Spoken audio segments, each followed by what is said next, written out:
Good morning, good morning, good morning, everyone. This is Palm Sunday, and for those of you who are aware what a Palm Sunday is, it's a commemoration of Jesus' triumphant entry to Jerusalem. Welcome to Global Virtual Coaching Summit Part 2. This is a 40-hour run that will continue until April 6th at 4 p.m. 40 change agents, 40 transformational messages, 40 hours of non-stop. And we are streaming to two YouTube channel, Coach A and Coach A Connect. The Global Virtual Coaching Summit Part 2 is brought to you by the Life Coach Philippines and the Tribe of Life Coaches, certified by the Global Institute for Coaches and Entrepreneurs. Our institute is based in Dallas, Texas, USA, under the leadership of the founder and CEO, Master Coach Lakendra Smalley. We have a local coaching hub here at Decaf Coffee Republic, operated by the global partner, Master Coach A.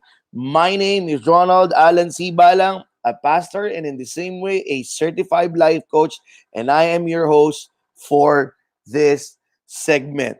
We are just waiting for my co-host, Coach Vlad, but nonetheless, I would like to continue. Today, for the segment 3, we have 4 speakers. Yes, for every segment, we will be having 4 powerful life agents that will be talking about their God given expertise. For our next speaker, he shared a an interesting facts about him. He said that I may have spoken in front of thousands, but he is afraid of teaching one single kid. Imagine that, speaking to a thousand of people, but when it comes to teaching a one single kid, he is afraid. And then he said that he is a man of faith. Yes, that is uh, a clue on who or what's whereabout of our speaker. He is a man of faith, but he is afraid to sleep alone in the dark. That's all right. He's an adult, but he's afraid to sleep in the dark. And yes, of course, he loves to watch movies. And who doesn't like watching movies? But what is interesting about our speaker is that he loves to root for the villain. The villain is what he is always rooting for. Okay, hello, Coach San. Oo. I think yung speaker natin is has a lot of things on his mind as well. Alam ko meron din siyang nililid na community, 'di ba Coach Pastor?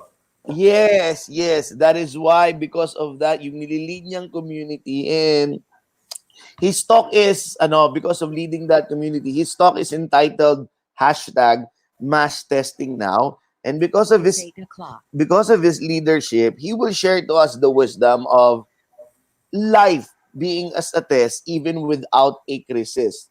So from this talk, I believe we will learn, and he will journey with us in discovering how to take the test and pass the test of life through this video teaching. Siguro, Coach, let us introduce our speaker na. Can I do the honor, because this is one of my kabaro. Yes, go ahead, Coach Pastor. I think it's a beautiful time for you and also the speaker right now.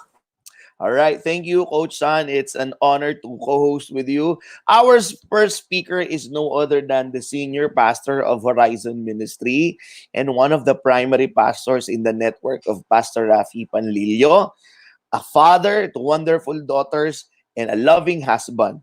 Ladies and gentlemen, our first speaker for segment 3 is none other than Pastor Manric Tan Pascual, a certified life coach.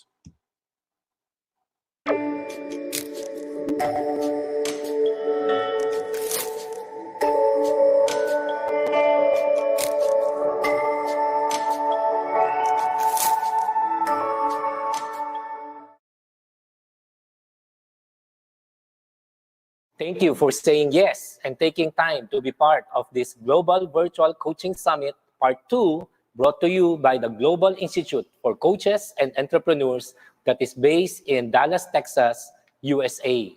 This talk is a response to the original material of Master Coach A on COVID-19 ROI, or Return of Insight.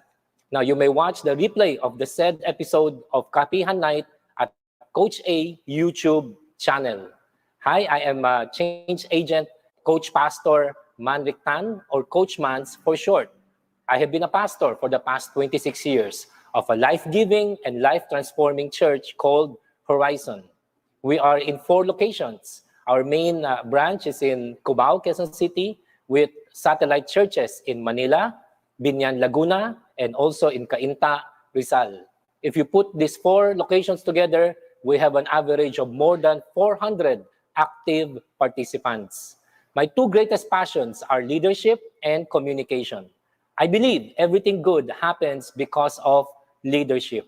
And I believe that communication is the leader's greatest tool. I've been leading since my youth, leading people my age and even older to a closer relationship with God. And I have been communicating to crowds for the same number of years, and I have communicated to up to 10,000 people in one setting. Maraming salamat po. I'm thankful kay Coach Adet, no, sa privilege na ito to be able to address you. Pero kung ako pong masusunod, no, I hope, I wish sana we are meeting under different circumstances. No? For one, I wish sana live tayo, na as in physically, no, nagkikita tayo, I can see you, you can see me, no, live. Okay, and pero wala eh. Ito yung the best that we can do for now. No, I think all of us will agree these are crazy times that we are living in. Just the other day nga po, no, naka-receive ako ng call sa aking mother. Kasi apat po kami magkakapatid.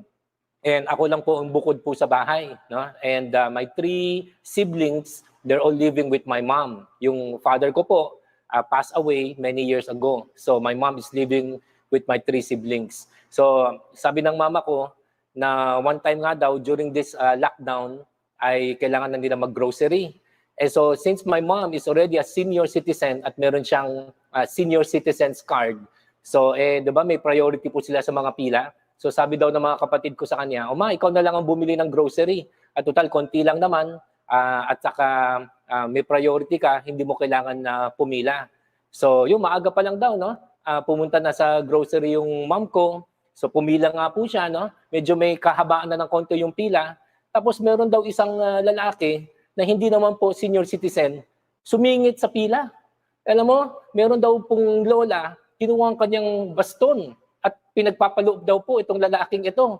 Sabi niya, ikaw talaga, di ba, kayong mga kabataan, wala talaga kayong galang, di ba? Linya to ng mga senior citizen, di ba? Ikaw talaga, crisis na nga, ano ka pa, di ba? Gusto mo pang makalamang, ganyan. So binugbog po, no? Pinalo daw po ng baston. Grabe. Tapos pagtayo daw po ng lalaki, pinilit pa rin pong pumasok doon sa pila. This time, may lolo naman daw po. Diba? Hinila po siya sa kwelyo. Diba? Tapos sinagis po siya sa ground. Grabe din to mga senior citizens po natin. No? Ang lalakas po din po nila. Okay? Tapos ganun din, sinermonan, pinagalitan. No? Tapos for the third time, tumayo daw po yung lalaki. Diba? Tapos sisingit na naman sa pila. Aba, pumorma na po na naman yung mga senior citizen. No? Parang kakaratihin na po. No? Pero alam niya, sabi daw po nung binata, sabi niya, mga senior citizen, ako ang taga-bukas ng grocery. Okay, baka gusto na ninyo ko papasukin para makabili na po kayo. Okay? Joke lang po yun. Baka sobra kasi po tayong seryoso. No? Baka kailangan lang po natin tumawa, no, during this time. Ngayon, kung hindi na po ninyo siya seryosohin the rest of my talk, okay lang po yun. Basta napangiti ko kayo, napatawa ko po kayo. How many of us here know na right now at this moment, no, laughter is such a very, very rare commodity. Okay? But if you are still willing to give me a chance and to take me more seriously, I actually want to address a serious topic. Okay? And ang topic ko po for this day is hashtag mass testing now. I'm sure narinig na po natin itong trending na ito at nakakita na rin po tayo ng mga pictures such as this, no? Nakita ninyo sa screen na yung mga citizens po natin, mga netizens po natin ay nagde-demand po ng mass testing now. Of course, ang context po niya ay kasi nga po marami po sa atin kasi sa kakulangan ng ating mga testing kits, no, at maging ng ating mga testing center ay hindi pa po nagagawa ng government yung mass testing pagdating dito sa COVID-19. So actually, hindi pa po natin alam kung ilan pa po sa atin ang actual na infected. And sadly pa nga po, may mga iba po sa mga kababayan natin na matay na without even being tested. So ako po, personally, support din po natin, no, yung mass testing now. No? I think, yes, may mga tao po na takot malaman ang kanilang kondisyon. No? May mga taong takot pumunta sa doktor. But I think the vast majority of us, no, mas prefer po natin na tayo po mismo, maging sa mga mahal natin sa buhay, we know, no, kung ano ang totoong kondisyon, at least medically speaking, natin at maging ng mga mahal po natin sa buhay. So we do support itong mass testing now. Sana nga po mangyari na po yan sooner than later. But I actually just want to use that hashtag mass testing now as a springboard po sa gusto po natin pag-usapan. Okay? Kasi with or without this COVID-19, life is a test. Would you agree with me, mga coaches? Now, so if life is a test, we should see ourselves as a student. Minsan ang problema po kasi po sa atin, no, ay marami sa atin gusto na maging teacher. No? Minsan nagmamagaling, nagmamarunong, you wanna teach others, no? We want to impose on others, no, yung kaning konting kaalaman natin. Pero hindi po tayo magiging effective na teacher kung hindi po muna tayo maging marunong o magaling na student. Okay? So since life is a test, okay? We do not teach life. Life is a teacher. So life teaches us. So if we assume the posture of a student, of a learner, then, okay, who knows, sooner or later, we will be given the privilege to be teachers as well. Gusto ko pong alisin yung stigma nitong word na COVID. I think most of us, pag narinig natin yung word na COVID, nako, nag-i-instill po agad ito ng fear, hindi po ba? Nag-i-instill po agad ito ng anxiety o ng stress. So kailangan i-redeem po natin itong word na COVID, no? Itong acronym na COVID. And ang gagawin po natin ay ganito, no? I'm going to use that acronym na COVID, and similar to what our dear Coach A did dun sa first talk nga po niya, yung COVID-19 ROI, from whom all of itong mga talks po natin are based upon. No? Ito naman ay follow through. How do we move forward in life as a result of yung narinig po natin dun sa teaching po ni Master Coach A. So ganun din po ang gagawin ko po, na like teacher, like student, na so gaya-gaya lang din po tayo. So I will attempt, no, to use itong acronym na COVID, okay, to talk about two things. Ano po 'yon? One, how to take the test, okay, the test of life. And then secondly, how to pass the test. Tama po ba mga friends na pag magte-test po tayo, may coverage po yung exam? Okay? Of course, may mga teacher siguro dyan, mga terror teacher. Minsan yung mga teacher na wala po sa lugar na pag sa exam, pag ma'am, ano po ang coverage ng exam? Basta. Okay? Hindi ko alam kung meron kayong ganung klase mga teacher. O kaya, basta basahin niyo yung buong libro. Pero usually po, hindi naman po ganyan. No? Usually sabihin po sa atin, ito yung coverage ng exam, okay? Itong section na ito, page ito, hanggang page ganito. I think the same with life. Okay? We will not pass life's test if we do not know the coverage of the exam. Okay? So, ang first section po natin ay pag-usapan po natin yung how to take the test. Okay? Before we can even talk about how to pass the test. So, are you with me? Kung ready na po kayo, can I hear A? Okay? As in Coach A. Okay? So, how to take the test. O gamitin po natin itong acronym na COVID. 5 areas po. First, we have to check our character. Crisis po is a great revealer of our character. Crisis, before it changes you, first reveals you. Okay? So una natin i-check po, no, ay kung ano po ang lumalabas po sa atin. Yung ugali po natin, yung actions natin, reactions, and yes, even our emotions. These are all, no, manifestations of our character. So how is our character, especially during this time of crisis? Pag-aralan po natin yan para makapasa po tayo sa exam. Letter O stands for others. Itong lockdown na ito is a test, okay, of how sensitive we are also to the needs of others. Okay? Bago tayo mag-impose ng mga views natin, bago po tayo na gusto nating i-meet yung mga sarili po nating needs. Pero ito yung tanong, okay? Paano naman yung needs ng mga ibang tao? Okay? So, test din ito ng sensitivity po natin to others. How much do we love our neighbors? Okay? So, second coverage po ng exam yan, others. Letter V, okay, stands for vulnerability. Vulnerability. I believe the English word that is hardest for us to say is the word help. Lalo na in the context of asking for it. Okay? Marami po kasi sa atin, we pride ourselves in being strong. We pride ourselves in being sufficient. We pride ourselves, no, na we can take care of ourselves. Now, sometimes we boast, no, na I'm a big boy now, I'm a big girl now, okay? Pero dito sa crisis na ito, mukhang na ano po tayo, 'di ba? Na reveal din po yung mga weaknesses, yung mga shortcomings po natin, okay? Yung mga anxieties po natin. So this is a test also of how vulnerable we are, okay? And how willing are we to ask help from others, okay? Next, number 4, letter I. Ang letter I naman po, this is also a test of our relationships. Pero para maging consistent tayo dun sa acronym na COVID, okay, gawin na lang po natin, letter I stands for interaction. So, crisis is a test, no, of how strong or stable, or on the other hand, how shallow and superficial our relationships are. Meron po ako nakita minsan sa Facebook na breaking news, okay? Ilan na naman po ang na-infect po ng disease, ilan po ang namatay, at ilan po ang naka-recover, di ba? Kadalasan nakikita po natin yan sa mga social media, okay? Galing sa mga news outlet.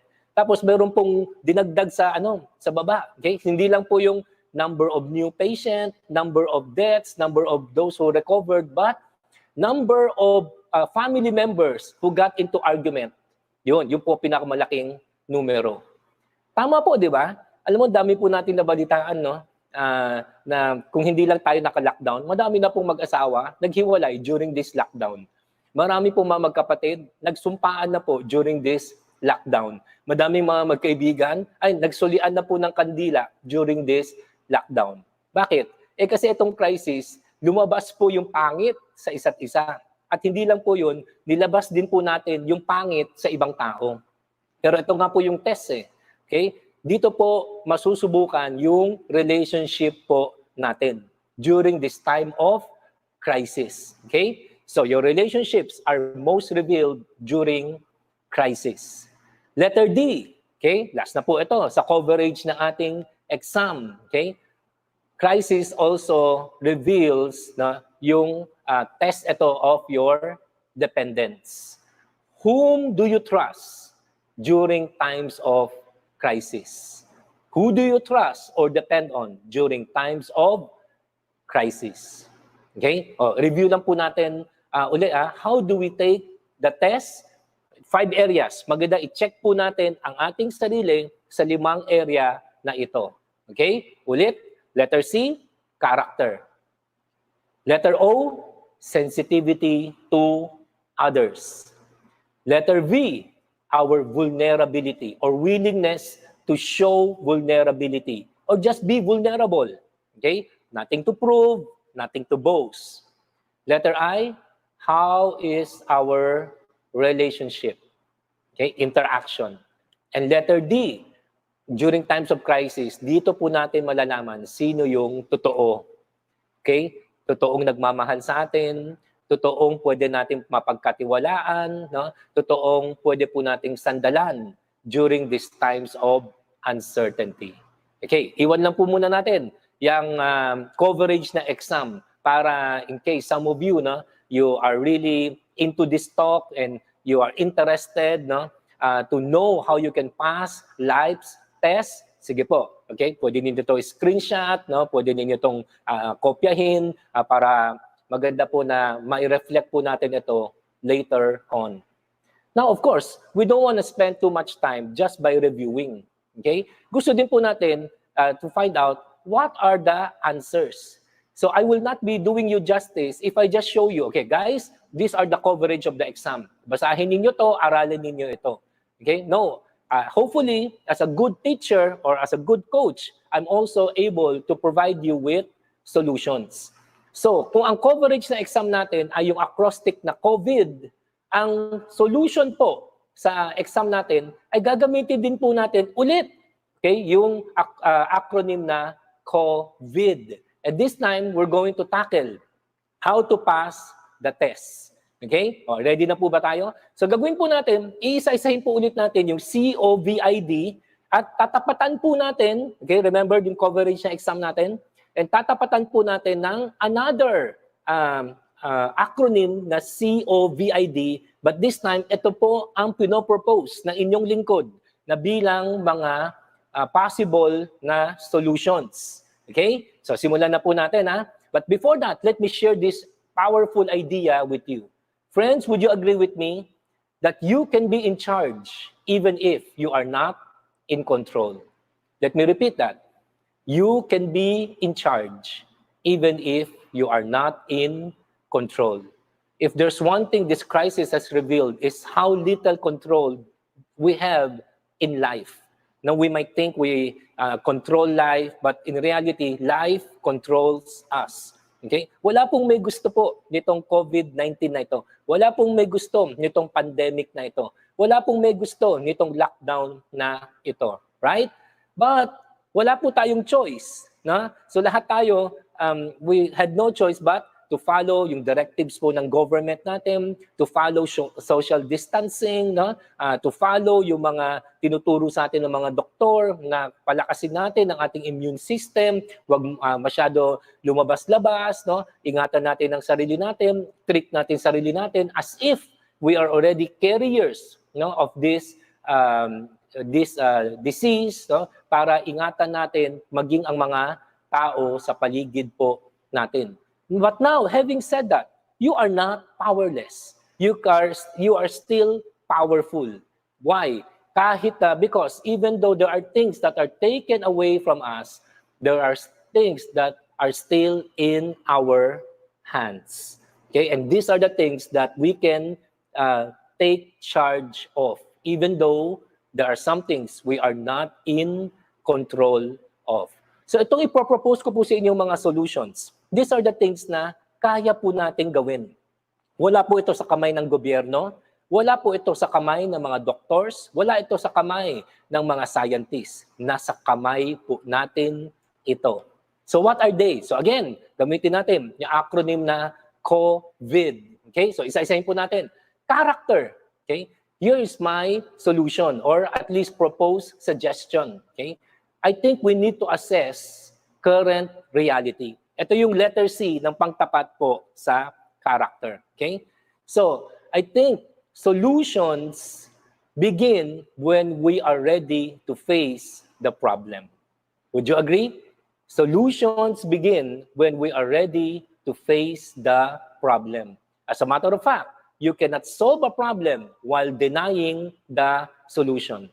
And if I might say so, you cannot solve a problem while also delaying, no, the problem.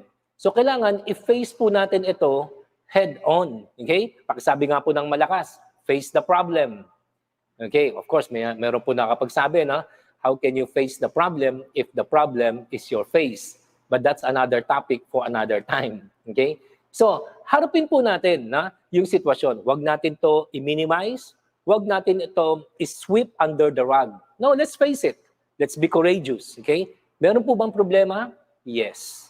Okay? Siguro, sobrang in denial na lang po tayo kung meron pa rin po sa atin ang nagsasabing wala po tayong kinakaharap na problema sa ngayon. It is so obvious. Okay? Of course, wag na po natin lalo pang i-amplify yung problema. But wag din po natin siya i-minimize. Kundi, i-educate natin ang ating sarili. Ano ba talaga itong COVID-19? Okay? Paano ba nahahawa ang mga tao dito sa sakit na ito?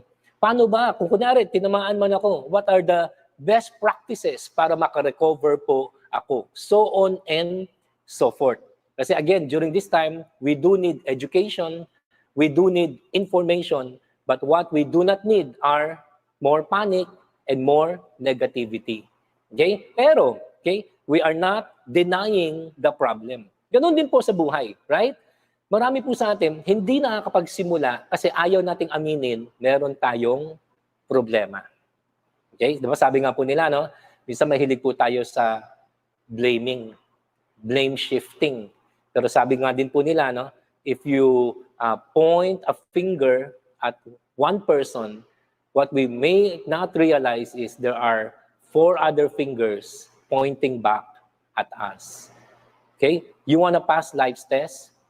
Okay, let's face the problem. Okay, ano ba talaga ang problema? Minsan, it takes humility, it takes courage, no, to admit that often we ourselves are the problem. Letter O, others. Ang suggestion ko po is the power of one. Yung po ang letter O natin. The power of one. Sabi po ng isang author na si Andy Stanley, ang ganda po ng kanyang motto in life. Do for one what you wish you can do for everyone. Do for one what you wish you can do for everyone. Amin nga po natin, we cannot do everything we want to do. We cannot help everybody that we want to help. Pero, huwag din po tayo mag-fall doon sa other extreme na porque hindi ko matulungan ang lahat ng tao, therefore, hindi na lang ako tutulong. Kasi unfair sa ibang, hindi ko matutulungan. Kung ganyan po tayo ng ganyan, we'll end up with 0 people na ating matutulungan. Instead, mas magandang philosophy po, itong tinatawag natin the philosophy of one. Okay? Hindi mo man magawa sa lahat, pero humanap ka ng iba at ng isa. Okay? At yung isa na yan, gawin mo siyang representative ng maraming tao na gusto mo pang tulungan. And who knows, if each one will find one person lang to help, to improve, to get better, then who knows, we might have changed the world by then. Okay? Minsan na tendency po natin during a crisis, ma-overwhelmed.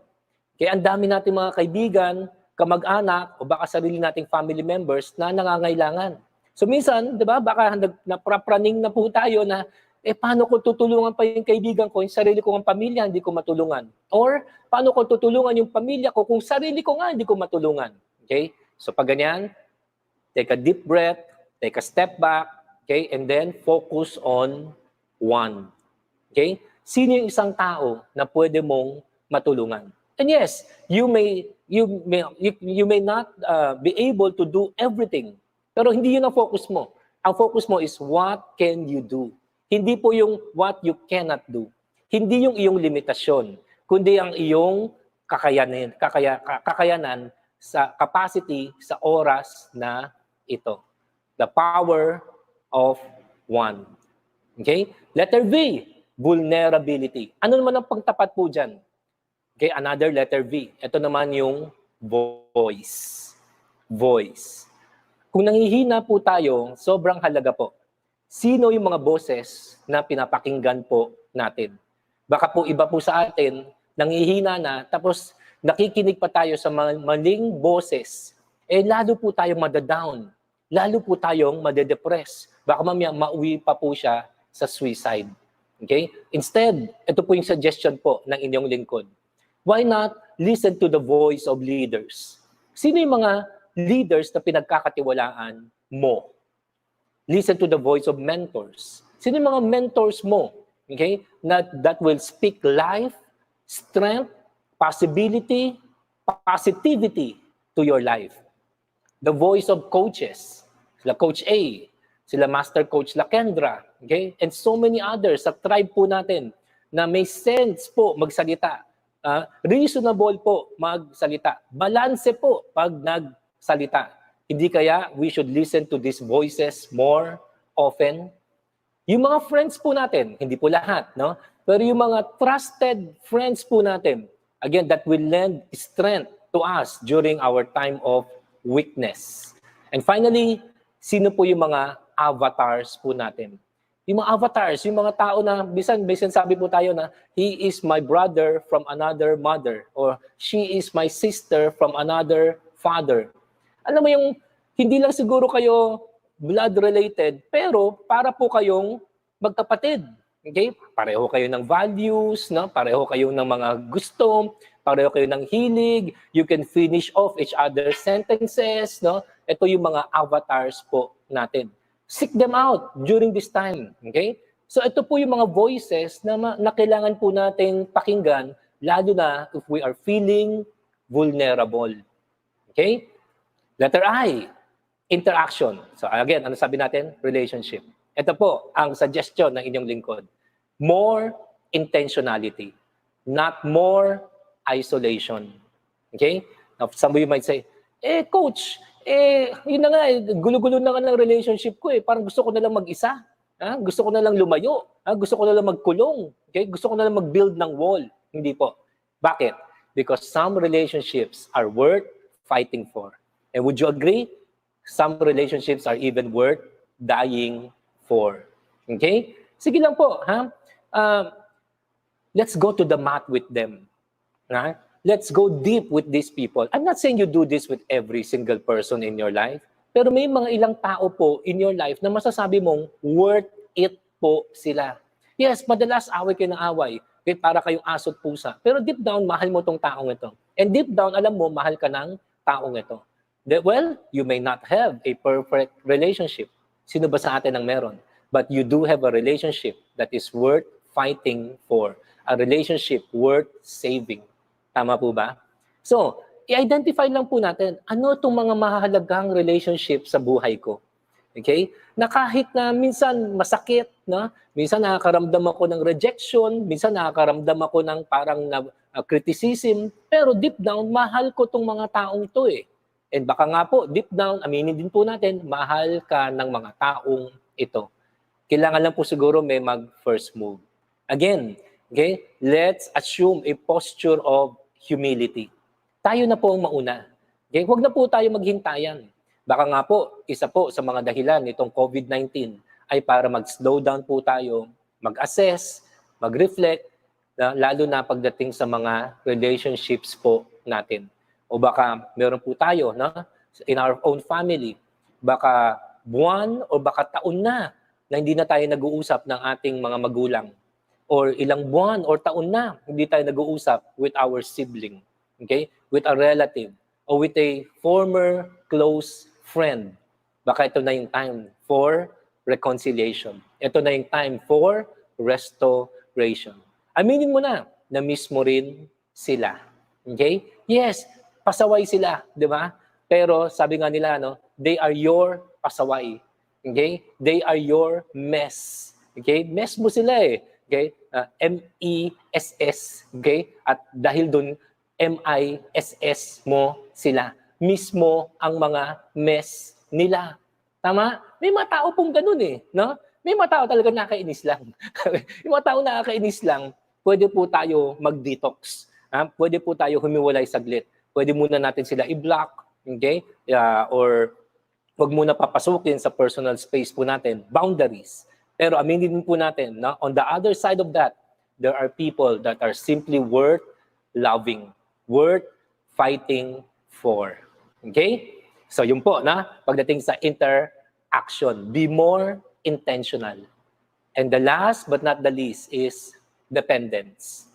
I don't want to sound too preachy or religious to you. Some of you might know, I am a certified life coach, but I'm also a pastor by profession. Gusto ko po pasok po dito, DT. And pakinggan lang po ninyo ako. Wala po tayong ini-impose po na any religion or any beliefs po sa inyo. Pero baka some of you might need this truth in your life. Okay? Na baka hindi kaya for far too long, our dependence is on people. Pero, alam mo, people cannot feel the deepest longings po ng mga puso natin. Hindi kaya minsan kaya tayo nagagalit sa tao dahil ang taas-taas na expectation natin sa kanila, expectation na hindi naman po nila talaga kayang punuin. Kaya dito po papasok kung meron po tayong paniniwala sa Diyos. Yours truly po, I am a person of faith. Pero without sounding too religious, baka yung DT, baka sobrang lakas po ng dating po sa inyo. Sige po, kung ayaw ninyo ng DT, can I present another letter D? Ito po yung salitang dad. O baka again, some of us, baka meron tayong negative experience sa sarili po nating mga tatay. Pero can I quote this scripture with you? Ano po ba ninyo sa Bible? Whether you believe the scriptures or not, it's okay po ha. So ito ay sinishare ko lang naman po sa inyo na baka po makatulong. Did you know in Romans 8:15, ito po ang sabi, you did not receive the spirit of slavery to fall back into fear, but you have received the spirit of adoption as sons, by whom we cry, Abba, Father. Yung salitang Abba, Father, yun po ang closest thing po natin sa English word na daddy. So can you imagine if you believe in a God, the Christian God or the God of the Bible, Okay? Kahit na siya po yung all-powerful God, siya po yung creator, siya po yung King of Kings, Lord of Lords, pero payag po siya na tawagin po natin siyang Daddy. Okay? Ganun po ka-intimate na relationship ang gusto po niya sa atin. So again, I'm not selling you on any religion. I'm not asking you to join any church. No, hindi po. No? Pero baka during this time of crisis, baka pwede po natin i-consider. Can we step into a space na baka dati, we don't want to touch, we don't want to enter, we don't want to tread upon. But maybe during this time of crisis, napapaisip ka, meron kayang Diyos? Okay? Kasi, nga, no, may mga nagtatanong po, no? Kung may Diyos, bakit merong COVID-19? Mahabang usapan po yan. Pero, let me ask you this question. Paano kung may COVID-19 at walang Diyos? Hindi ba mas nakakatakot po yun? Mas kaya ko pong tanggapin na may krisis basta may Diyos. Kesa may krisis tapos wala palang Diyos. Tapos we are all left to ourselves. Nako, hindi ako ganun ka-confident po to face the future kung wala akong pinanghahawakan po na Diyos. Okay? So, yan ay para sa akin lang po. Na. If you want, you can explore. You can try to investigate po the person of Jesus Christ. Okay? Alam ko marami sa inyo ayaw nyo ng Christians. Ako rin eh. Maraming Christian ayaw ko rin. No? Baka iba sa inyo allergic kayo sa church. No? Too preachy, too religious, too self-righteous, too condemning, too judgmental. I cannot blame you. Pero sa akin po, let me point you to Jesus Christ. Siguro naman kay Jesus Christ, wala tayong argument. Kasi even people of other faith, they all respect Jesus Christ. And here's the invitation of Christ to each and every one of us. Ito pong sabi niya, "Come to me, all who labor and are heavily laden, and I will give you rest." Okay? Marami po sa atin, ayaw po natin ng Christianity kasi akala natin, Christianity, more rules, na? More burdens, more commandments, okay? More requirements. Pero kabaliktaran po sinasabi ni Jesus. Kay Jesus, sabi niya, kung pagod ka na, lapit ka sa akin at bibigyan kita ng kapahingahan. Okay? So explore lang po natin yan. So again, balikan po natin ang ating coverage ng exam at ano po yung mga, hindi naman simple, no? Mga solutions, no? To this exam. Character.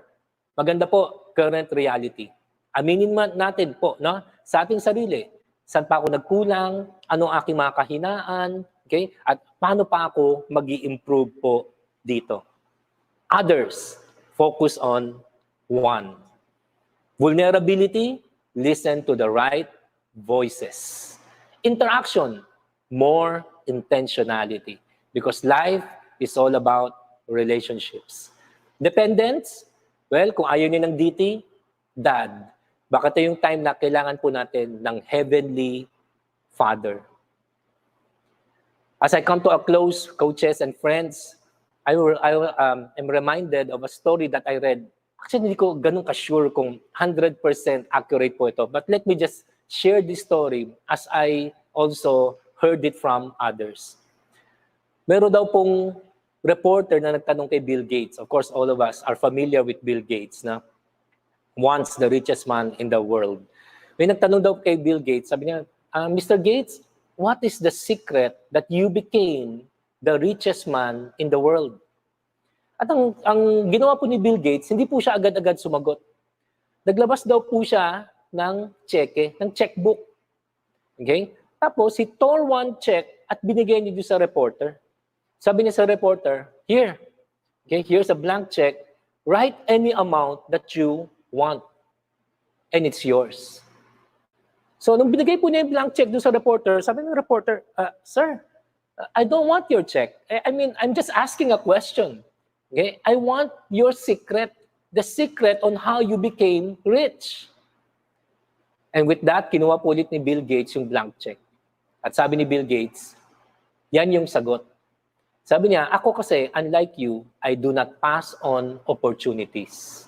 When I see an opportunity, I grab it. Sabi niya, you know, I just gave you an opportunity a while ago to become the richest reporter in the whole world. But because you did not grab the opportunity, So here am I answering your question, but at the same time, you miss your opportunity. Naniniwala po ba tayo na dito po sa community po natin na we're all about possibilities, right? So, wag po natin i-miss yung mga opportunities. Possibilities begins with opportunities. But sometimes, no, opportunities do not come knocking at our door. If opportunities do not come to knock at our door, then we should build the door of opportunity ourselves. Marami pong mga pangit, madaming negativity, madaming disadvantage, madaming sadness ang nadulot nitong COVID-19 sa atin. Lalo na pagdating sa mga kamatayan, di ba? Pagdating sa mga taong may sakit. We pray for their recovery. Yet at the same time, the other side of the coin, ang dami din pong opportunities na na-open sa atin because of this COVID-19 crisis. Again, thank you very much for this opportunity to speak to you. Let me leave you with 3 coaching questions. Number 1, how can you be COVID-full in a world longing to be COVID-free? Of course, yung tanong na yan ay base po sa konteksto ng ating pinag-usapan. Ha? Hindi ko po wini-wish na magkaroon po kayo ng COVID-19 po. Ha? Pero ibig sabihin, dun po sa ating solution na present po ng inyong lingkod, how can you be COVID-full? In that sense, ha? In a world longing to be COVID-free. Question number 2, what opportunities are you seeing during this time of crisis or lockdown? What opportunities are you seeing during this time of crisis or lockdown? And lastly, coaching question number 3, of the 5 proposed solutions by Coach Mans, what spoke to you the most and why? If you need coaching services, you may reach me through my FB page, Mans Heart PH, or you may visit our coaching hub, DCAP Coffee Republic, located at Pioneer Street, Pioneer Center Compound, based in Capitolio, Pasig City. We offer 24/7 coaching service on demand. You can call or text 0917-586-1661.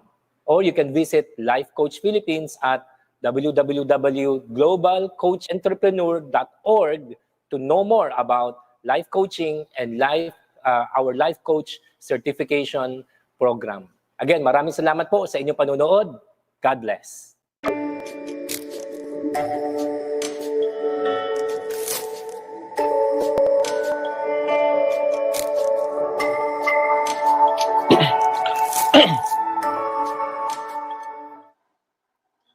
Wow, wow. Powerful talk comes from a powerful man, Pastor Coach Manric Dan Pascual. I was not aware that you can create a lot of meaning or a lot of acronym regarding about the word COVID. COVID is the test, according to him, that we are all experiencing right now. And then COVID also is the solution. I remember a principle that the solution to a problem is the problem itself, because underneath the problem is the given solution. So thank you, Pastor Coach Manric Dan Pascual. He is a good friend of mine, and he is also a part, just like what I've said a while ago, he is also a part of the National 12 of Pastor Rafi Panlilio.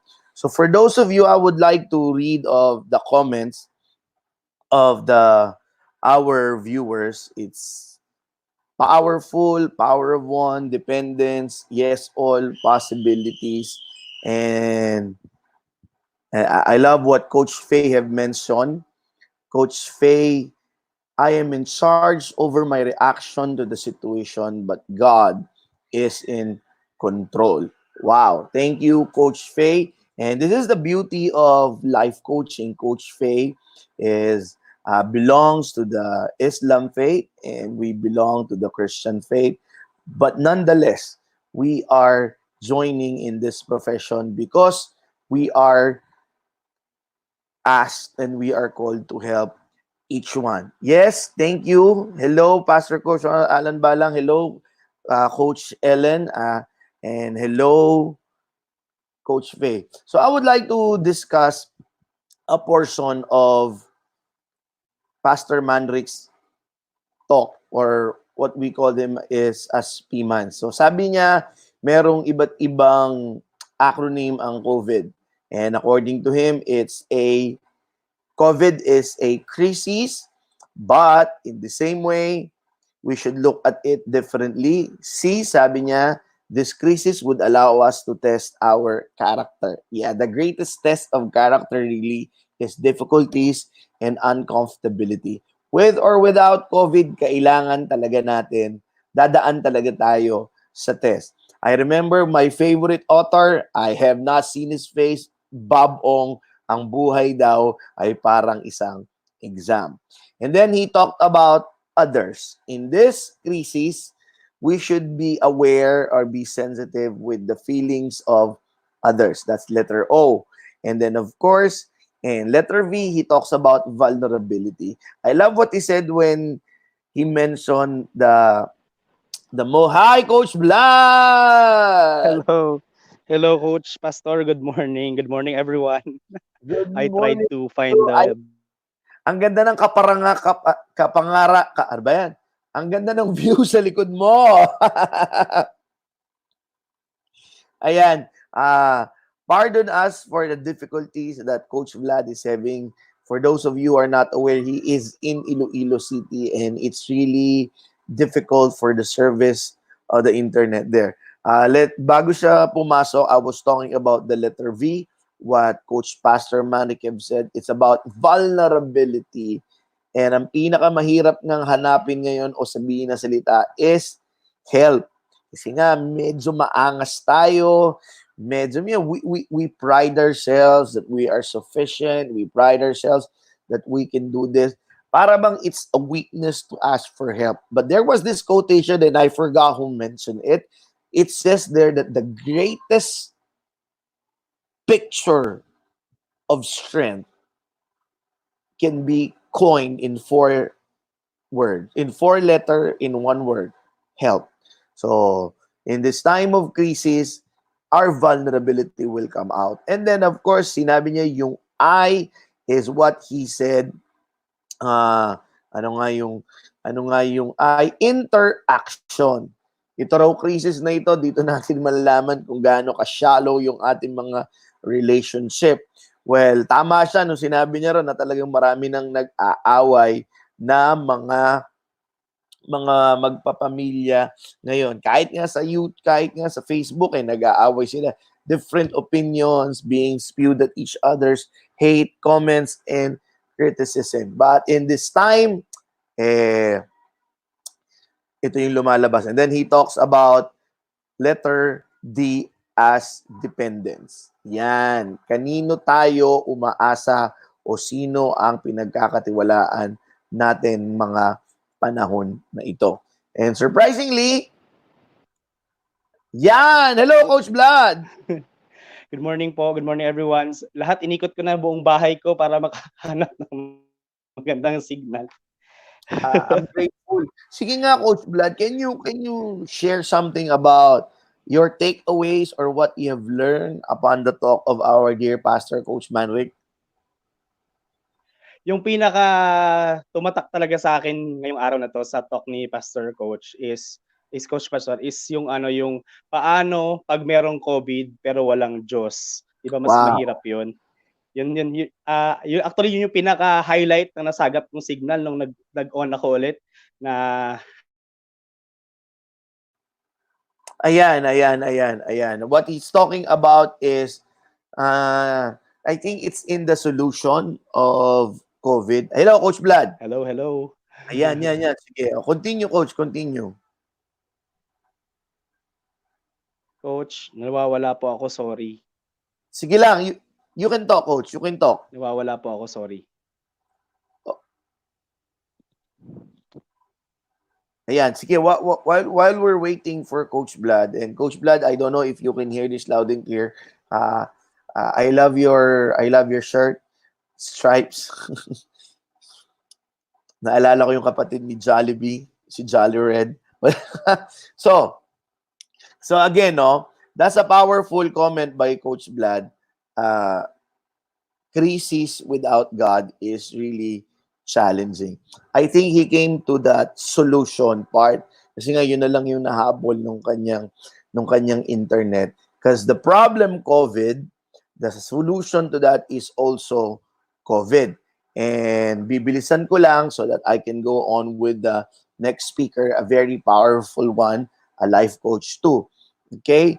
So sabi niya, ang sagot din pala sa character natin is what you and I are calling, what is our current reality? Okay? Ano bang current reality mo? Because when you understand or when you become aware of your reality, doon mo na maharap yung problema. And I love the joke, it's hard to face the problem when the problem is your face, a very old one. And then, solution niya sa others is the philosophy of one. Yes, alam mo no, we go to extreme, wala akong pera, so paano ako makakatulong, pero gusto kong tumulong. And then yung iba naman talagang intindihin ko muna sarili ko. But the truth of the matter is, I remember it was David who mentioned it in the book of Psalms that he is for the audience of one. In this certain crisis that we have right now, isa lang na tao matulungan mo, I believe it will definitely create a domino effect. It will create a butterfly effect. Isa lang. So, in this time of crisis, just pick one. If you can pick more than two, that would be better. And then, of course, when he said vulnerability, is that we should listen to the voice. Sino ba yung mga boses na pinapakinggan natin? Okay? Kasi ang dami. There is a one disciple of mine in the church. Hindi na ako nagulat na talagang nagpatay ng Facebook. Kasi siguro hindi niya na masikmura yung mga nababasa niya sa Facebook. Ako naman, okay lang sa akin na mag-social media fast ka. Pero ako, kapag may mga nababasa ako, mga negativity, mga puro entitlement, hindi ko na lang fina-follow. But I love what he said. In the solution to this crisis is that you carefully identify the voices that you are listening to. You listen to your leaders, you listen to your mentors. And he talked about coaches. Ako, I'm very fortunate. I have those three. And then you listen to your avatar. Of course, me as a pastor, I would also like, above all else, you should carefully listen to the Word of God. And all these days, ang aking devotion talaga, God is telling me, I should know how to listen. And then of course, he talked about ang sagot is intentionality. Talagang some relationship that is worth dying for and some relationship that is worth fighting for.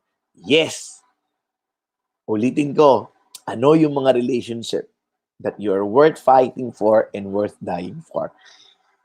And this time, you should be minding or be intentional in connecting with them. And then of course, sa last, sinabi niya, sa D is dependence. The solution there is deity. Well, deity masyadong mabigat kahit sa sinabi niya. But he talked about, palitan niya, his dad. And he coined a very powerful verse in the Bible, the one that Paul said, we do not receive a spirit of fear, but we have to receive the spirit of adoption so that we can call God Abba or Father. Tama yung sinabi, and alam ko yun yung nahagip ni Coach Vlad na bakit? Kasi marami nagtatanong, if there is God, bakit nangyayari ito? Well, mahaba talagang sagot yan, mahabang usapin, mahaba talagang diskusyunan. It's an ancient question that is trying to debunk that God is not real and God doesn't care. The truth of the matter is God is real and the truth of the matter is God does care. So sabi niya nga, okay lang, mahirap harapin ang krisis kung walang Diyos. Mas maganda nang may krisis basta merong Diyos. So that is why that is his opinion, or that is his suggestion.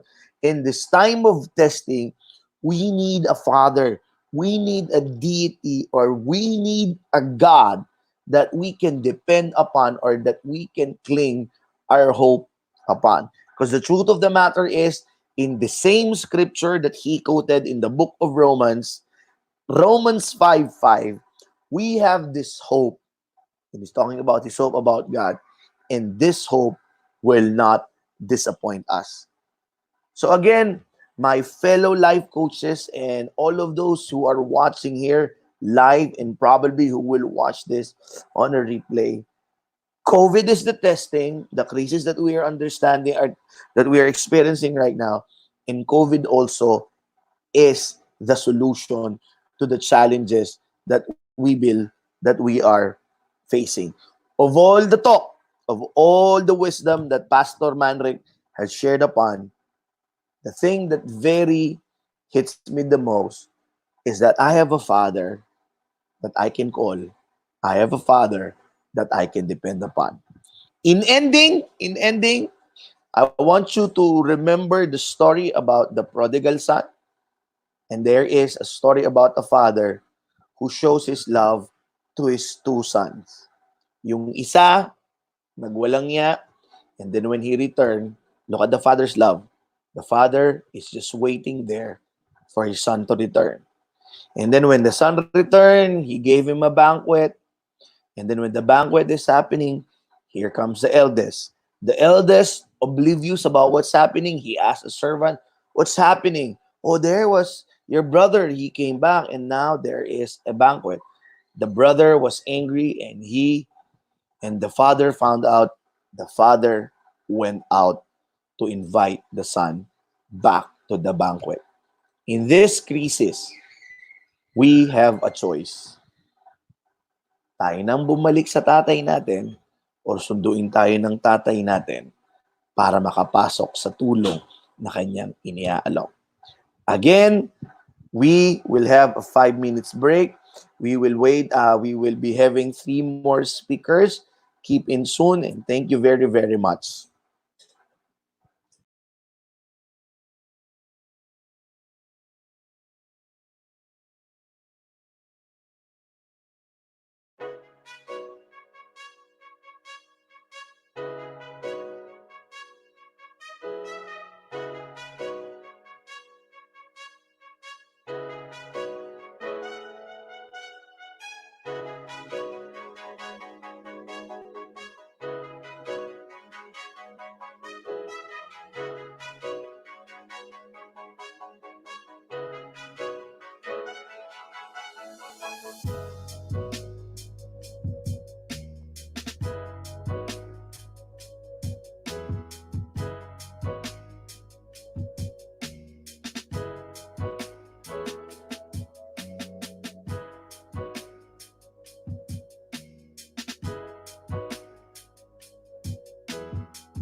Hello, hello, hello. Welcome again to the Global Virtual Coaching Summit. And for those of you who are not aware, my name is Coach Pastor Ronald Alan Balang. I am a certified life coach and I am also an apprentice of Master Coach A. Before we begin, I want you to know that this is a 40-hour run that will continue until April 6th at 4 p.m. 40 change agent, and we are now coming on segment 3. Segment 1, each segment will have 4 speakers, so we already have 4, 8, 9 speakers, and this is on the 10th. So our next speaker, or now our next coach that we will talk about, is a certified CBD specialist. He is also a Kana hemp goddess and flower child. She is a foreigner, and I don't know what is that, but it's something good. She is also an author. The title of her book is Erotica and Inspirational Book, giving you the best of both worlds. Very interesting. Okay, and then he says there, it's all began. The reason why she wrote the book. It's all began with poetry and giving her a voice. According to her, our speaker is an introvert with extrovert tendency. Sige! The title of her talk is Inhaling Positivity and exhaling negativity. Ladies and gentlemen, let us all welcome our speaker for next speaker is Coach Keisha Townsend.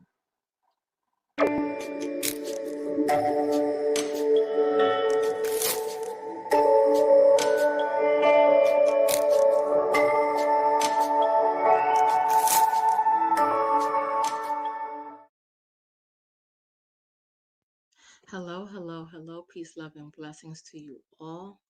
I am your change agent, Coach K, also known as the Compassionate Self Love Diva, your positive lifestyle influencer.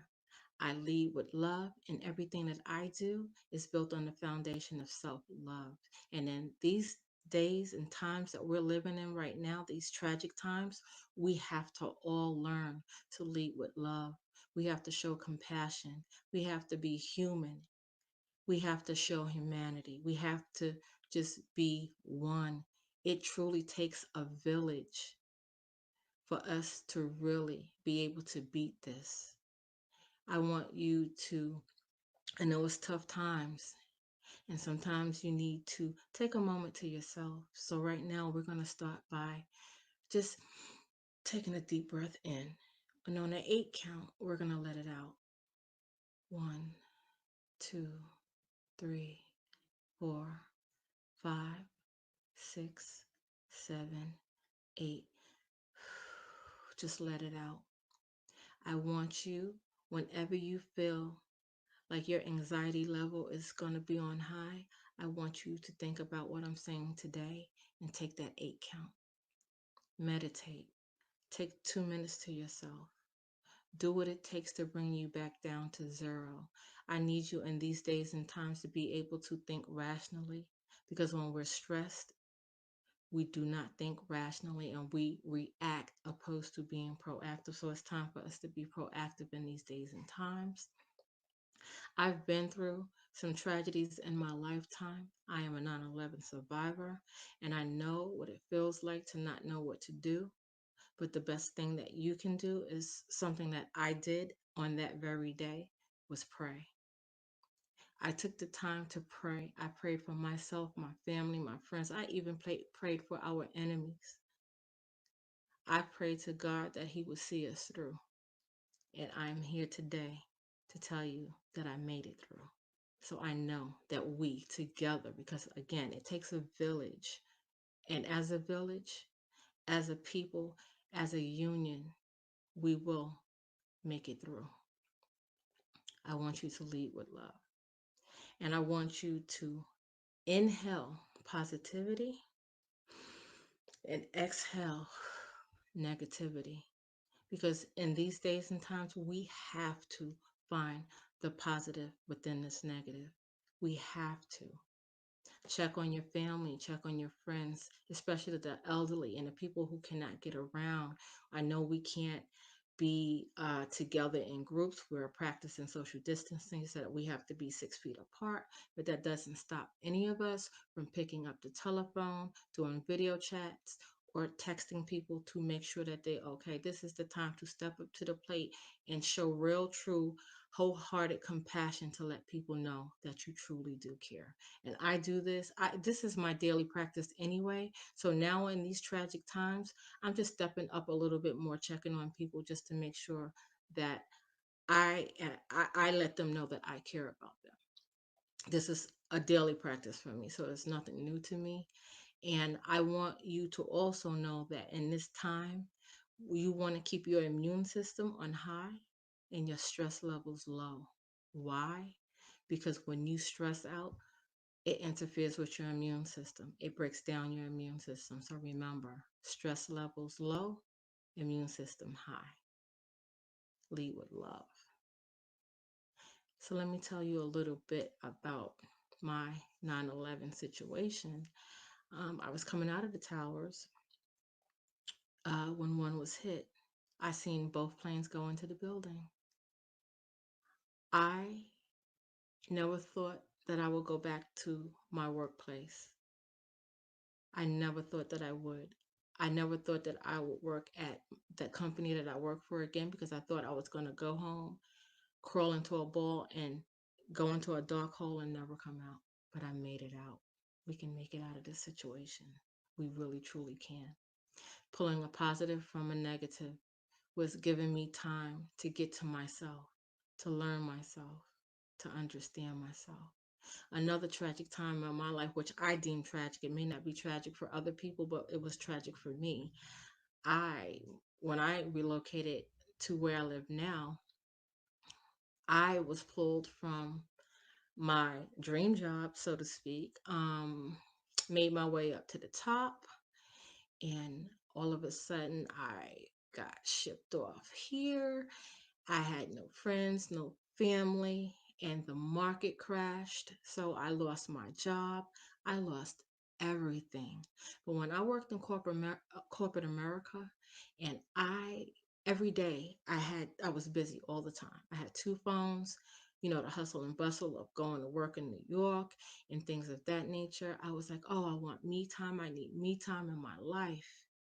And you got to be careful what you ask for. Because when I came out here, when we relocated out here and that market crashed, and when all it was said and done, the only thing that I had was me time. And God gave me time in an abundance. And remember, I asked for that me time. And when He gave me that me time, I did not know what to do with it. I did not know what to do with myself. I cried for 6 months. It was me in the four walls.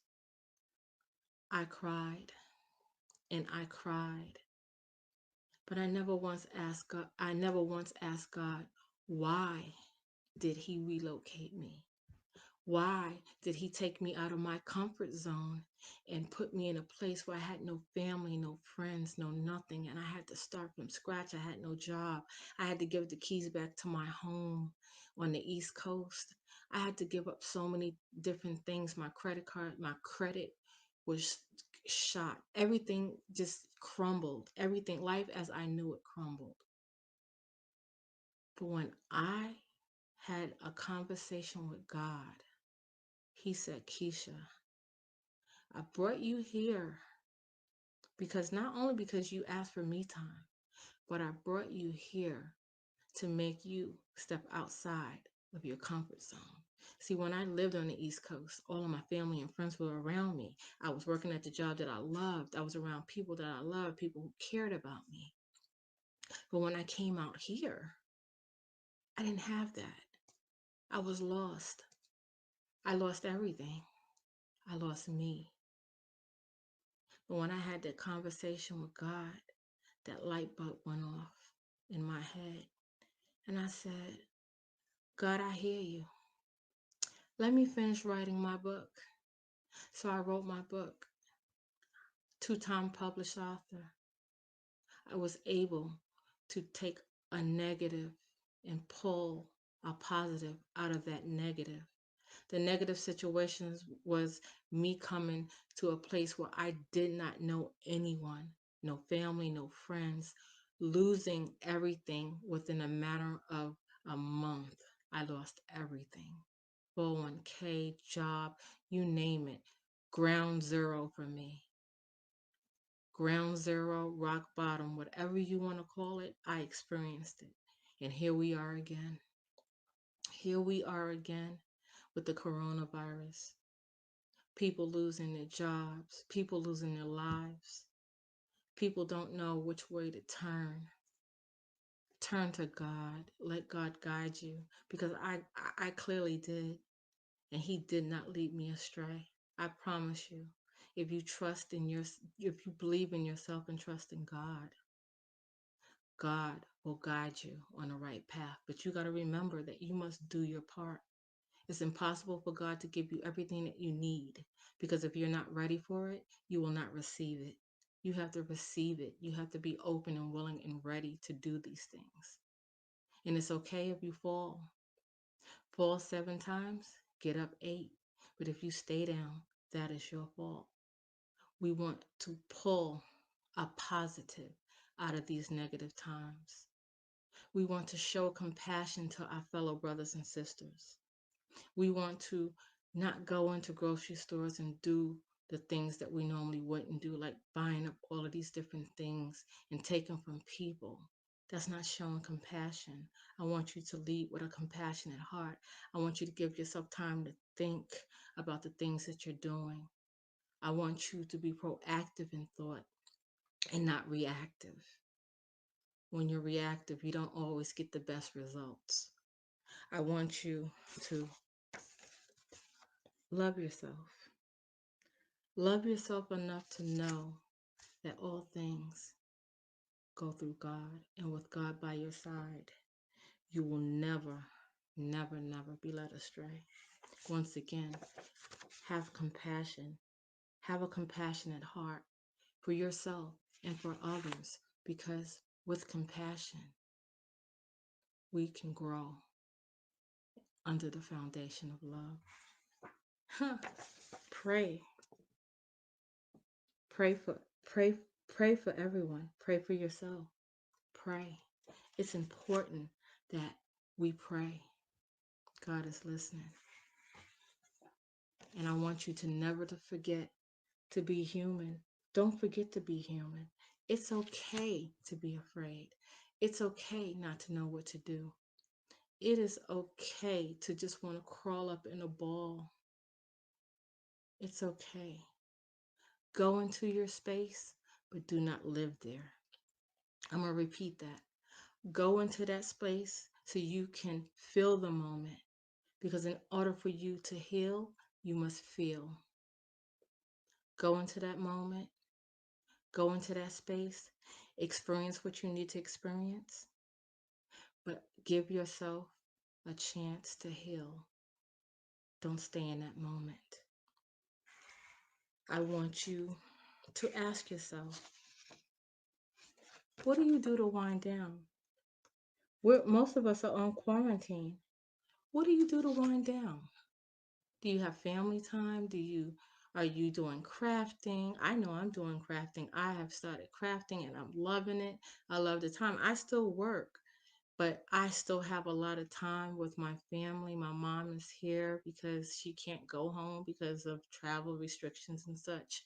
And I am happy to have her here because we're crafting together and we're just doing a lot of family bonding. We're cooking together. We're giving uh, different recipes because we have to be creative and we're all in the house together. But that is nothing but God. That is nothing but God. It's been raining. It is nothing but God telling us to bring ourselves closer to Him and bring ourselves closer to each other as a family. God is giving you time and He's giving you space to reach out to people, men, things that have happened to you in your past, rekindle relationships, friendships, kinships. All of these things God are putting into our hands for us to handle right now. Coming together as one unit. He wants us to bond again. He wants us to become true family. You don't have to be blood to be family. He wants us to come together. And I'm asking you, take this time to reach out to that person who you haven't heard from in 10 years, just to say, hey, I care.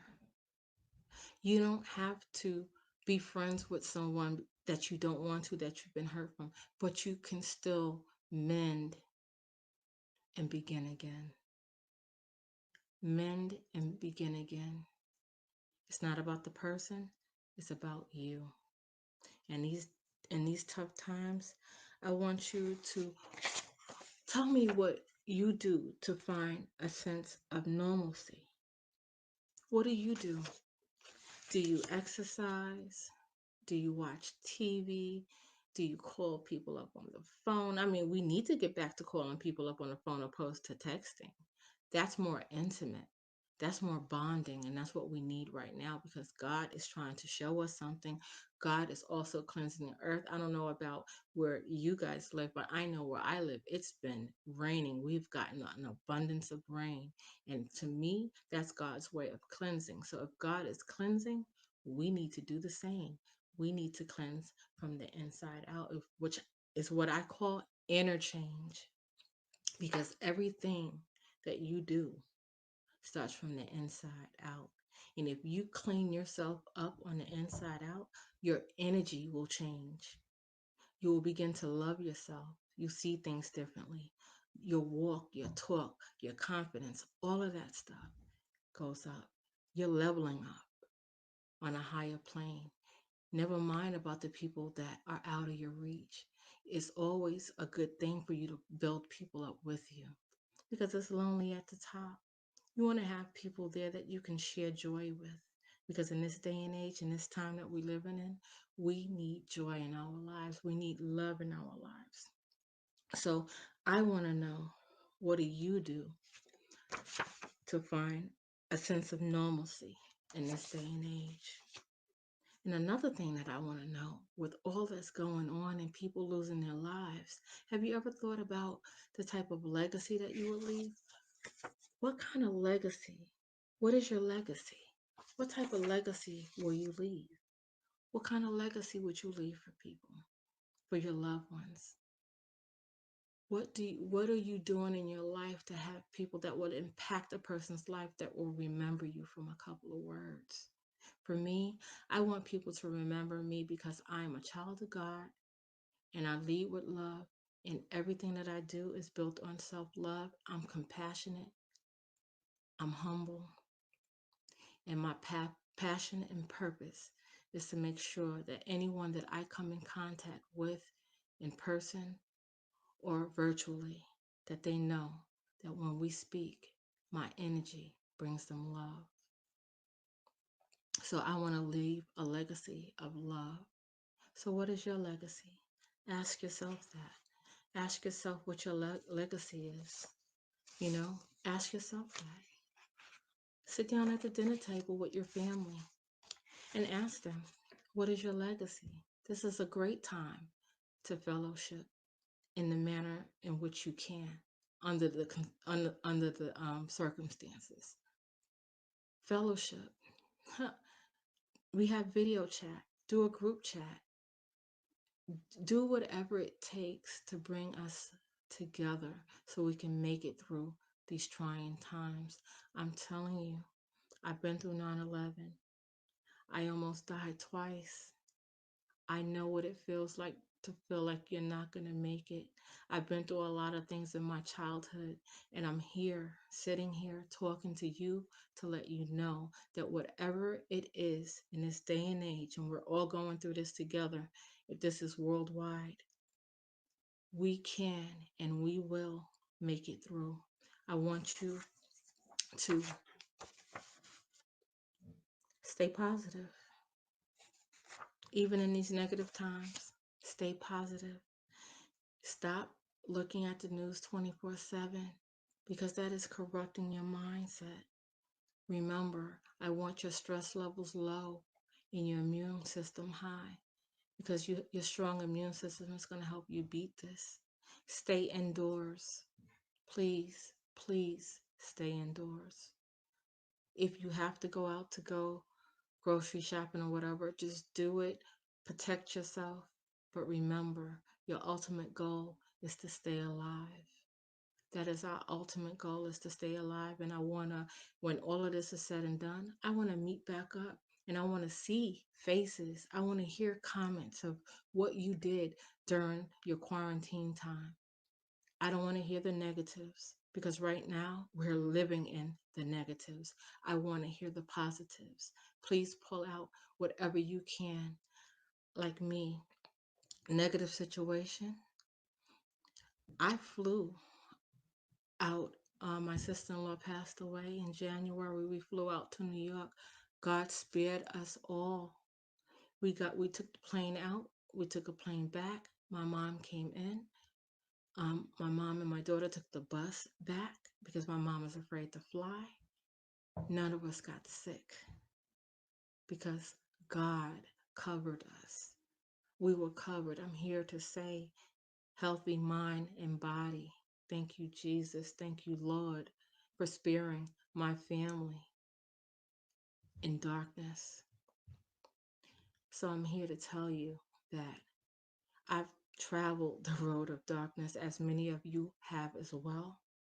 But today, I want you to know that we will get through this together.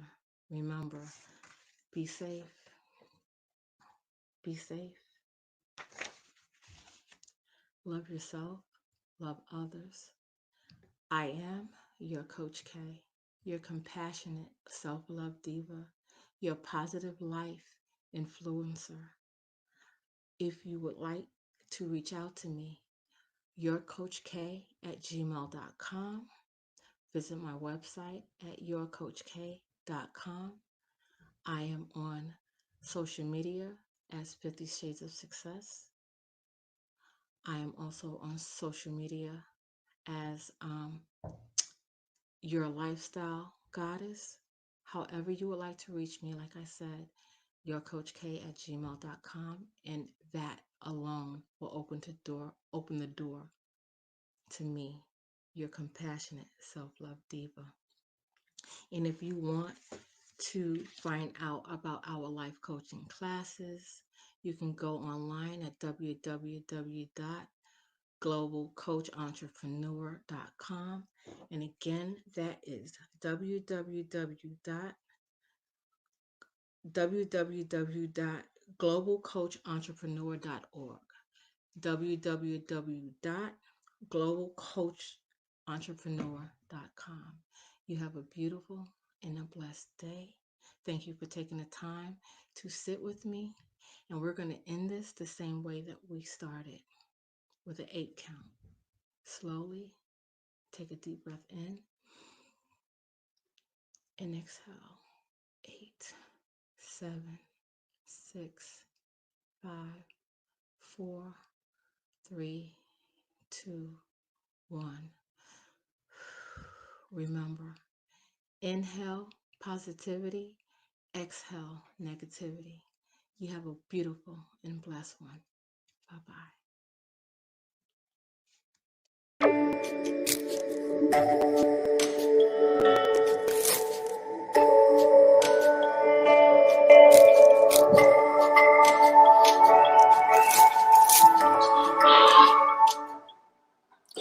All right. Thank you, Coach Keisha. Hi, Coach Sean. Thank you for co-hosting with me. Good morning.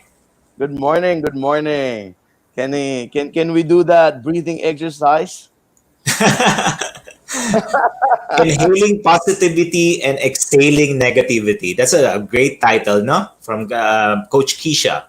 Yes, yes, yes. It is possible to inhale positivity and exhale negativity. So, Coach Yeah. Sean, could you share the takeaways from the talk that our Coach Keisha have Yeah. given a while ago? I like what she said about standing up when you fall.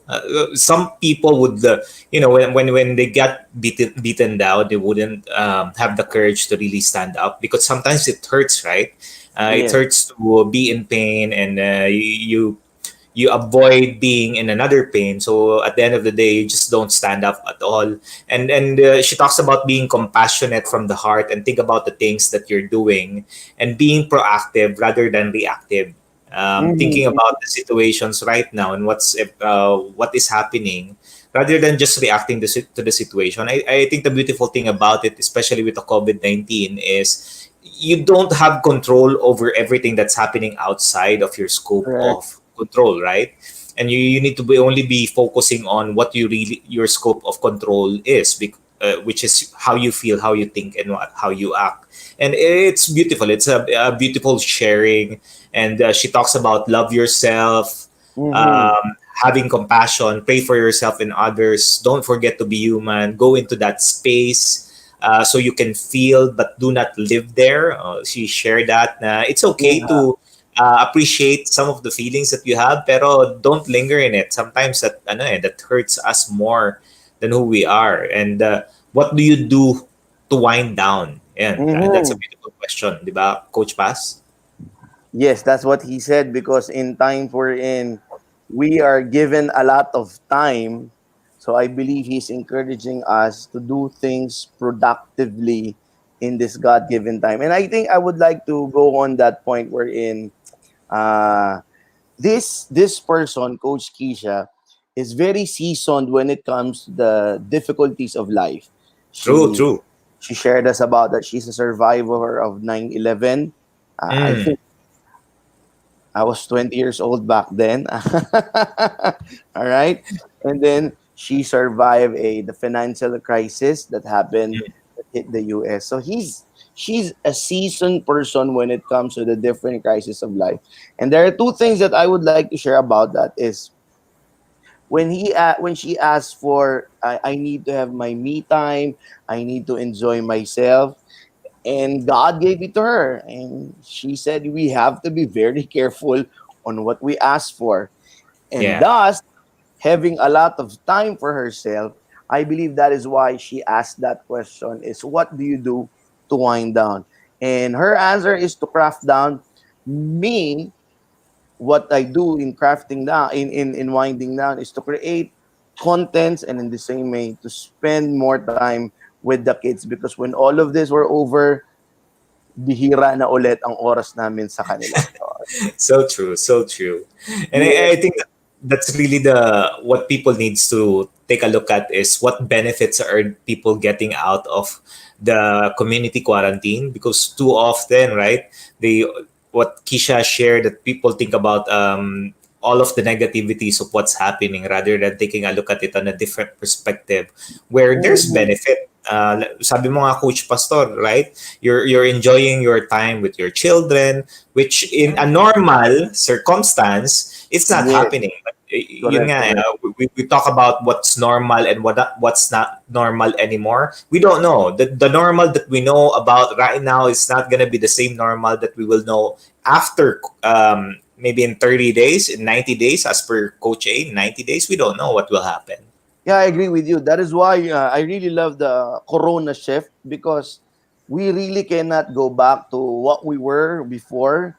There is really a shift that's Yeah. happening right now, and I pray that each and every one of our audience is that you and I should be aware of the shift, because if this lockdown ended and you still have the same mindset that you went in, medyo mahirapan ka, you will have difficulties in, what do you call that, in navigating the world after this lockdown, because there is really a shift.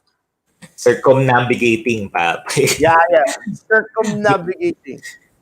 But really, that's no, that's the thing. I think that's a powerful perspective, Coach Pastor, that people who are in this stage or in this moment right now, how are they using their times to take advantage of it, right?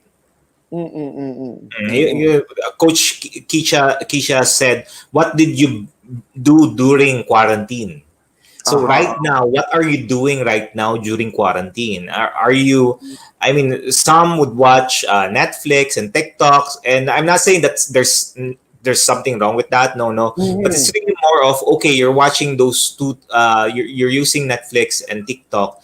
How is that helping you create a better future for you and for your family? Is I that don't know if, something that will benefit? yes, do you remember the 7 minute exercise that Coach A have shared to us? It's Mm, really receiving and creating, right? yes. Receiving in your conscious mind, and then creating on your subconscious, and creating on your conscious mind. This is literally what's happening right now, because we have given the time, enormous amount of time. We keep on receiving. We are in the posture of receiving. We receive from the Yes. information of social media. We We receive watch. information. We watch. Yeah, all of them is in the posture of receiving. And some read books, some do everything. But this is also an opportunity for us to create. Mm, Because if we just install all of those things, informations, ideas that we receive, and mapapanis lang yan, it's really high time to create whatever those things that we are receiving. So that when yeah. this quarantine is over, I believe we can answer what kind of legacy will you leave. to the people. Yeah. Yeah. So true, so true. And I think yun naman the emphasis of what we're doing right now with the this global virtual coaching summit part 2, where we have 40 change agents, 40 transformational messages, and 40 hours of non-stop learning to really help people to take a look at it, take a look at the situation right now on a different perspective. Because I mean, at the end of the day, everything that we're doing right now, what we're seeing, what we're experiencing, are different perspective in life, and we can, if we can get more stories from the heart Mm. of how people are experiencing the situation right now, I think that's going to be a beautiful thing for not just for ourselves but also for our children and our family. Yeah, and the word there is ano, alchemize all of those Yes. perspectives. So, Coach, before we introduce the next speaker, she says there inhale positivity. I'm sure you're a positive person, but if there's one positivity that you want to inhale right now, what would that be? Oh, the positivity of joy. Uh, can you talk about that more? Why joy? Oh, I think people would need to bring awareness of what brings them joy. Like for me, doing this brings me joy. Yes. And And what doing would you something that you're exhale? proud of. Huh? And what will you exhale? What negativity will you exhale? Oh, doubt. Why doubt, Coach? Why doubt? Oh, because if you start doubting, then you start questioning the Lord. And I I think love that's a message of Coach Kisha is, hey, remove the doubt. Let's just have faith. Let's continue praying and let's continue following. Yes.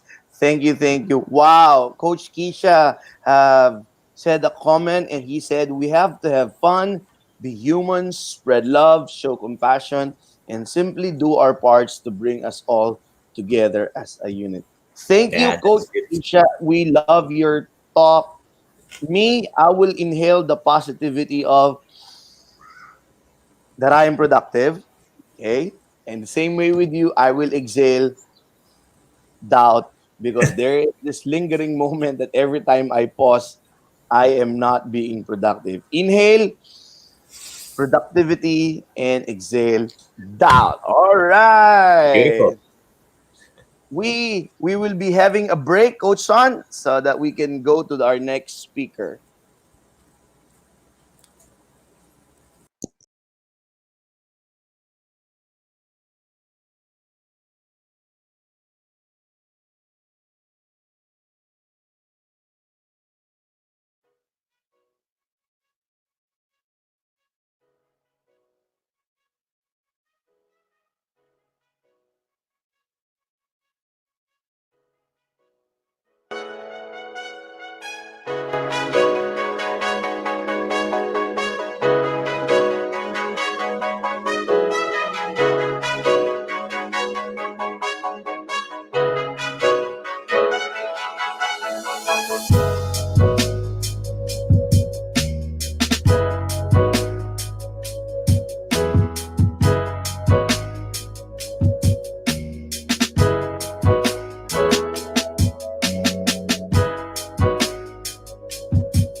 Hello, everyone. Hello, Coach Son.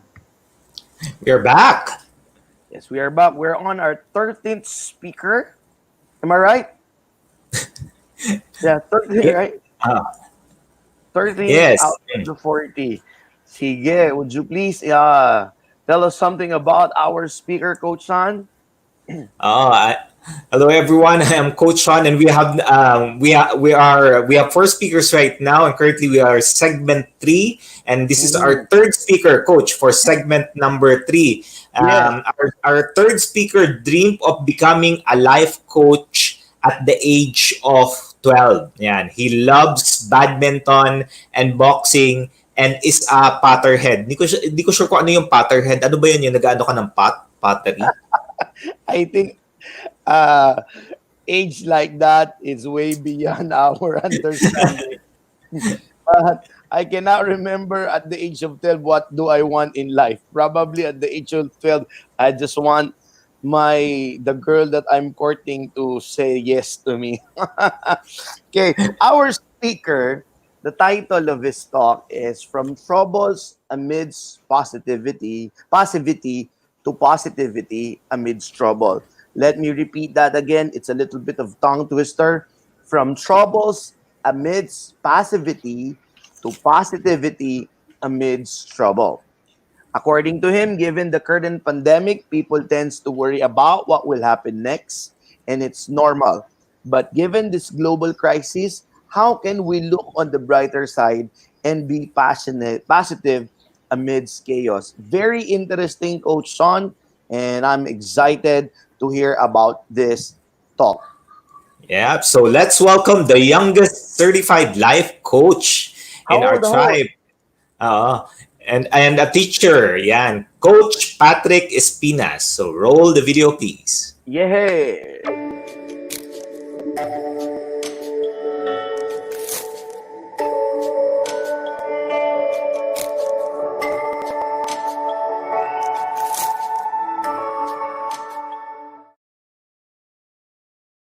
Hello, everyone. Thank you for saying yes and taking time to be part of this Global Virtual Summit Part 2 brought to you by the Global Institute for Coaches and Entrepreneurs. That is based in Dallas, Texas, USA. And this talk is a response to the original material of Master Coach A on COVID-19 ROI or Return of Insight. You may watch a replay of the said Kapihan Night episode at Coach A YouTube channel.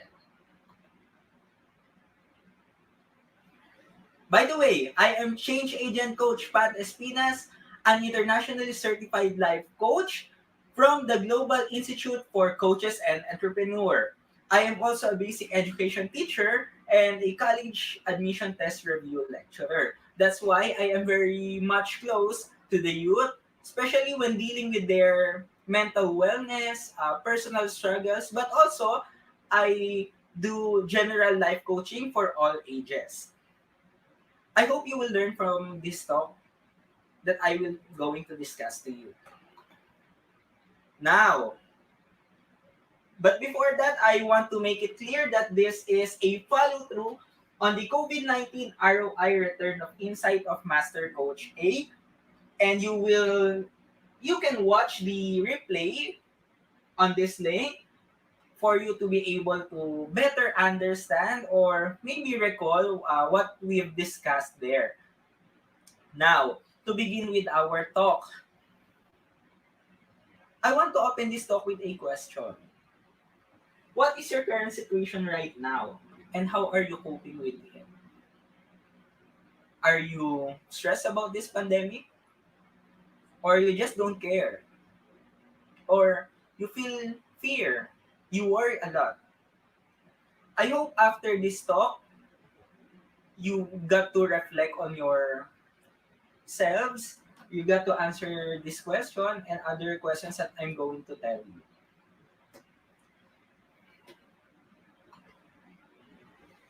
Okay, once again, I am Coach Pat Espinas, a certified life coach, and I am going to talk about from troubles amidst passivity to positivity amidst troubles. So I divided this talk into two parts, and let's start with our part one. So our part one is from troubles amidst passivity. Okay, so Coach Pat, what is a trouble? What do you think? What is a trouble? Okay, so a trouble is a public disturbance or unrest.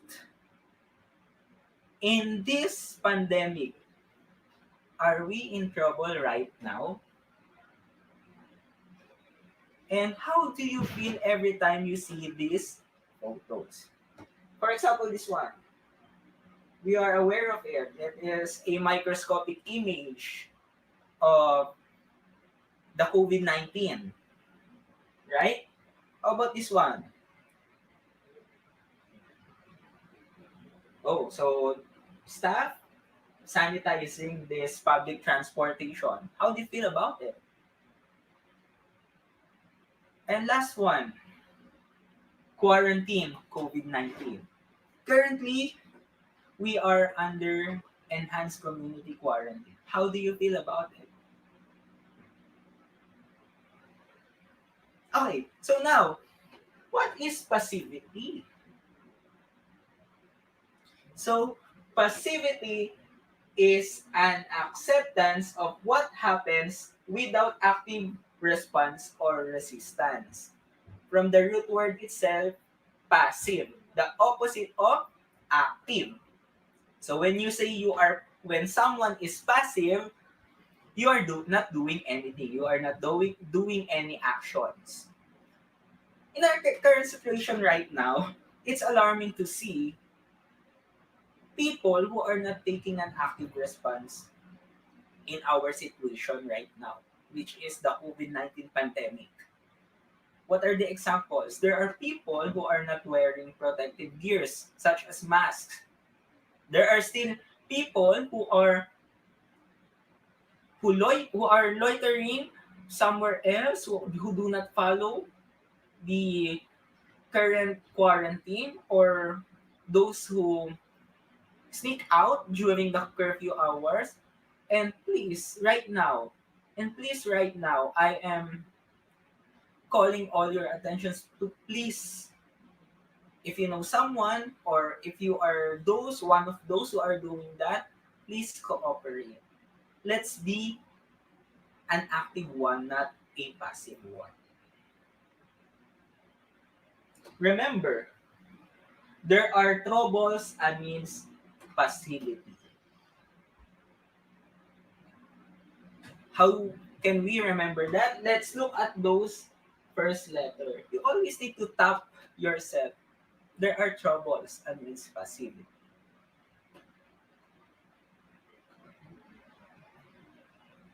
Now, what it means to be passive?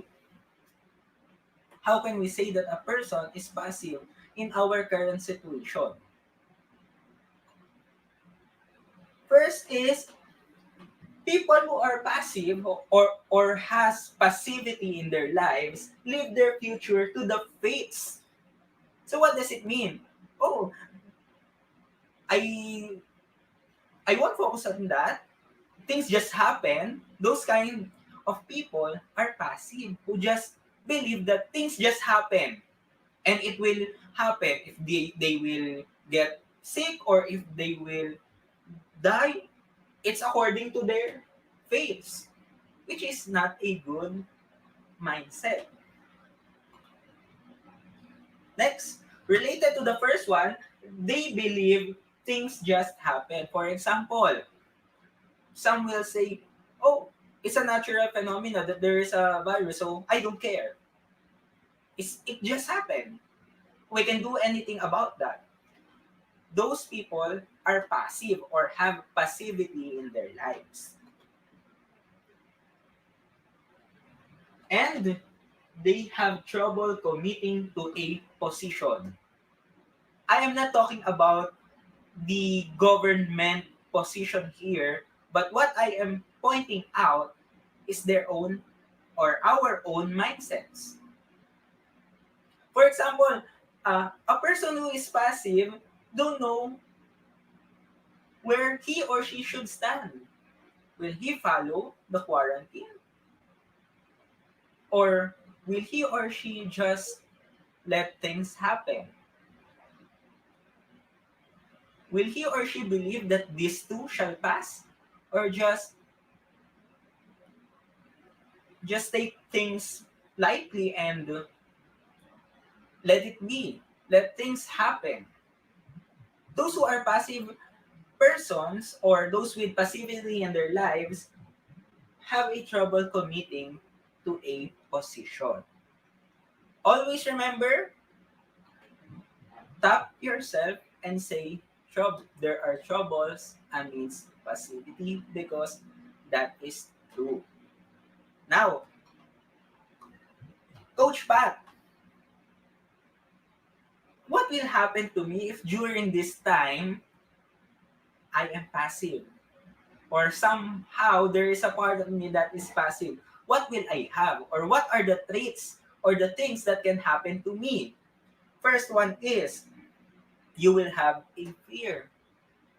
Coach, but I think it's not clear. I am passive. I don't care about the things that's happening. I am not proactive. I am passive. How can I have fear?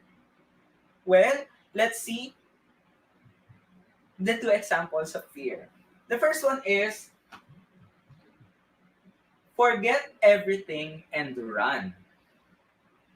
The second one is face everything and rise. So which of the two is the positive one and which is the negative? Of course, the positive one is face everything and rise. But the negative one is forget everything and run. People who are passive tend to forget everything and just run or let things happen. Are you that one who just forget everything, forget about this COVID-19 and just run? What do you think? What will happen to us if we just forget everything or to take things for granted? Next, uncertainty. If you are passive, of course, you will be uncertain. You will be uncertain if this pandemic will end, if what happens next after this current situation that is happening in the whole world, right? There is always uncertainty if you are a passive person. Next, chaos.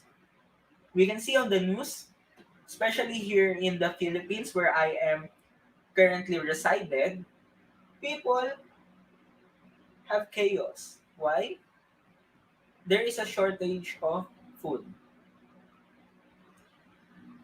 I am not going to talk about the current situation in the government, but I just want to point out that if we are passive enough,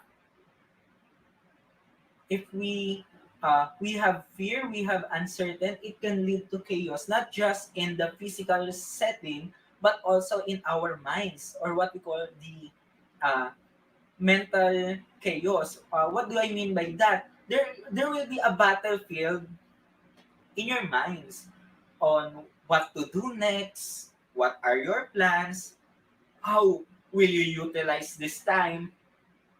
There is a chaos. I think there will be a chaos in all aspects of life of someone who is passive. Always remember, there are troubles amidst passivity. Again, follow with me. Tap yourself and remember TAP. There are troubles amidst passivity. If you are passive, you will be put into trouble. Are you going to remain passive? Will you allow yourself to get troubled? Will you let things just happen and don't take any actions?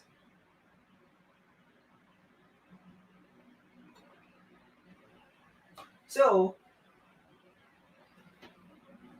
what will I do, Coach Pat, so that I will not be troubled amidst this passivity? Or how can I get out of this passivity? Of course, be positive. So, let's talk about the part 2 of my talk to positivity amidst troubles. This is our response. A while ago, from troubles amidst passivity to positivity amidst troubles. So we will convert our passive thinking into positivity. So in a positive thinking. Okay, I am Coach Pat, and let's remember these three letters. PAT. So positivity amidst troubles. So even though we are in trouble right now, we are currently in a pandemic, we should be positive. Coach Pat, how can I do that? Our world or our country is in chaos. How can I be positive? So let me teach you some points wherein I hope it can help you or it can help us to be positive amidst troubles. Okay, again, this is part 2. Okay, I want you to use again the word pat.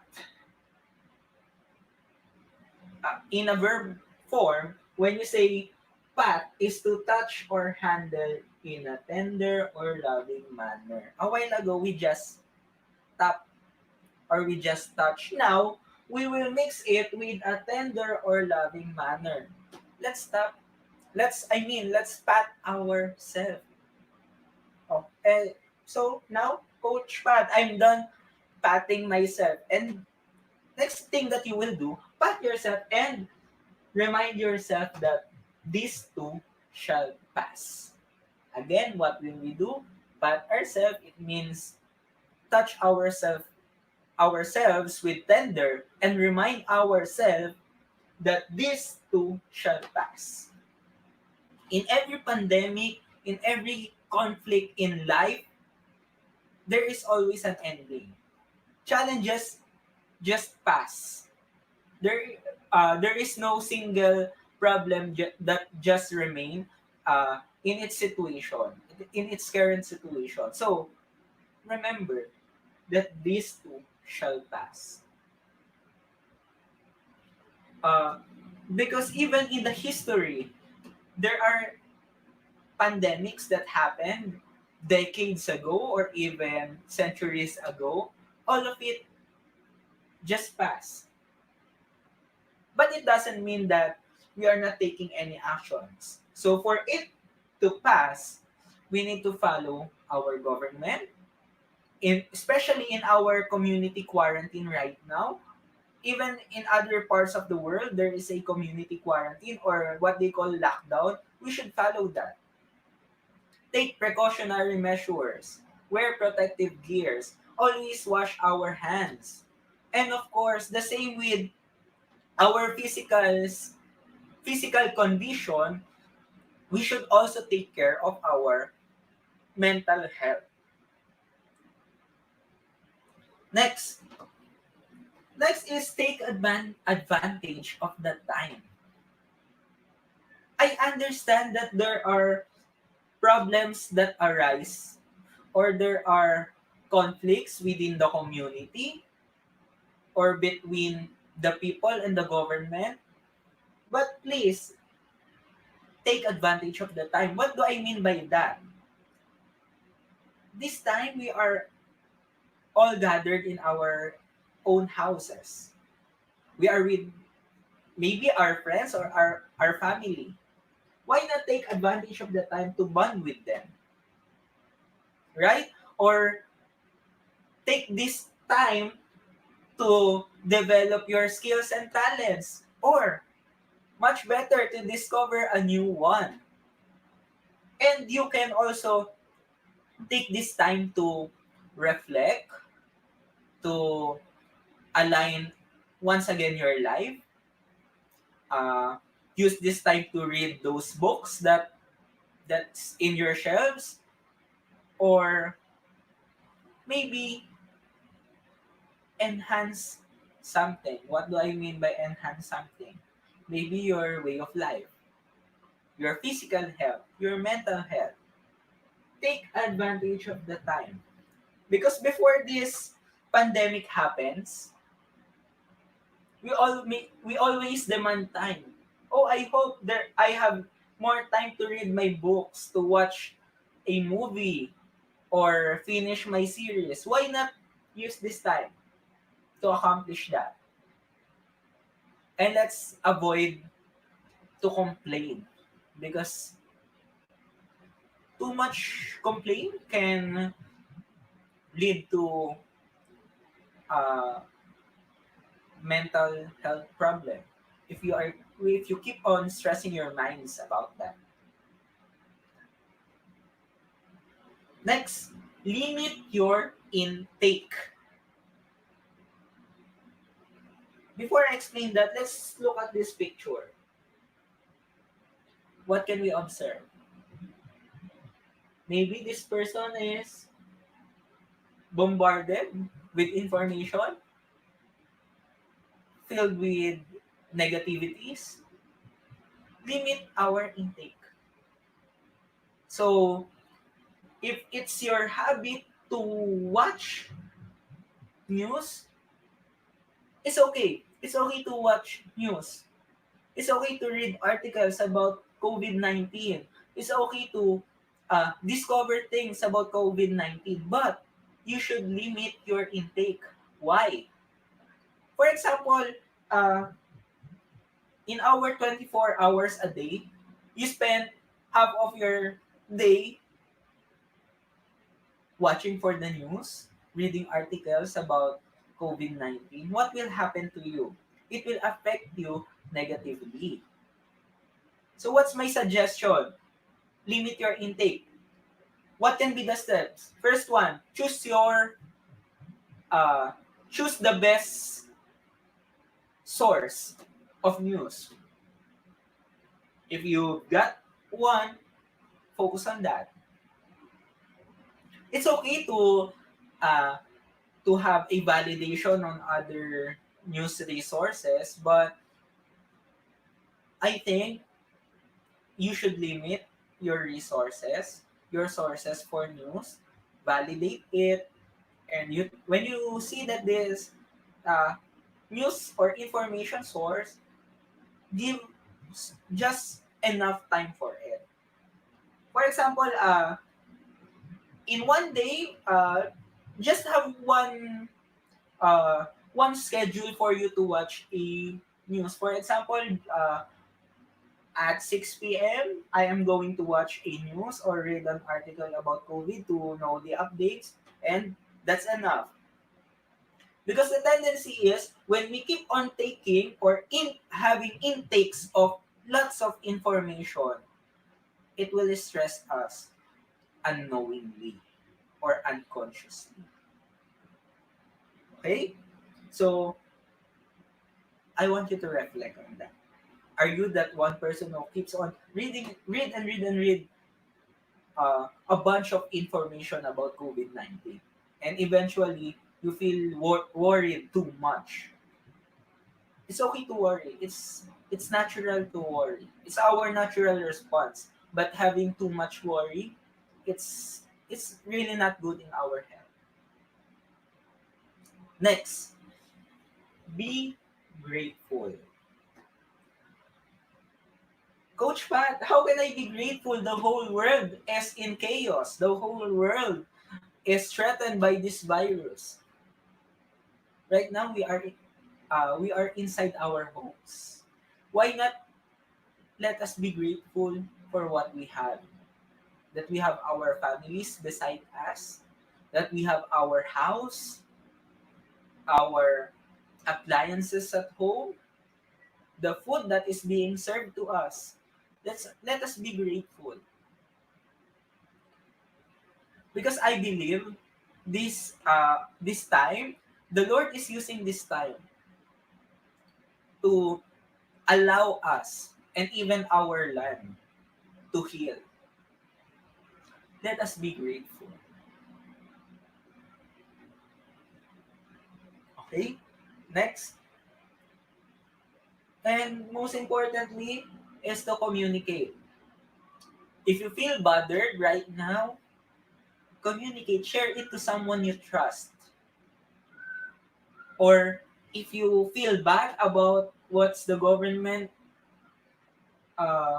what is our government is doing for our current situation, talk to someone, share it to someone. Because the communication is always the key to uh, for us uh, to solve our current situation. Because when things are bombarded in our minds, it will always and always affect our whole system.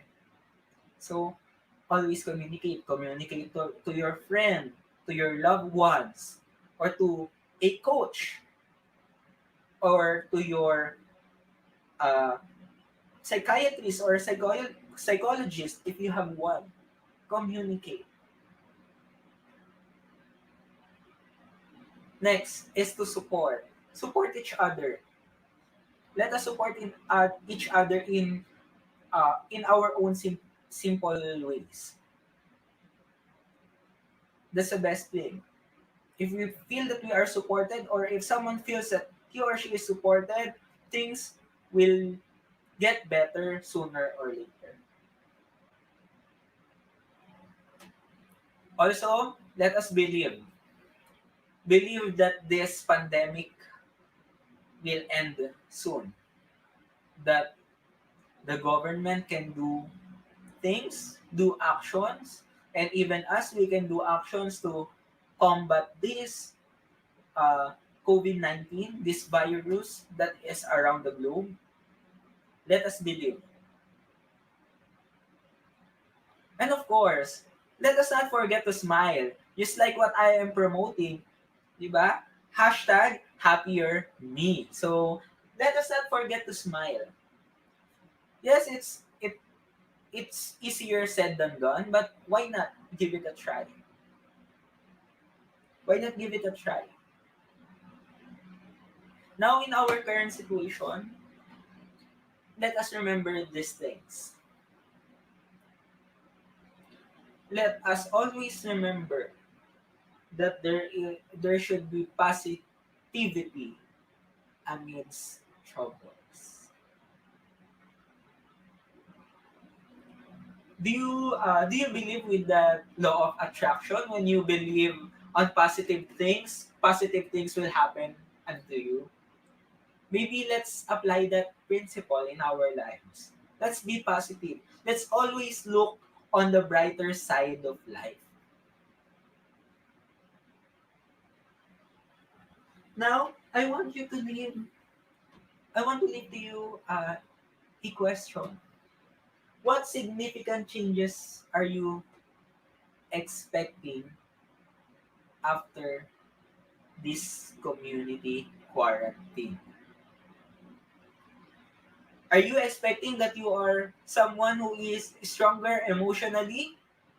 Are you that someone who develops more talent and skills? Are you that someone who learns to be patient?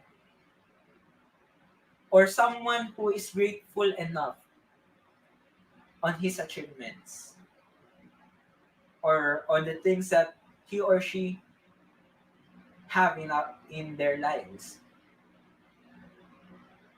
What significant changes are you expecting? I want you to reflect on that. I hope you will learn so much from this talk. Once again, this is from troubles amidst passivity to positivity amidst troubles. Let's remember this thing again. First thing is top, which is there are troubles amidst passivity. So uh, we will have a transition from again top troubles amidst passivity to let's pat ourselves with tender and care. Let's pat ourselves to have positivity amidst troubles. Everyone, thank you so much for listening. I hope you learned so much. And if you have any questions, I request you to leave a comment down here and I will reply to you as soon as possible. And I would appreciate if you will share this video and to if you will support the following episodes of this summit. We would very appreciate that. Thank you so much.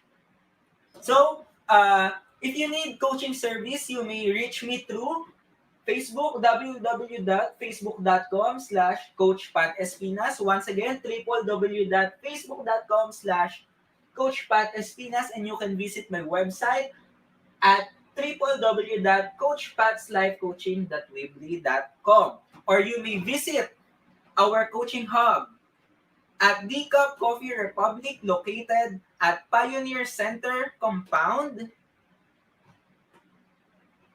Capitolio, Pasig City. We offer 24/7 coaching service on demand and you can contact us at 0917-586-1661. It is the number to call if you need a life coach. And you can also visit our Facebook page and Life Coach Philippines at www.facebook.com/lifecoachingph and you can visit also our website at www.globalcoachentrepreneur.org to know more about life coaching and life coach certification program. Once again, thank you so much. I appreciate you and I wish you to I wish you a healthy life, a healthy mind, and please do take care and take uh, precautionary measures. Remember that this too shall pass. Once again, I am Coach Pat Espinas. I am an internationally certified life coach, believing that there will be always hashtag happier me. And I hope you will also have your own hashtag happier me journey. Thank you so much, everyone. Once again, this is Global Coaching Summit Part 2, and we hope that you will support the following episodes in our summit.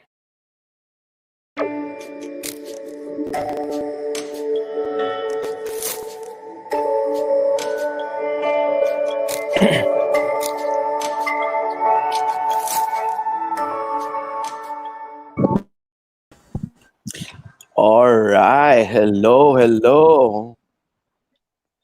Coach, Hello, Coach Vlad. Hello, Coach Sean. Hello, Coach Sean. Nice to I'm back. see you. is it true that you traveled certain kilometers just to get to a nice spot? Yes, Coach Pastor. I went to the quarantine pass to our barangay to get the quarantine pass, and then drive 40 kph just to get here to our town proper. And this office of my friend, she opened this one for just for me, and she said the signal is good here. So masaya ako Oh, na wow. nakapasok ulit ako. Thank you, Wow. whoever that friend is. Thank you for helping. Thank you, And Coach she Vlad. offered me breakfast. Oh, wow. Oh. For those of That you who is are not aware, nice. Coach Vlad is from Iloilo.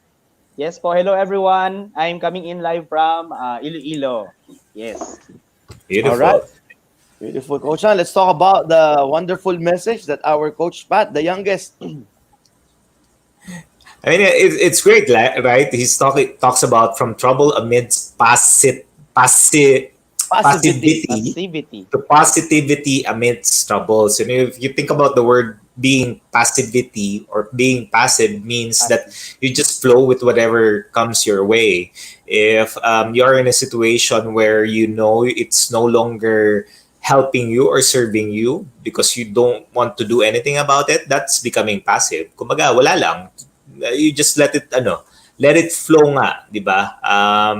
Not you don't do anything about it. Comparing to being aggressive and being assertive. So Assertive. ganun yung difference niya. And then the transition towards coming into a positive state where yun nga, di ba, Coach Pastor, yung sabi niya Yeah, TAP, tap, trouble tap, amidst pass, positivity. Tapos passivity. tinransition niya after which is I think that's great in a perspective where you need to be able to understand, okay, am I living a passive life, and if I continue to live this passive life, will this give me the future that I want, or will just I allow it by faith? Sabi nga niya doon, di ba, by faith lang na bahala na kung anong mangyari. I believe that is why he coined the title Trouble amidst passivity, because if you are really passive, troubles will do come. I Yeah, mean, true. if you're moving, troubles will come, but there is a better chance of being in danger if you are not moving, because we are meant to move and we are meant to act. And I, lo- I love the I love the acronym TAP, diba? Troubled amidst passivity, Yeah. and then it responds positivity amidst trouble. Amidst troubles. Oh, That's his nickname, Pat. Tap, oh, Pat. di ba? Oh, di ba? Tapat. Oh, yun. Dapat Tapat. tapat. Oh. Yes. So you're doing the things dapat correctly. Oh, tapat. Tapat dapat. And if you think about that, di ba? And especially with the COVID-19 and the community quarantine, if we just continue to be passive about the situation and we don't allow ourselves to grow or Mhm. to take advantage of, okay, I'm in a situation right now that I have an opportunity to pause and bring awareness and bring reflection to who I am and what I'm doing. Will I continue or will I do something to put more positivity in my life? 'Di ba? Coach Ang ganda. Sa tingin mo, Coach Vlad?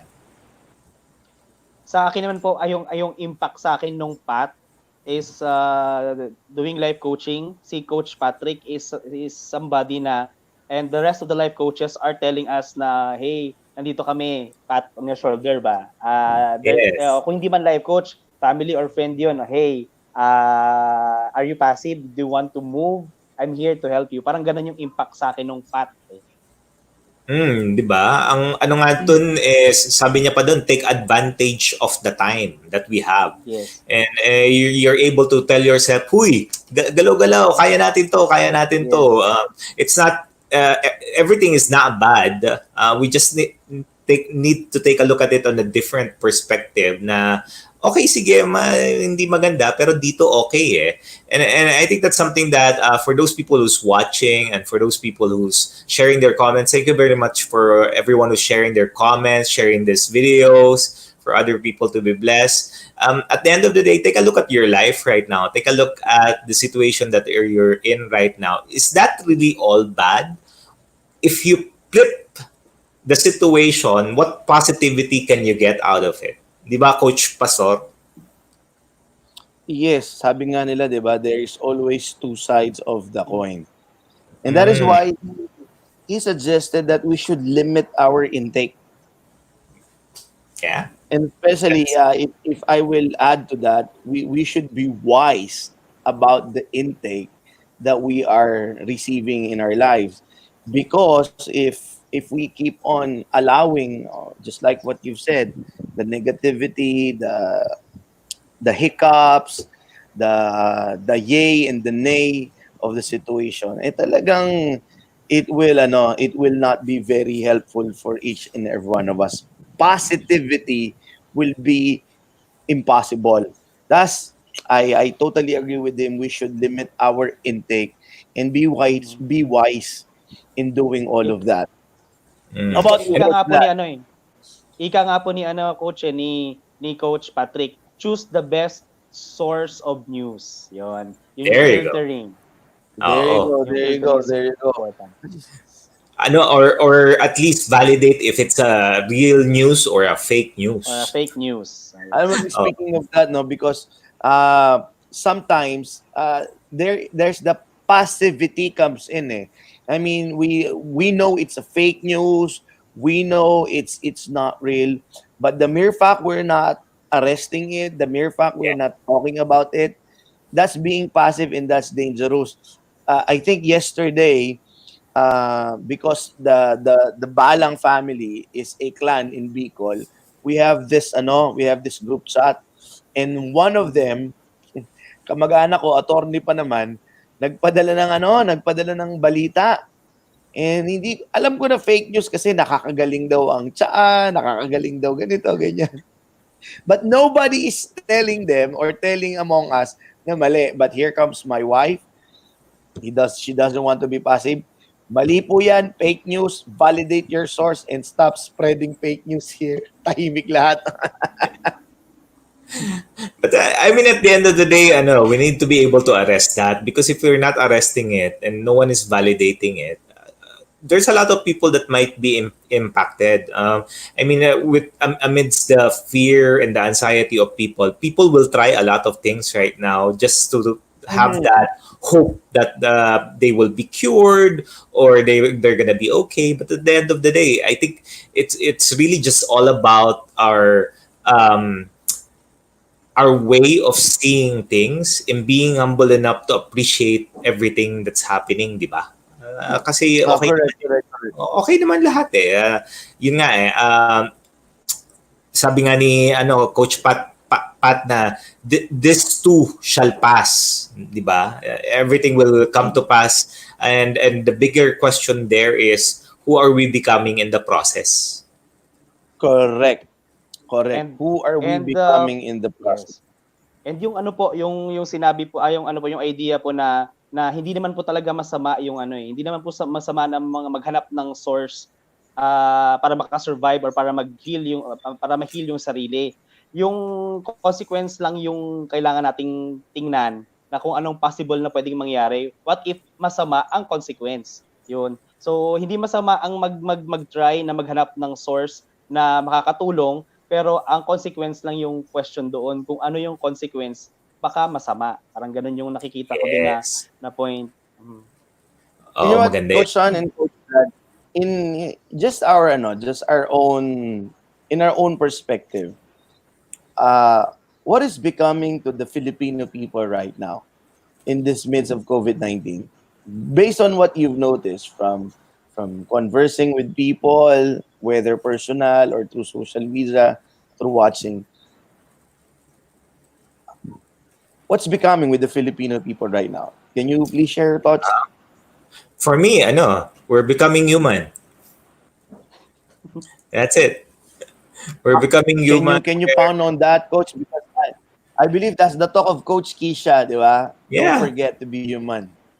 I mean, at the end of the day, it's really about just being us, because we were created to love. I mean, if we continue to love ourselves, that eventually will flow out and we continue to love other people. So, it starts with ourselves. Yun nga, God has given us an opportunity to pause and bring awareness and see who we are as who we are, not for what others think of who we are.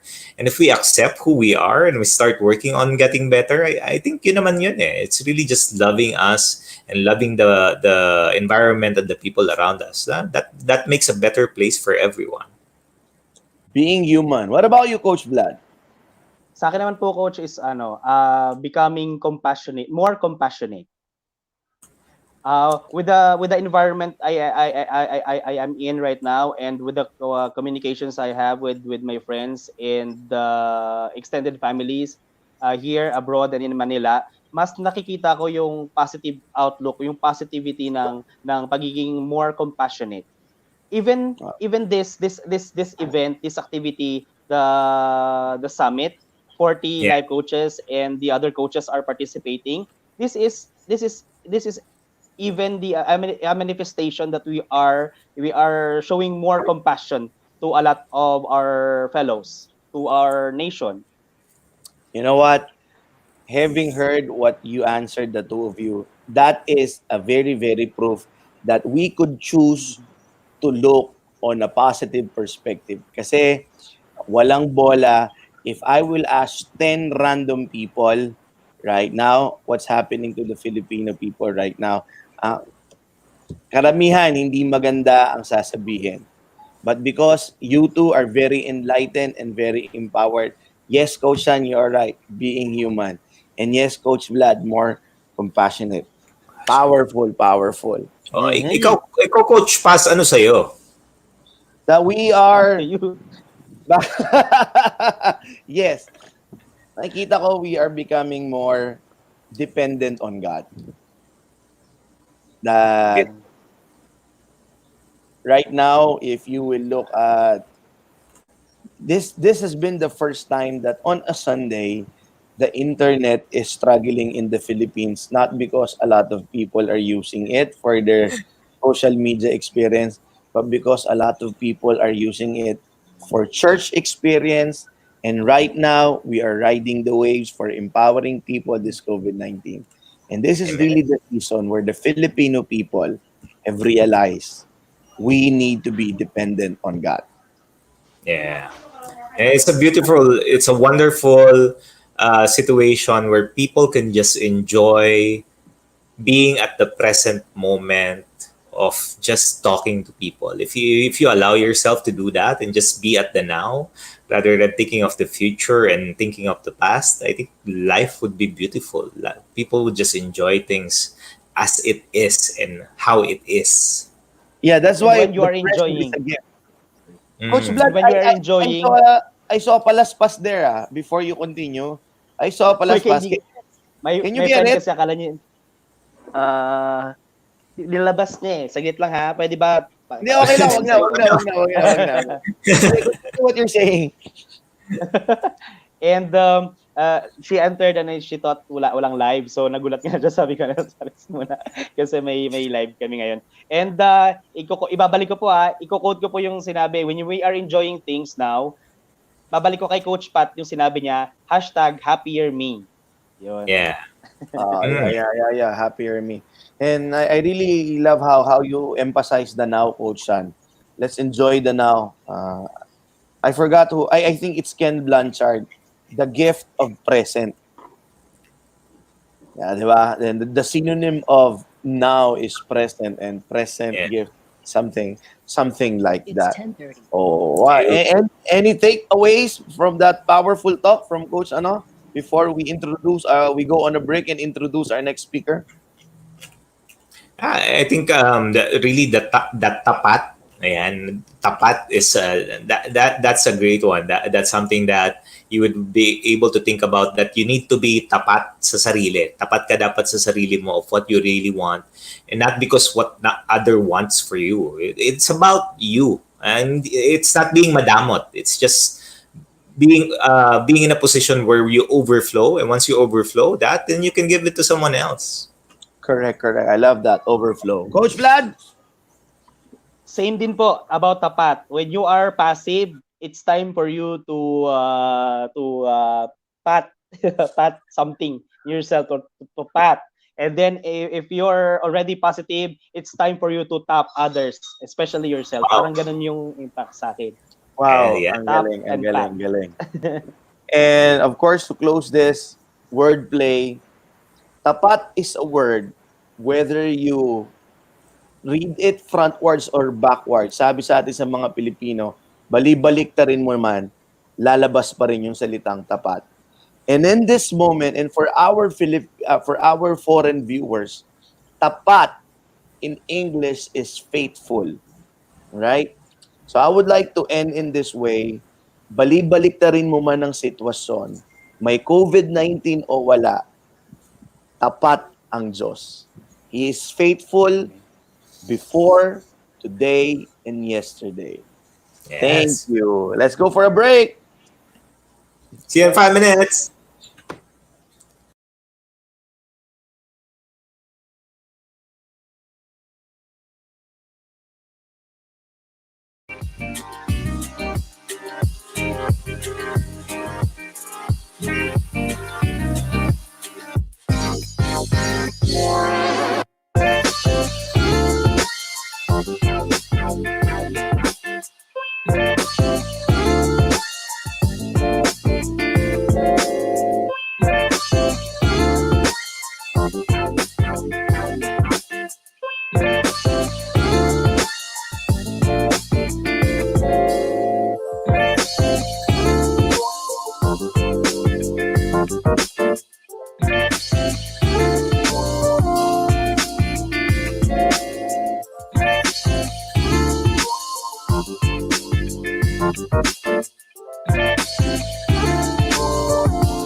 Hello, hello, hello. Welcome to Global Virtual Coaching Summit Part 3 segment, brought to you by the Life Coach Philippines and the Tribe of Life Coaches, certified by the Global Institute for Coaches and Entrepreneur.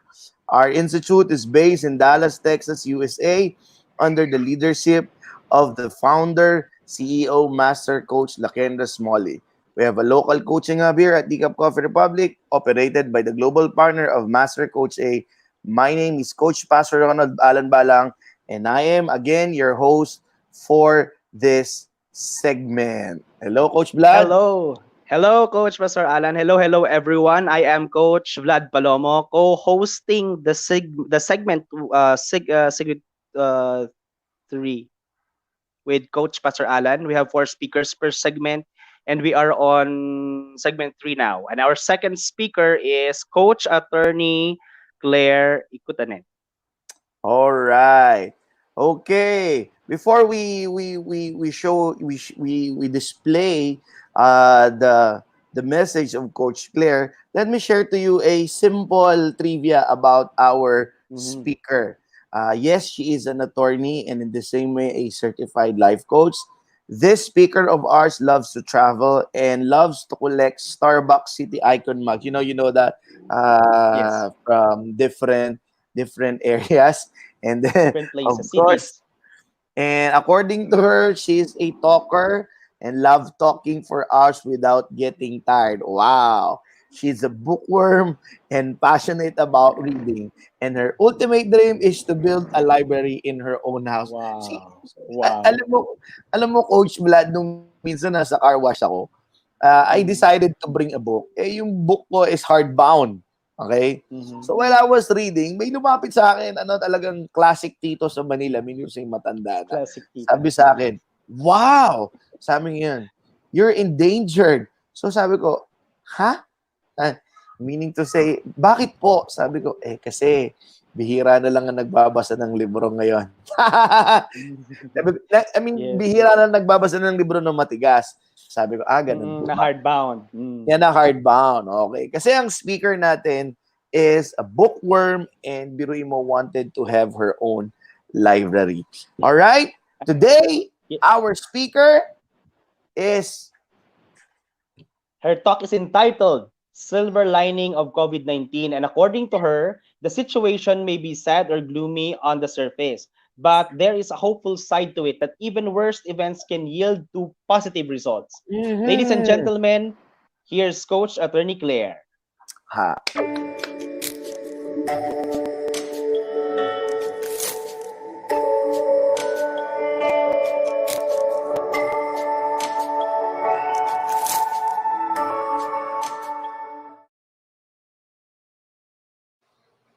Thank you for saying yes and taking time to be part of this global virtual coaching summit part 2, brought to you by the Global Institute for Coaches and Entrepreneurs that is based in Dallas, Texas. This talk is a response to the original material of Master Coach A on COVID-19, ROI, or Return of Insight. You may watch the replay of the said copy hand night episode at Coach A YouTube channel. I am change agent Claire Ikotanen. I am a juris doctor by profession, a financial and wealth planner by career, and I am a certified life coach by passion. I wanted to welcome you all and saying yes to this unique and historical experience. In this opportune time we are all experiencing together in the world today, the earth sent a message for humanity to slow down. As old system in our world needs to dissolve, new priorities emerge, and we all see what is truly valuable. And from there, we create a new evolutionary consciousness. We are in the midst of a global paradigm shift. As the impact and status of the COVID-19 virus evolves daily, the world faces uncertainty, fear, anxiety, confusion about what is happening and what it means in our life. However, uncertainty is not just present in the world event. It is also present in our relationships, in our career, in our circumstances. But the question is uncertainty our enemy? If we embrace uncertainty in a place of inner security and harness our creative potential and discover that hope is activated through self awareness, this unforeseen and currently uncontrollable pandemic is an opportunity to shine a spotlight on our creative resilience. In the midst of the crisis, there is always an opportunity. We have to search for that opportunity. We have to search for that silver lining. We have to open ourselves to the potential for personal growth and development. While the reality of a deadly and widespread virus is hitting home for most of us, we need a shift of the perspective on the collective experience. We have the opportunity to thrive in the midst of a pandemic. Now let's walk through simple concepts to energize our homestay attitude to boost our mental and emotional immunity. What is being called forward for us as a result of COVID-19 pandemic? In our community, in our groundedness, or in our grounding, and in our resilience. First, let's in our community. Even though we cannot hug, we cannot hug a friend, we cannot hold hands, we cannot hold hands in solidarity at this time. We are all in this together. Social distancing and self quarantine have become common language since COVID 19 does not discriminate. Unity, collaboration, and harmony are being called forward in the hopes of birthing a successful global response. On a macro level, we are we are required to act as one. But on a micro level, children are out of school, families bound to their homes, and some people suddenly are out of work, which creates an increasing need to structure and balance our time. We are being called to connect to our communities with phone and video calls, meetings, treatment centers are doing virtual instructions, spiritual leaders are streaming services. Almost all people have shifted their services to a virtual platform. Now, our paradigm of social interaction is transforming rapidly before our eyes. How well we create and stay connected with the community is a major factor. It is a major factor in our personal resilience equation. Now, could we come out of the other end of this deepened relationship and enhanced communication?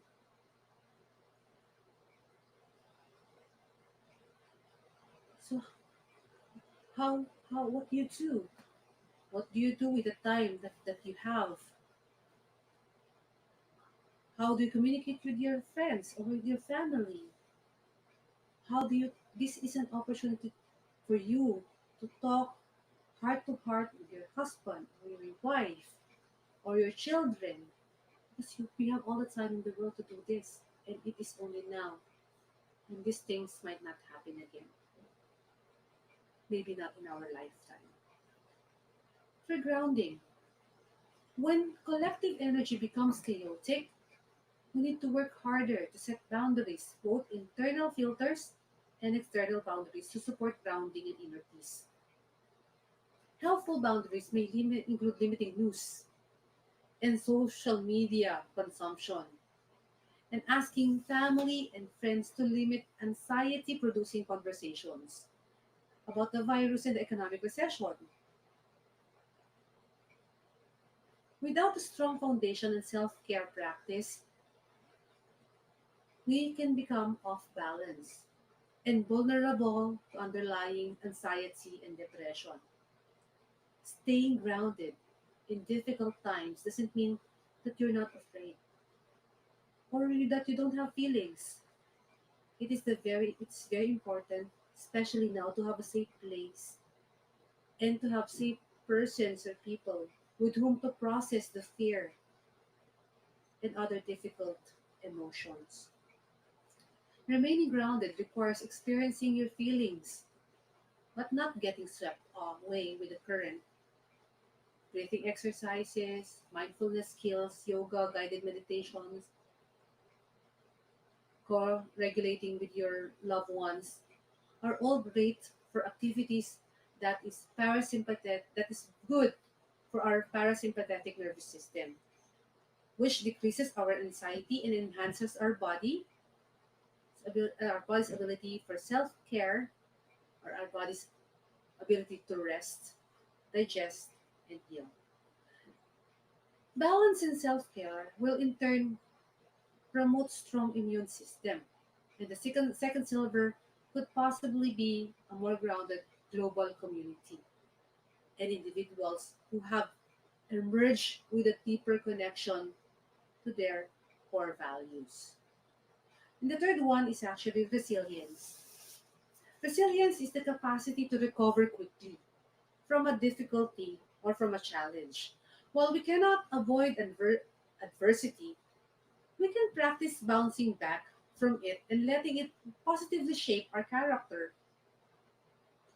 COVID 19 has personally invited us to strengthen our resilience muscle. While most of us have experienced slowing down of our schedules, we are being called to assess our individual situations and to creatively pivot.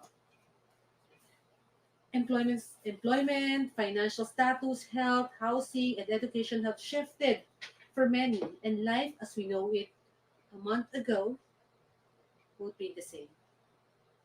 My prediction is that those who hold on on what was will suffer the most, and those who listen to the call of what will come will thrive. Since many people will be forced to find new jobs, the job market will be uncertain. And other side of that coin is space for new companies to be birthed. Our ability to engage a community and to creatively pivot will build resilience as our life structure changes. Take note that while we seek refuge in our homes to contain the spread of COVID 19, our planet's parasympathetic nervous system is experiencing a much needed period of rest, digest, and heal. In a matter of months, pollutions and greenhouse gas emissions have fallen across continents. We have been talking about and praying for a solution for a global climate change for a long time. but with action feeling futile. What can we learn from this pandemic in relation to a deepened relationship with our home? There's no doubt in my mind we will come out of this pandemic a stronger, more resilient country, more resilient person, more resilient global community. In addition to being connected, grounded, and resilient, the research of post traumatic growth suggests that we have the potential to grow beyond our pre pandemic level of functioning.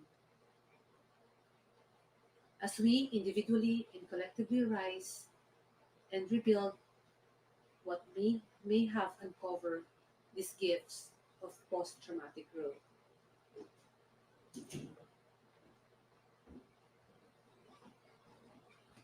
Centering our priorities, clarified our value, stronger connection with friends and loved ones, deeper connectedness to purpose, a more grounded global community, and appreciation for life. There are also 5 ways we can protect our psychological well being: consumption or consciousness consumption of news and media, social media, self care. We can eat and sleep and rest well to boost our immune system, integrate exercise, take vitamins, and everything that you need for mental and emotional self care. Sleep hygiene, like 7 to 8 hours of sleep if possible, guided meditations, calming tea, no electronics bed rule, no electronics in bed rule, uplifting conversation. I challenge us to show up for one another and to stimulate conversations that create hope and self-care. Create a community. Reach out to someone through a virtual party. Watch a movie virtually with a friend. Start a virtual interest. Check on the neighbor. Sing from your porch or balcony. Take yoga classes or special interests. Or has there been a thing that you have been wanting to do but cannot do because you don't have at the time? Now is the time to do it. Now, a challenge is, how do you stay connected with the community? What uplifting conversations are you having? What is your greatest opportunity to create people in your life? And what is your silver lining? With that, if you need coaching service, you may reach me through my Facebook page under Breadwinner Chronicles or my website at www.claireikodanen.com, or you may visit our coaching hub at Decop Coffee Republic, located at the Pioneer Center compound, Capitolio, Pasig City. We offer a 24/7 coaching service on demand. 0917-586-1661 is the number to call. Visit Life Coach Philippines or www.globalcoachentrepreneur.org to know more about life coaching and life coach certification program. Have a great day. From my heart to yours.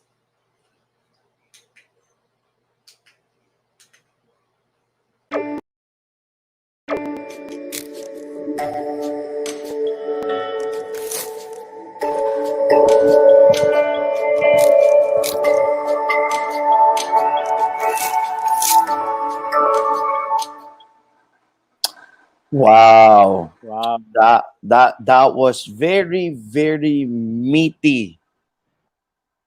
malaman. Malaman na malaman, coach. Malaman na malaman, and I believe Ah, from your appearance katatapos mo lang kumain. medyo meron Ay, kang konting gana. Wala eh. Nakapagpunas na coach, nakapagpunas na po. Yeah, what we heard a while ago is our fellow life coach, and that is Attorney Claire. And the title of her talk is Silver Lining. And she was able to encapsulate all of those ideas, all of those silver linings. And I think it's just a 15 to 20-minute talk, Coach Vlad.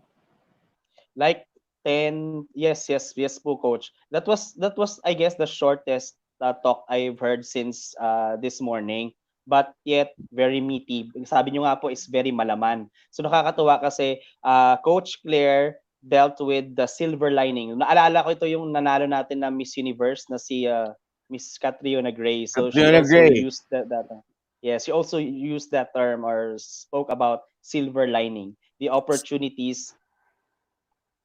Yeah, sige nga, Coach. Could you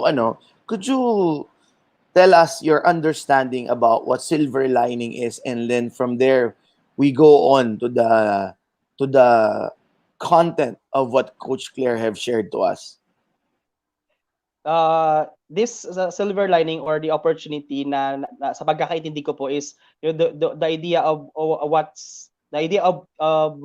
is really valuable or what is really important as of the moment. So tinitingnan para sa akin kung ano yung tinitingnan ko na precious sa panahon ngayon, instead of looking at the trashes. I would still look for the silver lining, the treasures over trashes.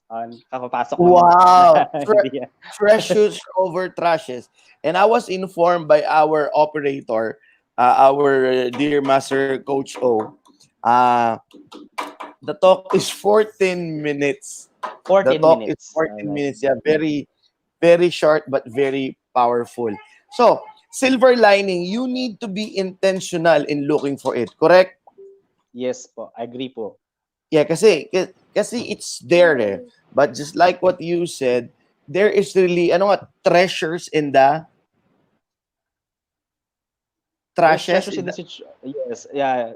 Look at what treasures over trashes on yeah. trashes. That's a magandang hashtag yan, Coach Vlad. Mahusay ka talaga sa mga Biglang ganyan. na pumasok. And let's talk about the trashes first, and then what are the trashes? What are the things that cover the silver linings that's happening right now in our situation, based from her talk, and then based from your observation that is happening right now. Well, for the first few minutes, sinabi ni Coach Claire po na about things like uncertainty or Correct. uncertainties. Yung sinabi niya kanina. Sabi niya, for us, we may consider, for some, they may consider it as a trash. But then nagtanong doon nagtanong si Coach Claire doon Sabi niya, is really uncertainty our enemy? It's Yun 11 yung o'clock. tinanong niya. Yun yung tanong niya. Sabi niya, and at the same time, sabi niya, kailangan natin mag-isip kung ito nga ba yung uncertainty na to, yung mga iniisip natin, yung mga anxieties natin about uncertainty. Will it be the enemy na talaga siya ba talaga yung enemy natin ngayon sa panahon ngayon? Yun yung tanong niya. So, nagponder ako doon. Sabi ko, oo nga no. Sabi ko, naisip ko, bakit bakit ko kailangan bakit ko kailangan gawing enemy yung isang bagay na kailangan ko munang i-establish, kailangan ko munang mag-pause, kailangan ko munang i-assess, yung ganun ba. So nag-assess ako doon as In your personal coach. note, Coach, on your personal note, what is the uncertainties that is very evident in your life right now? Sa akin naman po coach, yung uncertainty is the uncertainties siguro sa life ko, mga mababaw lang siguro na mga uncertainties like ito, I was not able to cope or to come up with a good signal as this morning. So para sa akin I was not able to prepare well because I thought all the while okay na. So para sa akin yung mga ganong isa yun sa mga example basic lang siguro na example ko ngayong araw na to is may signal. So I was not prepared na posibleng mangyari na mag-crash kahit na may wifi na, kahit na may signal na. But then I was able to cope naman and to respond na mabilis ako nakabalik. So para sa akin kung ano man yung other uncertainties na na posibleng pumasok sa akin, or maisip ko, kailangan ko lang talaga mag-respond. Kailangan ko lang talaga mag-isip ng paraan na somehow maka-prepare ako ulit or maka-learn ako sa lesson na 'to ngayong araw. So, the talk or the sharing of Coach Claire is really about kung ano yung potential na pwede natin ngayong makita sa sarili natin na pwede nating magawa. And that Yun is po yung where the silver lining comes. Alam mo, yes. I love what she said. I don't know if I copied it right, but she Mm. said there, those who hold on what was will suffer the most, but those who hold on what will come will thrive. Can you remember her saying that? Na sinabi niya is, those who hold on what was will suffer the most, but those who will hold on or hold on what will come will thrive. I believe she is leading us into that aspect that there is really beauty, there is really this silver lining that is happening right now. We just have to be focused on what's happening, and just like what we keep on saying, 'di ba? Corona shift, there is really a shift that is happening right now. And what we are doing now, Coach Pastor, is a positive impact kasi sinabi din ni Coach Claire na we need to have this collective sharing of collective experiences. Kasi nakakatulong din 'yon, the way we are connecting to other people, we are connecting to our fellow coaches, to those who are watching right now. Sharing of collective experiences and empowerment really helps kasi doon tayo sa thriving, doon tayo sa sinabi niyo nga po kanina na share ni Coach Claire na doon tayo sa idea na yung silver lining is just there. We just need to participate and to share what we have. And then some of the silver linings that she mentioned in her talk. Number one, of course, that came from the item resilience. Talagang tayo mga Yes. Filipinos very resilient. There was even this poem. I forgot if it's Envy Garcia or Jose Villa, yung pliant like a bamboo. Are you familiar with that? Uh-huh. Not really, So Coach. so so that is where What that is it all resilience. about? I mean, describing the Filipino people, the bamboo, no matter how strong the Yes. wind is, it will just flow. It will just stay strong. It will not be uprooted. The title is Flying Like a Bamboo. And then, of course, she talks about the strong foundation and self care in order to survive. Grounded. Yeah. uh, and then the core values of we that we have. So how about you, coach? What else can we unearth from that powerful talk? But before Ako you naman do po that, yes, wait, before you Coach. we have some uh live comments. Yes, from Coach A. Stay grounded. Thank you, Master Coach A. Good morning. And for Master Coach Lakenja, we receive your heart. And then, of course, for Coach M, it's been a while. Hi, coaches. Hello, Coach M. And then, of course, Hello po. yeah. And then say, going back to you, Coach Blad. What are you saying? What I reflected upon are the 3 points or pointers of Coach Claire. The being stay connected, stay Mm-hmm. grounded, and resilience or be resilient.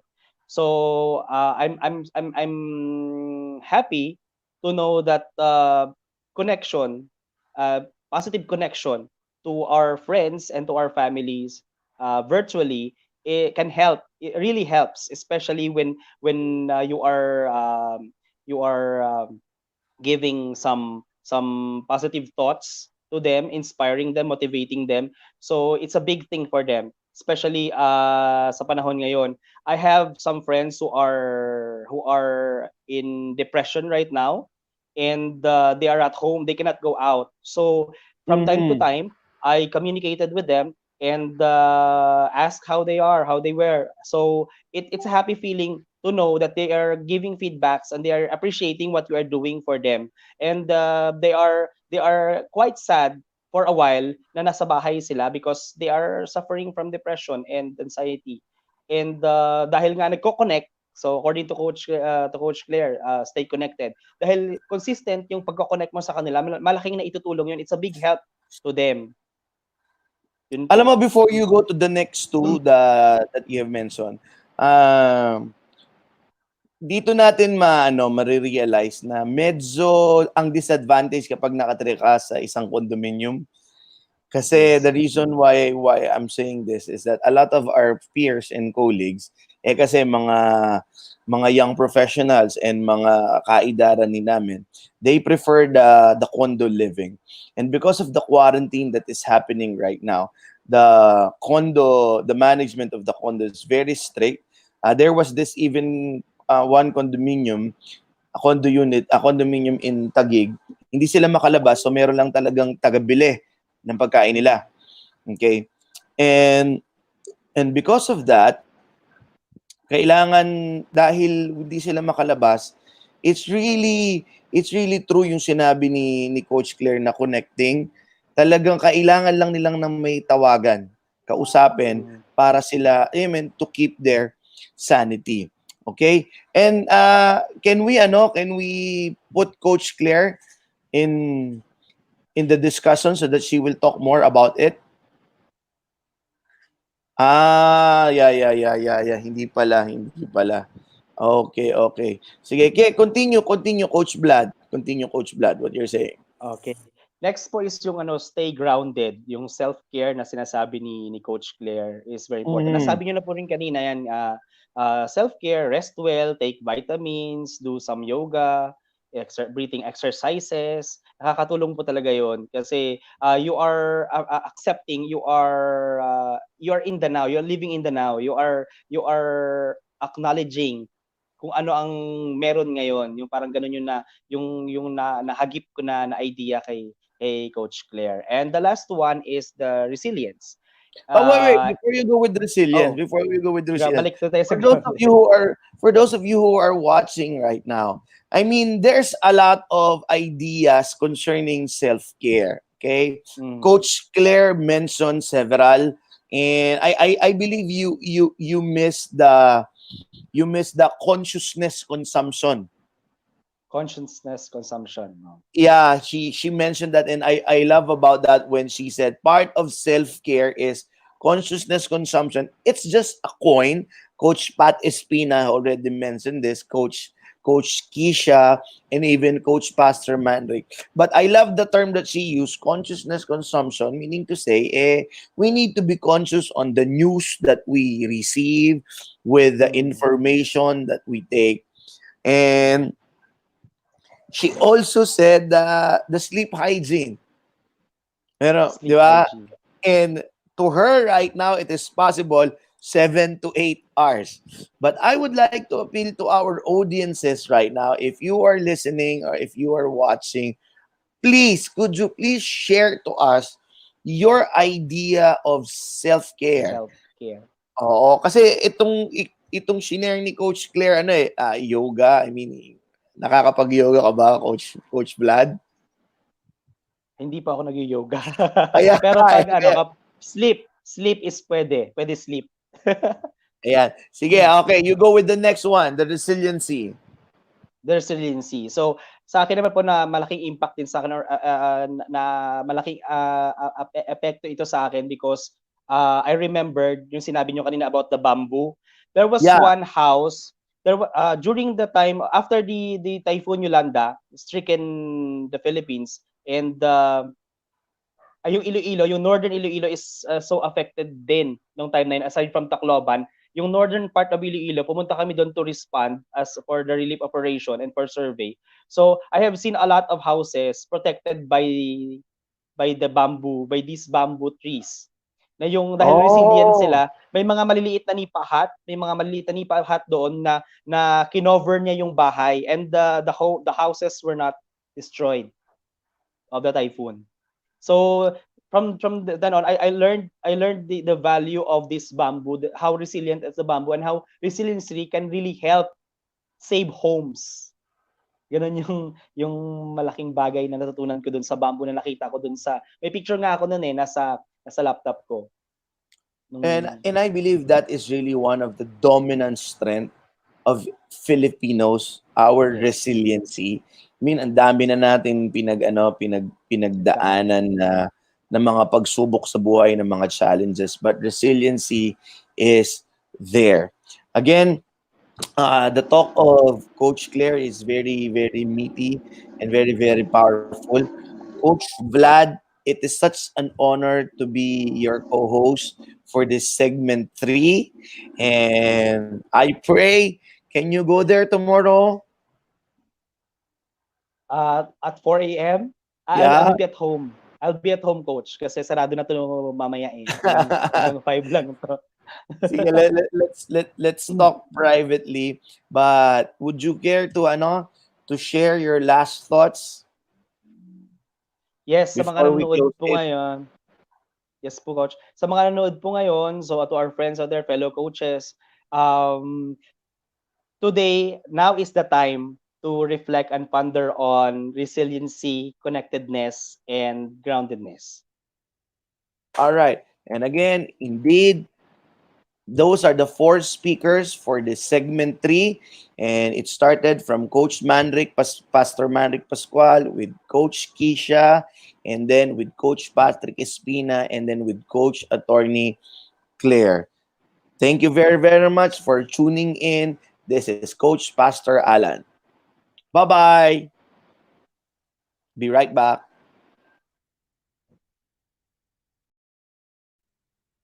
Hmm?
Hello everyone. Hello, Hello, Coach Pat. hello, hello everyone. I Hello think everyone. merong microphone na nakatapat sa electric fan. Medyo i-ano lang natin, ayusin lang natin. Ito po, okay na po. Ayan yan. Thank you. Thank you, Coach Pat. Hello, Coach Attorney Claire. It's been a while. Hello. Hello, good Coach Vlad, evening. introduce Morning. yourself to Morning. them. Hello, Coach Claire and Coach Pat. Hello, Hello everyone. po. I am Coach Vlad coming in live from Iloilo. Sorry, talagang meron lang electric fan na ano na For a while po I'll check. sige, sige. Ayan. Yan, malinaw na. Yan, okay na. Thank you. Sige, we have the two speakers from this segment. Okay. Unahin na natin ang pinakabata, Coach Pat. Okay, would you like to share to us how do you feel in doing that talk, the top and Pat? To be honest, first thing I feel excited. And at the same time, I feel rattled on what topic should I write because sabi ko, ang daming naka-line up po kasi na topic na gusto kong i-talk about related to COVID-19 and dun sa ROI ni Master Coach A. So, I feel excited and at the same time, kinakabahan. Sabi ko, paano kaya? Sabi ko, may manonood kaya and all. So, it's my second time na live and this time, it's a talk na talaga, not just an interview. So, a bit excited and at the same time, kabado and medyo naratel. Ayan. Pero, all in all, excited and happy. Wow. Wow. How about you, Coach Claire? Ano yung ano? How do you feel in doing the talk? Actually, hindi pa ako nakapag-live. So, first time. Kaya, kagaya din ni Coach Pat, naisip ko ano yung, ang dami kong gustong i-discuss about COVID. Pero nakita ko yung relevance kasi di ba matatapos na yung lockdown eh. So, paano Mm-mm. tayo pasok dun sa, what is the new normal? Ano yung, paano tayo papasok dun sa pagtapos ng lockdown, 'di ba? Kasi definitely hindi na kagaya ng a month ago yung pagpasok natin ulit sa society. So yun yung ano ko doon. Kaya ako nag-concentrate to silver lining. Ayan. Wow. Coach Claire, hindi ko pinag-usapan kanina namin ni Coach Vlad. I don't know if I coined it right. Can you please tell us more about that? Those who hold on to what was will not survive and those who, yung something like that, na ano mo, ganda na sinabi mo na yun eh. Well, kasi right now, we're actually, hindi lang tayo, not only the Philippines, but it's a global paradigm shift. Diba? So parang, ito yung sinasabi ko din na that the necessity is actually the mother of invention. So, nangyari ngayon, dati sinasabi nila na hindi pa o kunyari, Hello, Coach Claire? po nawawala po ako. Hello po. Yes, Hello? paulit lang ng konti, Coach, nawala yung part na yun. Ayun, sabi ko, kasi 'di ba, ang tayo kasi parang ang ano niyan is hindi naman natin na picture or hindi natin na imagine na we will do halos lahat online. 'Di ba? Companies are meeting online. Tayo, the church services are doing it Yes. online, 'di ba? Even today. And tayo, ito yung coaching, although mayroon na tayong coaching before online, but to do this on a full-time thing is something new. So kung Yes. ikaw ay isang tao na nag-hope ka pa na babalik sa normal yung dati, kung ano ko yung life mo before na ano, I don't think makaka-keep up ka sa changes do sa paradigm. Kasi do sa paradigm shift. So dapat Mm-mm. open mo na yung mo na it will not be the same.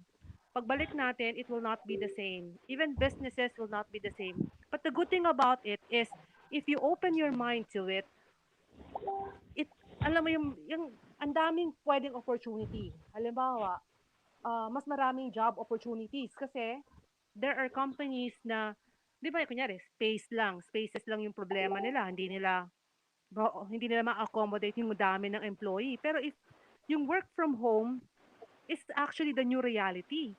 'Di ba? Mm-mm. Pwede mo na siyang gawin talaga from work from home. Or kunyari, in my industry, before, hindi namin napipicture na we will be selling insurance online. Pero ngayon, Mm-mm. kaya na. Pwede mo nang nagde-devise na ng mga ways and means how to do that, how to present it online, how to talk to your client online, and even yung mga iba pa, yung halimbawa, recruitment online.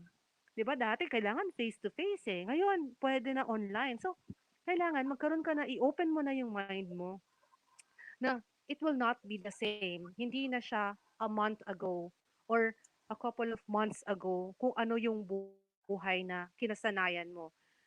But the good thing about it, there's a silver lining. Kasi Yeah. kung halimbawa, everybody will be working from home, traffic will be lessened, pollution will be lessened. Diba? Parang, and the time, we can maximize our time. Actually, now that I'm locked down and doing online work, I'm more productive. Mas marami akong nagagawa kesa nagko-commute ka, you spend your time commuting. So, yun na Mm-mm. yun na ngayon, doon na. So, kung i-shift mo na yung mind mo na everything, yung bahay mo, pwede mo na siyang gawing opisina, and then you can transact your business online, and ito na yung new norm, ito na yung nga yung tinatawag na paradigm shift, definitely magta-thrive ka, diba? Hindi ka na maiiwanan ng changes. So, yun. Wow, thank you. That's the silver lining. That's Maganda it. yung sinabi mo na yun talaga. Ha? Yes, Coach Vlad? Yes po, Coach. Coach Claire and Coach Pat, I would agree with what Coach Claire said about the paradigm shift, about the shift. Our next question is, what's next after this? After the shift, what's next? Anong look forward niyon Mm-mm. na posibleng mangyari o gagawin after this po? Let's begin with Coach Claire po muna. So, ano yung gagawin ng tao? What's next Or after this po? Opo. ah, yun, kasi ganito, yun na nga. So, as I was, nga, we just have to look from within. That, ito yung, kaya nandun din sa talk ko na, kasi a lot of people are in, kasi may uncertainty nga eh. So, di ba, everybody is scared. Everybody is, there's a confusion of what's going to happen next. But is uncertainty really our enemy?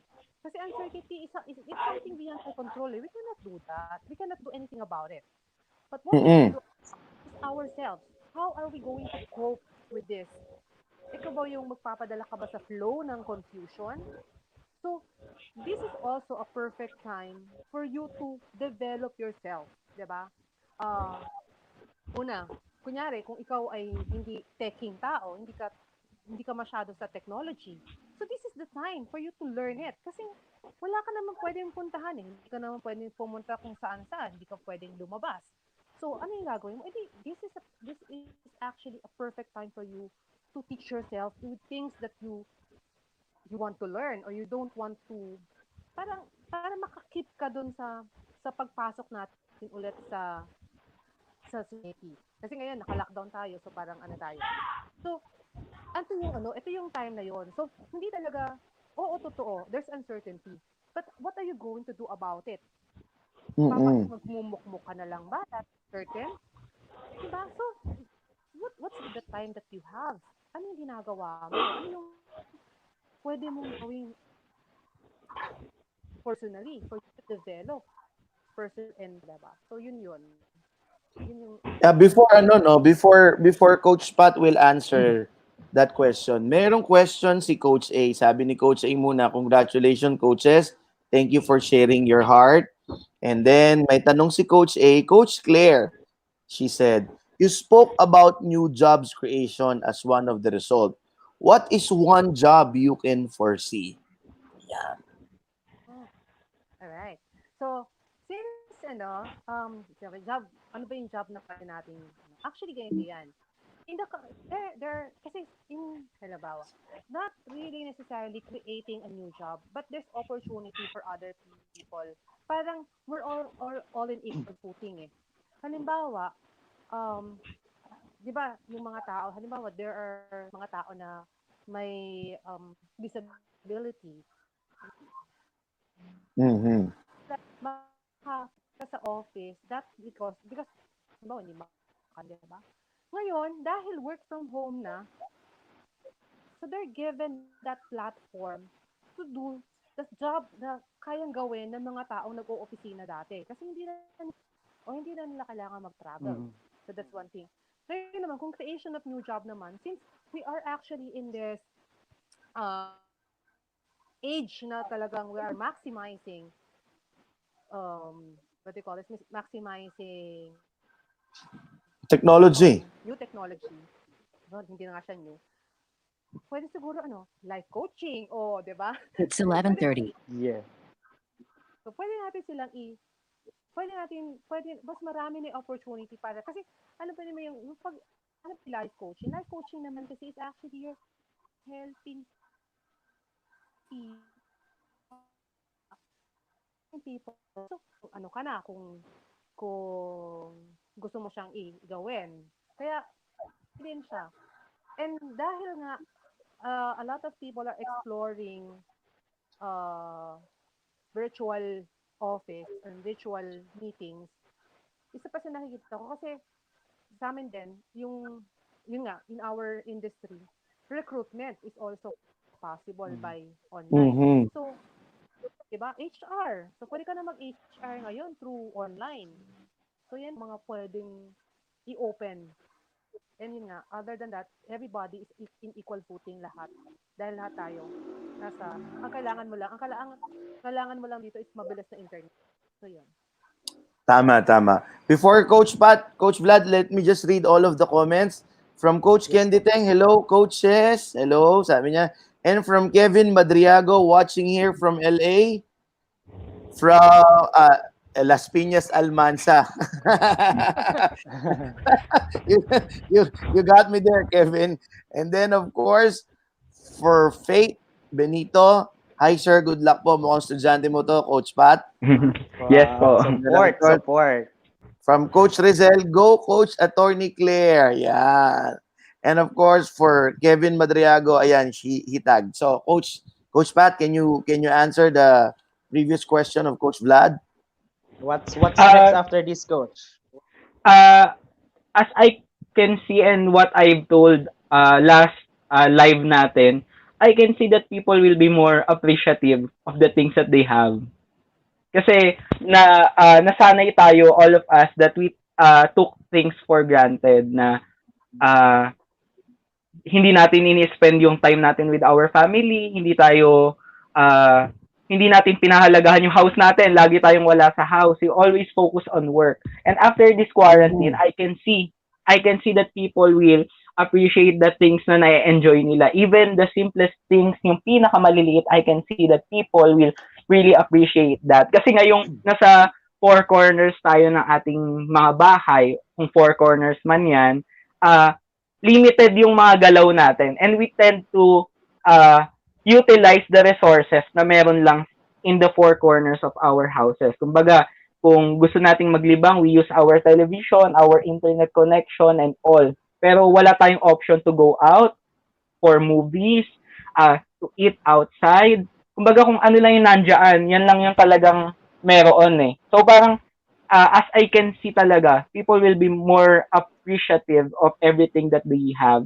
Especially yung communication, yan, yung what do you call this, yung kumbaga face-to-face communication. Kasi ngayon, hindi natin pwedeng ma-meet yung friends natin or family or relatives outside. So, ayun yung nakikita ko. And I agree with Coach Claire, yung sa jobs talaga. I really agree with that kasi ngayon, pwede pala, no? Pwede pala tayong mag-work from home. No? So, sabi ko, oo nga, kasi even minsan sa classroom, pwede, yung iba nag-Zoom, ganyan, nag-Skype, and even online teaching, even life coaching, pwede na rin natin gawing online. So, maraming pagbabago na makikita, I believe, after this pandemic. Yeah, I Yes. think ang isa kong nakitang ma-amplify na job dito is talaga yung online education. Online education. Dati nakikita lang natin doon sa mga malalaking school, 'di ba? But right now, yeah, Attorney Claire is right. Talagang we are now in equal footing. Yes po. Coach Pat, thank you for that insight na about how you see or what you see that will be what you see that what's next after other people. How about po para po sa sarili niyo, Coach Pat? What's next Yes. after this para po sa inyo? Para sa sarili. Ah, for me, for me, talagang yung life coaching, especially in this quarantine time, mas napahalagahan Mm. ko siya and mas nakita ko yung value ng life coaching in one's life. And after this pandemic, I know that I will step out of this comfort zone kung saan ako lumulugar, saan ako kumikilos, Mm. and I can see na mas i mas i-apply ko in my daily life so that I can help also and I can reach out to the people who needs a coach to help them to kumbaga continue with their lives. Oh, yan Yun po. for those of you who are watching, especially for the friends and students of Coach Pat, yes, he is offering his coaching services. For you, Coach Claire, what's next for you after this? Well, yan din. Kasi ngayon nga, nakita ko na ang daming kailangan ng taong kailangan mag-transition eh. 'Di ba? Parang andun sila sa point na hindi nila alam where to go. So, kailangan nila ng people who would guide them. Actually, yun din yung sa talk ko, na kailangan na that they need people who would guide them to get to where they really want to go. So, itong Mm-hmm. na to, actually, maganda rin itong, yun nga eh, kasi personal, because other than personal development, you have growth in your life. Personal So, development, reading. So I haven't been really doing full-time coaching. So nakita ko ngayon yung opportunity na ito na yung mag-open ng door for a full-time life coaching kasi a lot of people will be needing life coaches talaga. So yun, that's where my path would go. Alam mo, the beauty of life coaches talaga is that we transition to transformation. And right now, very timely itong comment ni Coach Candy. There are many things we can appreciate when we shift our focus from lack to abundance. Ulitin ko, no? Abundance. There are many things we can appreciate when we shift our focus from lack to abundance. And that is where really as a life coach we will come from. And then tama ka, Coach Claire, and then tama ka, Coach Pat. This is it. Number one is really the technology, the thing that we are using right now.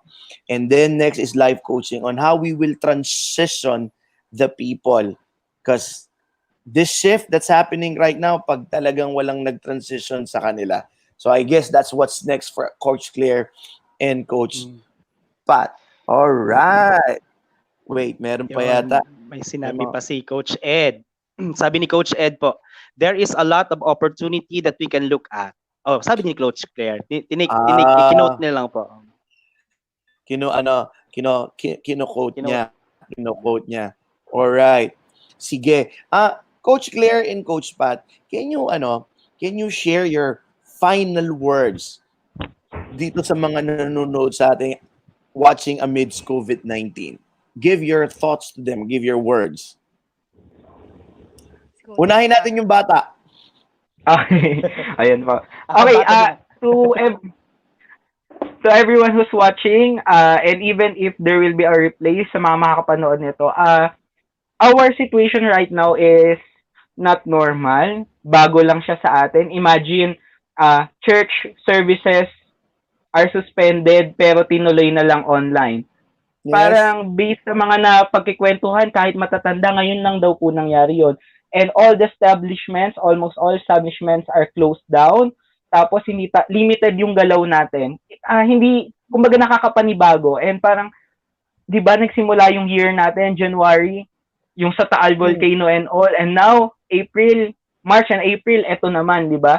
So, amidst this pandemic and these troubles that we are experiencing right now, I appeal to you to uh, please avoid natin yung grumbling yung pagko-complain, 'di ba? Kasi uh, it's not healthy sa mind natin. Oo, it's normal na napapansin natin yung mali ng iba na, bakit wala yung ganito, wala yung ganyan na namin yung relief, it's okay to say it. But yung too much complaining, ah sooner or later it can affect us sa ating mind, sa ating way of life. Kumbaga mapupuno tayo ng negativity. So I appeal to everyone and to all who's watching to avoid natin yung pag-grumble and at the same time, kumilos tayo, take precautionary measures, sumunod tayo sa mga uh, for example, yung pag-wear ng mask sa quarantine, i-follow natin because sooner or later, masosolve din natin yung problem na to. There's always a solution in every problem. Lahat ng problems dumadaan lang yan. And also, gaya nga ng sinabi ko sa talk ko kanina, please fill yourselves with positivity. Let's always look on the brighter side of life. Kasi kung nagpo-focus lang tayo sa negative, hindi tayo matutulungan nito. It's okay to look on the negative just to reflect on it. Pero mas bigyan natin ng focus yung positivity so that it can transform our lives. And I hope after this pandemic, marami tayong na-reflect, marami tayong natutuhan, and marami tayong mas maya apply pa in our lives. And I hope this resting season ng ating land and ng ating mga sarili, I hope it will benefit us and we will be much stronger person after this one. Thank you so much. Wow, thank you. Stop grumbling and positivity. Thank you, Coach Pat. Yes, to our You're welcome. beautiful Coach Claire. Saka naman, everything happens for a reason, diba? And it's always for a good reason. So, we have been asking for time. Di ba lagi natin sinasabi na we don't have enough time to do the things that we love to do. And now that we are Yes. given, what do you do with it? Ano yung ginagawa mo? Diba? Do you spend it complaining? Do you spend it news feasting? Diba parang, or do you spend it spreading uh, lack or spreading rumor or whatever? So ano yung ginagawa mo with the time that you have? Now, we have been complaining of the global warming. And now, if you can see, the earth is healing. Diba? Mm-hmm. Ganda na ng, ang ganda ng sky, ang ganda na ng air. Mhm. So, if you're going to look at what's happening from a perspective na negative, definitely hindi mo makikita yung magandang naman na idulot nito. Diba? And in terms of family, families are now more closer. Mm-hmm. Diba? More closer because they don't have any choice but to look at each other and talk. Diba? They're in the house. So, wala silang gagawin lang alamang for the past months, hindi sila mag-uusap. So, they don't have the time to, other than to talk. And then, the church are closed. So, ibig sabihin, ito yung time na makikita mo talaga na what what will happen to us if we don't have God. Diba? Makikita mo yung parang naging prayerful tayong mga tao. In my family, it is actually, although we go to church every Sunday, but it is only now that we pray at six Mm-hmm. o'clock in the evening as a family. Powerful. So parang these are the things na nagbago. Other than that, ang kagandahan din, dito mo makikita na if you are stripped of everything, kasi technically we're stripped of everything eh. We're stripped of Correct. our work, we're stripped of our income, we're stripped of our titles, we're stripped of our friends, we're stripped of our everything. So sino ka? Who are you? Pag tinanggal lahat ng mga yan. Diba? So doon mo siya makikita na if you are the person whose light comes from, if you're the person overflowing with love, or lahat ng, alam mo yun, magta-thrive ka talaga sa ganitong panahon. But if you're the person na talagang sobrang negative, sobrang lahat ng brain mo, sino ka na ngayon na lahat yan tinanggal? Diba? So, that's it. So ngayon, this what this is something, this is extraordinary times calls for extraordinary measures. So, wala ka nang magagawa eh. Well, andito ka lang sa bahay. So, as Correct. naka-confine ka na. Actually, hindi nga rin daw sure kung matatapos na hanggang 14 because baka magkaroon ng second wave of Mm-mm. kung hindi pa nila ganun siya, pinag-aaralan pa nila if they will really let us out on the 14th. But at least hanggat nandito ka pa in 1 week time, what have you become with what's happened? Ano nangyari sa'yo? Sino ka na ngayon? What are you? Who are you as a person? And what is it that you can give out to the world after think about it for a month or so na that's my parting words. Thank you. Thank you, Coach Claire. It encapsulates everything. Yes, Coach Blad, would you like to give your message to our viewers? To all the viewers, fellow coaches, gusto-gusto ko din yung sinabi ni Coach Claire about transition. Um, we as life coaches, in every transition of your life, of our lives, life coaches are just there. Whether it's good times or bad times, life coaches are here to help you out and to assist you and to be a light to you. Yun lang po. Before we go, let us read the comments being posted by Kevin Madriago. He says there, on a positive perspective, this virus brought all of us to the basic. More time with the family, becoming more health conscious. We communicate to our loved ones and friends, and we learn to appreciate the value of time. After this, the best is yet to come. Basically, what Coach Claire has been saying, si Wendell Cadiz, he said, You will you be. will be part of the solution, not the problem. Thank you. And again, for our Coach Candy Tang, what do you do with the time that you have, Coach Claire?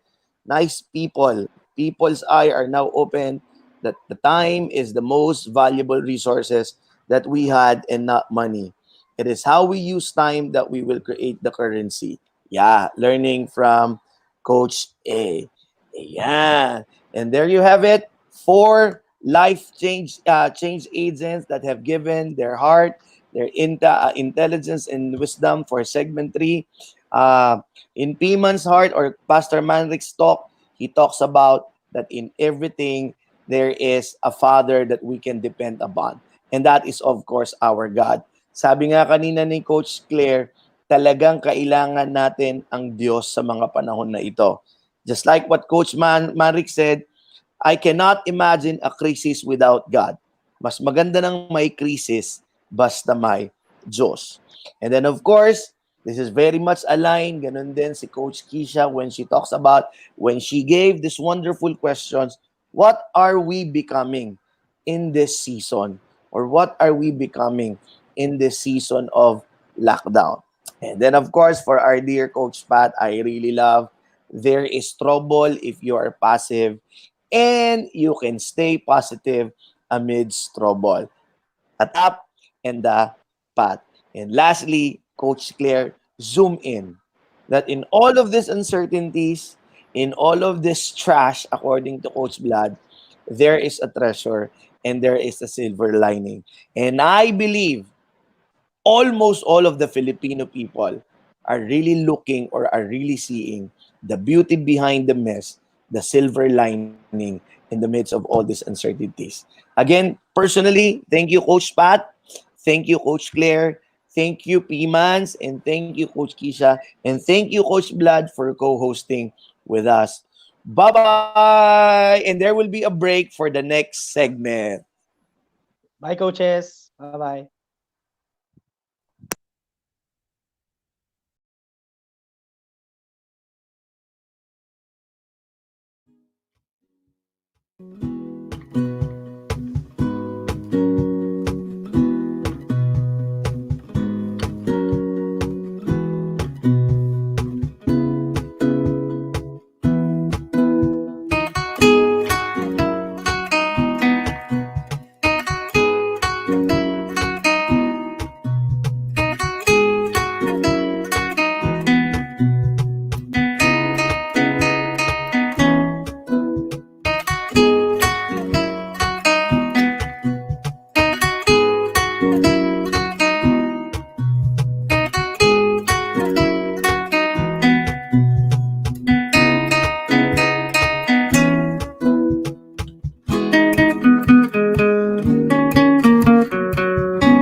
Hi,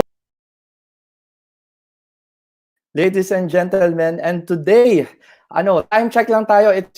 We're done, Coach Pat, with the last 12 hours of our virtual coaching summit. And time check lang tayo. We are currently 11 o'clock p.m. Central Time if you are from US. So good evening. And currently we're at 12:02 p.m. Dito naman sa Philippine time. So magandang tanghali, everyone. So again, me and my co-host would like to welcome you to Global Virtual Coaching Summit, Part 2, brought to you by Life Coach Philippines and the Tribe of the Life Coaches, certified by the Global Institute for Coaches and Entrepreneurs. Our institute is based in Dallas, Texas, USA, under the leadership of the founder and COO herself, Master Coach Lakendra Smalley. We we have a local coaching hub here in DCAP as well. DCAP Covered Republic, operated by the global partner, Master Coach A. My name is Ed Kimel Ramos, or you can call me Coach Ed, and I am with the host of this segment with my co-host, Coach Pat. Hello everyone. I know it's lunchtime for now. I hope you are enjoying your lunch and you are still staying with us. I am Coach Pat Espinas, co-hosting the segment 4 with Coach Ed. For now, we have four speakers per segment. So, and Yes. first speaker have shared these interesting facts about herself. So, eto sobrang exciting itong isa-share na, kumbaga, fun facts ni Coach. So, Oo. to quote, sabi niya, I am an advocate of healthy active lifestyle. So, wow, Wow. di ba? And Oo. I do Muay Thai 3 times a day. So, kaya nyo yun. Oh, Muay Thai 3 times a day plus Zumba 3 times a day. So, what an active lifestyle, right, Coach? No? Yes. And that's a modified lacto-ovo pescatarian diet. So, ano ba yun, Coach? Di ba? Grabe, healthy Right, ako lifestyle coach, talaga. hindi ko siya alam, but definitely yung Muay Thai, I've seen that this has been, ako na try ko siya once, nakakapagod. Maraming fats na burn, pero yung Zumba, hindi ako masyado magaling sumayaw. All the coaches would understand that. And ito pa yung facts na binigay niya. Sabi niya, I can find humor spontaneously, even in small conversation. I do things in routine and love the consistency of being able to do things by schedule. So medyo organized tong speaker natin. But I believe routines are not rigid, but rather respective. Mhm. Right, Coach Pat? Okay, so without further ado, our first speaker for Yes. segment 4, our first speaker wants to be introduced as a grateful creation of God and a life coach, none other than Coach Marife. So, are you ready? Roll video, please. Yes.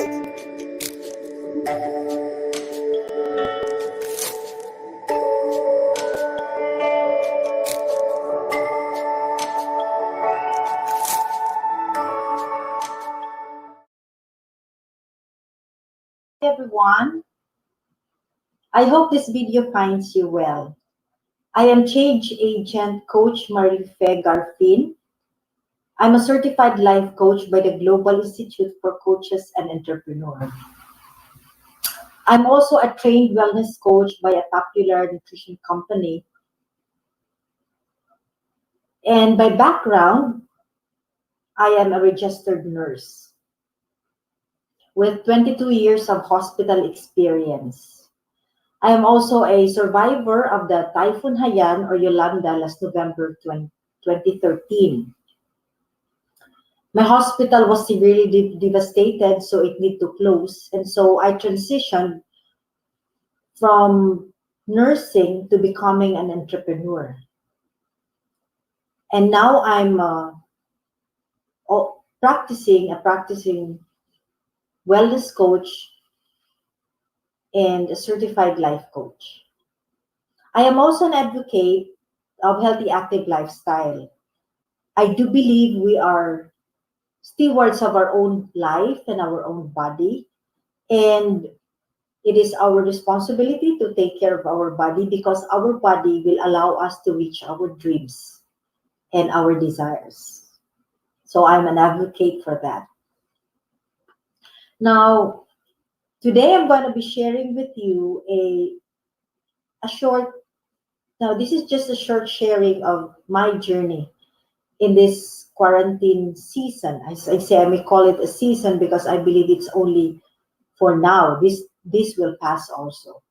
And I titled it An Appreciation Journey, My Life in Quarantine, a COVID-19 Crisis Response. The quarantine season brought about by COVID-19 pandemic also came with many challenges to people, and I was not exempted. My daily life was anchored on regular routines that I practically depended on to help me do things and accomplish things needed to be done. Things seems to be moving comfortably in a beautiful pace that I really like a lot. But suddenly COVID-19 came, and because it is a severe health threat, I decided to close my wellness center to avoid making it as a transmission venue for the virus that may harm my client and me. As a wellness coach and a budding entrepreneur, two questions came to mind. First is how can I continue to help my client? My daily routine is talking to client and doing facilitative activities with them so they can journey towards wellness. And all this came to a halt with COVID-19. And then I actually recently transferred to a new venue for my wellness center, a better space, but with a higher lease. And the question came to mind is, will I be able to sustain my wellness center's rent? Now, these two questions really burdened my mind and my heart. And honestly, it was quite heavy. But I was not alone, posted in Facebook a couple of days after the lockdown were questions from entrepreneurs like me. What happens to the business? And I see they are more experienced business people, more stable in their businesses. So the weight became heavier, plus the anxiety of getting infected, with the virus, because my husband works in the hospital. Each day as I wake up and not being able to go to my wellness center, which is actually a routine for the last 4 years and a half. I would wake up, sat in bed, and find the day in slow motion, moving aimlessly about, waking up late, checking on Facebook, consuming all the news of despair, death, fear, and so anxiety was really creeping up. No, it was really at the door, trying to get in. Till one day I woke up to see outside the window the blue shining sky and heard the birds chirping loudly and merrily, they were quite like, singing to me. This spoke to me, really, really spoke to me, that I am alive. That means I can still do something. I remember the phrase I usually say to my client to encourage them whenever they give explanation after seeing the weighing scale going up or staying at the same number. They would say, I attended a birthday party and I was ashamed not to eat. Or I was tempted by a friend who treated me to a buffet.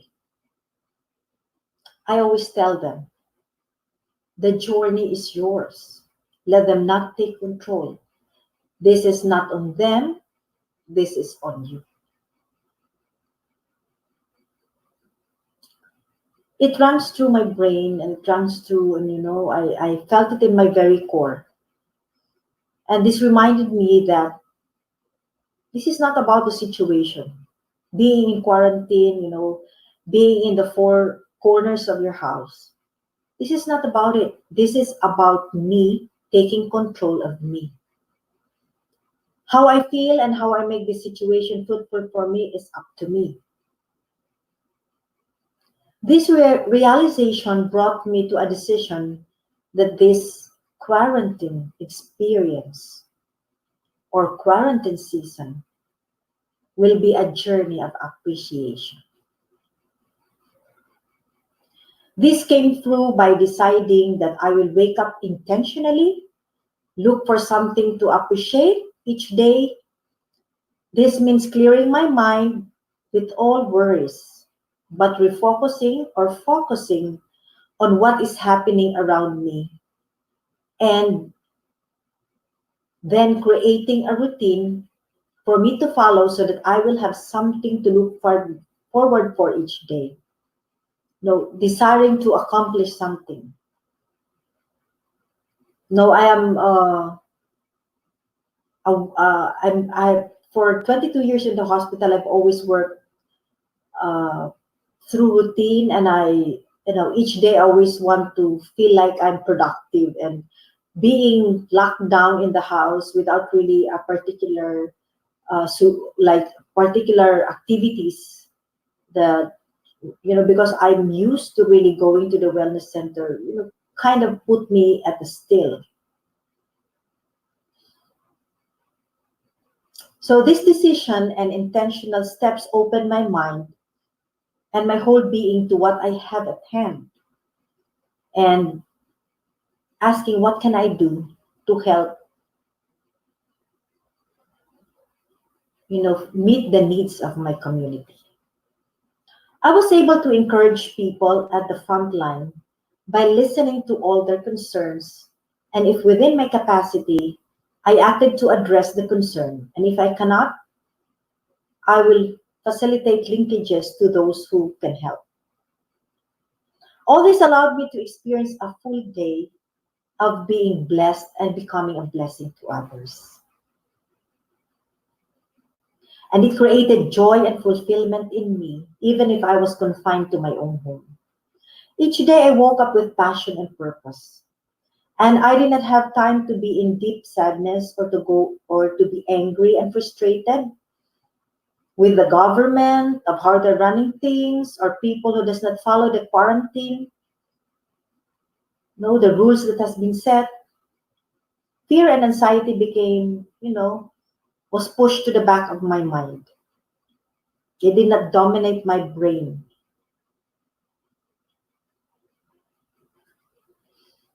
And I was happy, busy extending myself to be of service. People whom I have given a small act of service, even just, asking how they are in Facebook or in Messenger, texting them what they need. Now, this small acts of service, I may say, gave me also, blessed me also tremendously. Their appreciation, their thank yous ripples back. And, I really was amazed now. And it was really an insight. It's kind of realization that appreciation ripples back to all who gives it.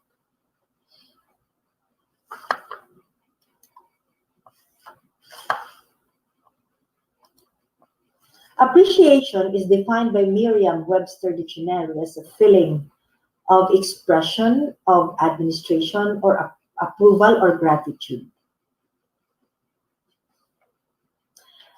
Now, in a study of Harvard University, there was a study conducted by Harvard University together with Pennsylvania University. They tried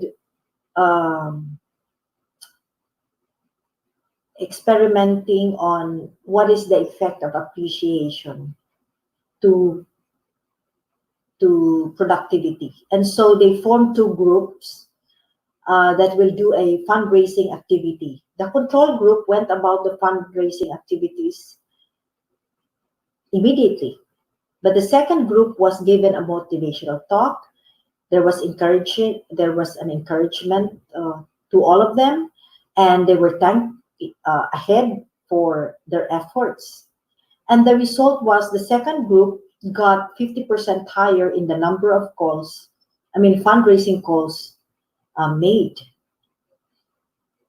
Now, appreciation has a biological element in one article that I've read, and it wrote that positive feedbacks and messages of gratitude activates the hypothalamus, the area of the brain that controls the reward neurotransmitter called dopamine. A boost in this transmitter reduces stress, and this encourages better sleeping habits and generally increase a person's wellness. Naturally, of course, when you're rested, you feel better and able to perform tasks well. So, as you see in the slide, that arrow represents an appreciation. So that's a positive feedback given to a person or gratitude spoken, and this is received by the brain through the hypothalamus, and then the neurotransmitter brings this, and of course dopamine is released. And in the hospital, when people are having reduced, when clients or patients are, you know, needed to have an um, increase in consciousness, in heart rate, in blood flow, dopamine is actually administered. So this is the biological element. So that means our brain has it, that uh, we react when we receive an appreciation, and that's science. Now, in the history of creation, God created all things by His word. This is found in the book of Genesis. But on the sixth day, specifically in Genesis 1:27, it says here, so God created man in His own image. In the image of God, He created him, male and female, He created them. And each time God creates man, or not just man, but each time he does creation, or He do something, He created like the moon, the sun, the stars, He would always say good. And that is appreciation. Every human being is wired to appreciate. As I mentioned earlier, science says our neurotransmitter works to respond to appreciation. This greatly proves that we are all capable of appreciation because our brain system is wired, or it includes this auto reflex to respond. But why is it that there are those whose reflex is to see the worst than the best? Why is it that we often forget the good but remember with clarity the bad that has been done to us? Or a bad experience is more highlighted in the brain than, something like an act of kindness. As I try to look for quotation on appreciation to be posted on my Facebook when I started the journey on appreciation, all I found in Google, was about a reminder to be thankful for things that are present, for it may not be there in the future. Just like this one. Now this is from Oprah Winfrey. He says, "Be thankful for what you have. You'll end up having more. If you concentrate on what you don't have, you will never ever have enough." And I believe this. I truly believe that when you concentrate, when you are thankful for what you have, just things just flow. But I kind of wondered, why are we being reminded to appreciate when it should be a natural reflex? It's an innate character. Now, in this time of crisis, we see people responding differently. Some with love, some with fear or anger, some with suspicion, some with judgment. Now, I believe in every man lies that innate character to appreciate, but pain, unprocessed or unexpressed, and basically the noise of the world, you know, caught up with men and buried deep down inside all this goodness beyond the reach, beyond the reach of oneself. I liken it to an onion. If you're fond of cooking, with an onion, every time you can peel one end, each time. That's how I imagined, the peeling off of the basic of the inner core of a person. In Psalms 139, verse 13 to 14, and I truly love this verse and I believe in this. It says, For you created in my inmost being. You knit me together in my mother's womb. I praise you because I am fearfully made. Your work are wonderful. I know that full well. Now, this crisis created a desire in my heart to see people who are transformed. And as I've said, peeled off from what is covering their very true nature, a nature that appreciates, a nature of gratefulness, a nature that uh, steams out from a humble spirit. So this is my desire after COVID-19, a society of transformed people living in appreciation and gratefulness. I believe men needs to know who they really are in their very core. Created in God's image, capable to give appreciation and receives it too. They need to discover their creator. They are never inferior because he has the capacity or the capability to create as well. And I remember the artists, the painters, the sculptors, the bakers, even the pastry makers, you see them creating beautiful things and it blesses people. I want to be able to let them discover their worth and value, understand too of their giftings that they are made to excel as their God is excellent. Maybe not as the world define excellence, but as God does. That means doing your purpose. But many of us, many people in the world, do not know what their purpose is. There is a need for self-discovery.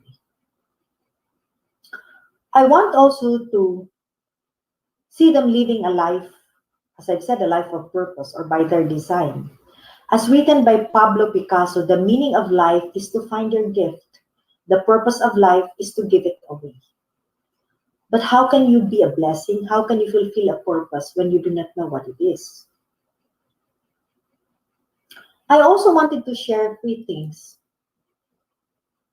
that in our core lies the capability to appreciate. As I've said before, we're created in His image. And we're created by a God who appreciates. Our life is designed to live in appreciation. A life in appreciation leads you to a life of purpose. As a life coach, I came to thinking of what I will be able to do or how can I help or, what do I really want to do after this crisis? And after, praying, soul searching, coming to a deep thought of reflection, this came to mind. I want to be able to engage myself in meaningful conversation intentionally. I have a venue, I have a wellness center, and people come and go. And I can also, we have the social media and Facebook. I have lots of friends, and I can just, open up a conversation anytime, anywhere, any day. And I believe this is possible. Then I want to be able to share my story in this COVID crisis, share my appreciation journey, facilitate transformation in a person's life, a life of appreciation, a grateful life. Why grateful? Because you know your purpose. But how about you? How do you feel each time you wake up in the morning? When you open your eyes, when you stretch out your body, what word comes to mind?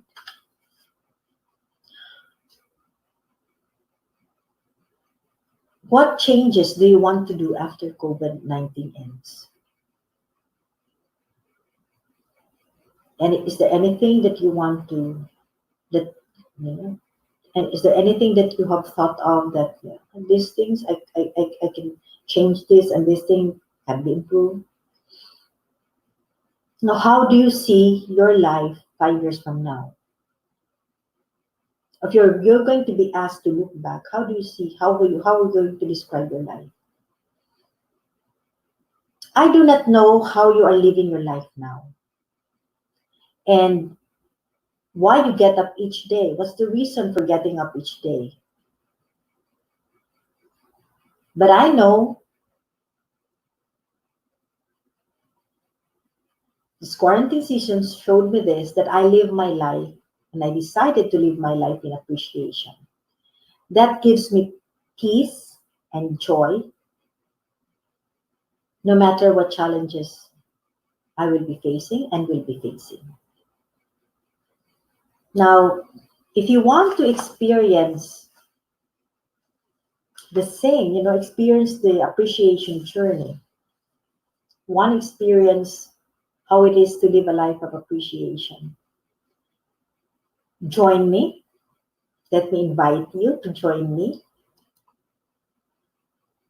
It is 30 days appreciation challenge. This is a personal appreciation journey with me as your coach, Coach Marife.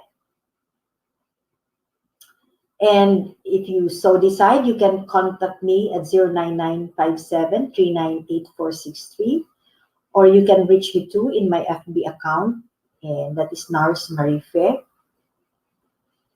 Or you may also reach me through, or if you need any coaching service, you may reach me through my wellness center in Agus Building, Door 2 in Real Sagkahan, Tacloban City. Or you may connect or you may visit our coaching hub, Decap Coffee Republic, located at Pioneer Center, Compound, Capitolio, Pasig City. We offer 24/7 coaching services or service on demand. You may call 0917-586-1661 and or visit the Life Coach Philippines or www.globalcoachentrepreneur.org to know more about life coaching and the Life Coach Certification Program. I am so excited, and I really want to journey with you. And if you so decide to go on a personal appreciation journey, you can contact me, because after all, what good is a journey without someone to share the excitement with? So thank you so much for watching. This is Coach Marife saying God bless us all, and let us start our appreciation journey. Thank you very much.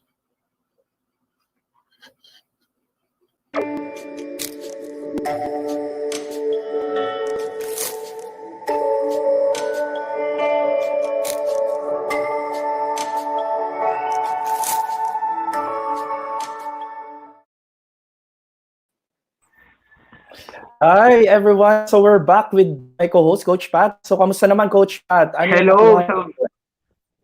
Ayun, Coach, ang ganda nung sinabi ni Coach Marife, no, about appreciation. And what I like sa sinabi niya is this one. Sabi niya, this is about me, taking care of me, doon daw sa quarantine period na to. How about you, Coach? Sa akin, Coach, I really appreciate yung daily routines. She started with daily routines, and then, alam yung biglang na-stop because of what the thing is happening. Kasi physical wellness tong napaka-active nating speaker for today, and now she just choose to wake up intentionally. So, if the viewers would really look at it, she doesn't really stop, but she just something to kick off for her to get in shape and to get back in her shoes again. And then, when she started waking up intentionally, she do small acts of services. Yun yung gusto ko eh. Yung parang, when you're doing this small acts of services, you feel the little appreciation, then it ripples, it gets bigger for you to move. Kasi sabi niya rin dito yung dopamine. Ang laki palang bagay yung nagagawa ng dopamine, no? Pag natatransmit siya, it releases parang feel in your body. At tong part na to, Coach Pat, yung gustong-gusto ko is about, he tackles about the genesis, about we are created in God's image. And second, in the Psalm, sinabi naman niya, we are created in His innermost being. So kapag tinitingnan natin, natutuwa ko kasi she is talking about appreciation is a DNA of God. Kaya yung encouragement na binibigay niya sa mga listeners natin dito, Coach Pat, is that we are encouraging everyone to really go back and check and seek for those things that are you think you needing as of the moment. So, ayun, Coach Pat naman yung sa akin, and susunod nito, meron na tayong susunod na speaker for the second part of this segment number 4. But before that, Coach Pat. Tayo ay mag-break muna for a few while. Please tune in. We will right back for the second speaker. See you. Okay, bye-bye muna. See you. Bye.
Hello again, everyone, Hello, and we are back. everyone. Yes, with Coach Pat. So welcome to Global Virtual Coaching Summit Part 2, brought to you again by Life Coach Philippines and the Tribe of Life Coaches, which is certified by Global Institute for Coaches and Entrepreneurs. Our institute is based in Dallas, Texas, USA. And under the leadership of the founder and CEO herself, Master Coach Lakendra Smalley, we have a local coaching hub here in Digap, Coffee Republic, operated by our global partner, none other than our dear Master Coach A. My name again is Coach Ed, and I am your host for this segment. I'm with my co-host, Coach Pat. And I am once again Coach Pat Espinas co-hosting this segment 4 with Coach Ed. And we have four speakers, so we are done with our first speaker for this Yes. segment. And Mhm. our next speaker have shared these interesting facts about herself. To quote, sabi niya po, I was academic in school. So, Wow. studious si Coach, di ba? And so, I learned only how to bike, swim, Mhm. and started to do a marathon when I was 27. So, hindi pa pala talaga huli ang lahat, no? So, we can still develop different things, no? And Coach, ano pa yung sabi niya? Sabi niya pa dito, and I quote as well, I laugh a lot and I cry a lot ever since I was a kid. So they gave me a nickname called Yak Yak, short for Iyakin. So yung pala yun. So Mm, I still cry a lot today, and it makes me stronger after to ready move on. It's never too late to learn new skills. Katulad nga mo ng sinabi mo, Coach Pat, I try to sing but it ends there. I love mhm. cooking in a way I am able to serve people through it, but as I am experimental person and easy to get bored, I'm cooking different recipes each time. So magaling din siya magluto, Coach Pat. Opo. And so interesting ang ating coach, no? So kilalanin na Yes. natin siya. Let me introduce to you our second speaker for segment 4 who wants to invite us dahil usong-uso ang mga unboxing ngayon na vlog naman. Si Coach Aimia unbox din. Mhm. She wants to invite us in the journey of unboxing herself for greater purpose. None other than Coach Glacy. So let's roll video please. All right.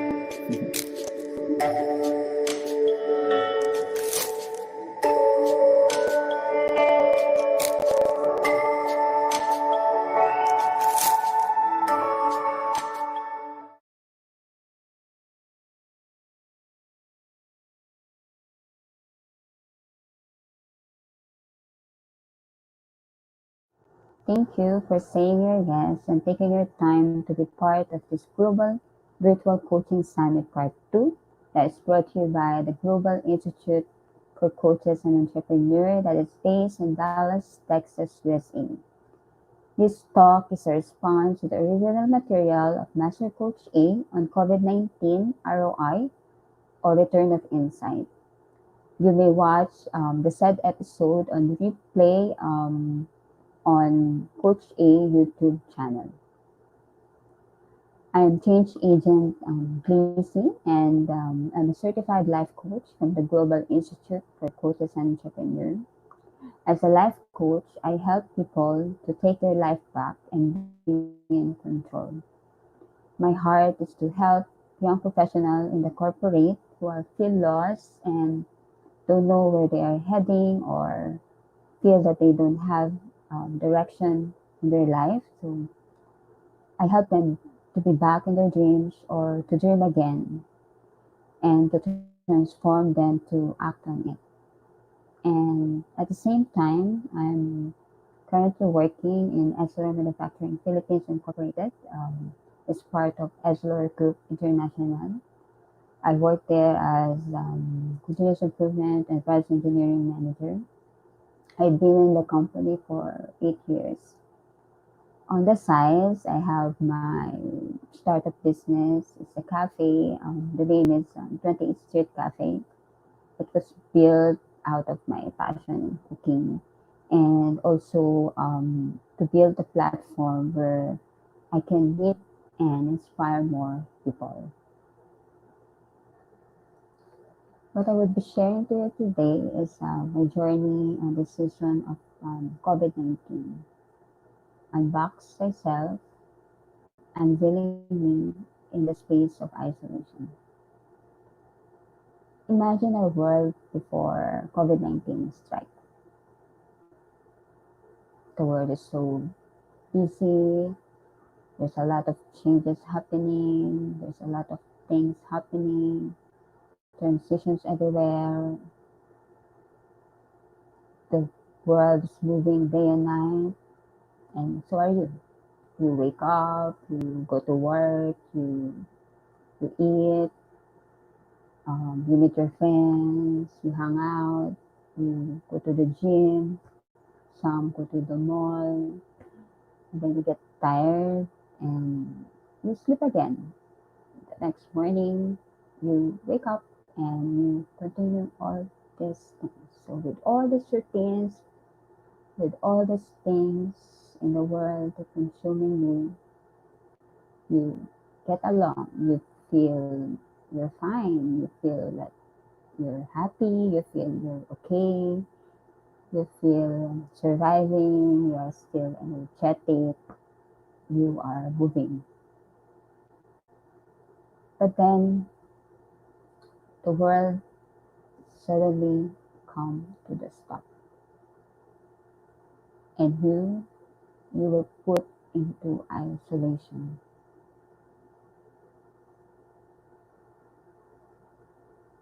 You begin to ask yourself, what will happen to you now? How do you gonna move? How will you survive without all these things that makes you busy? What will remain of you, or what remains of you? What remains of you is yourself. You try to avoid or you keep on before COVID-19 arrived or before everything comes to the stop. In this phase of isolation, I was forced to face myself, and I began to ask myself, who are you? Who are you without all these things? In a world where everyone is busy, people tend to not notice important things. People just go in the flow where the society is bringing them. We just let this world consumes us.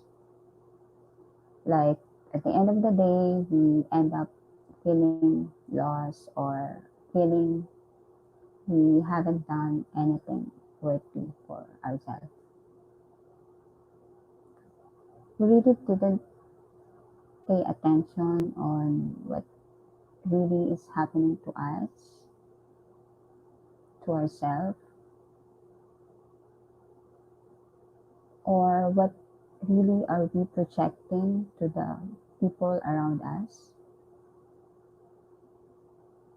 or even the question of who really are you projecting? Is it the real you, or is the you that has been dictated by them? Having this COVID-19 situation now and on the space of isolation really helps me to unbox myself, to journey back to myself and unveil the me. And finally, on this season, I began to have clarity on where will I put myself and how will I put the word back to myself to say no on something that is really not giving value to me, and not to say yes simply just to please them or just to let them plan things happen for you. Let me share, I have rejected an offer that everybody was surprised on my response because that is not the me that they project, but It's actually the me that I begin to unbox.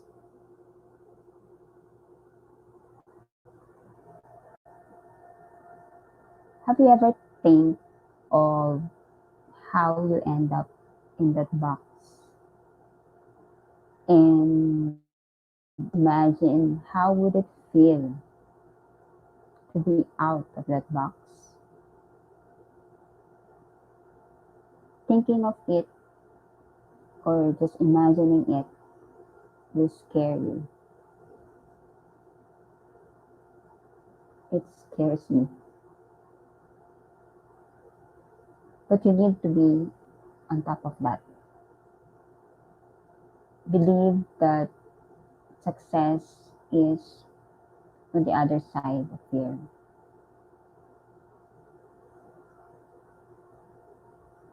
You just need to step to the other side. But how will you do that? You just need to decide.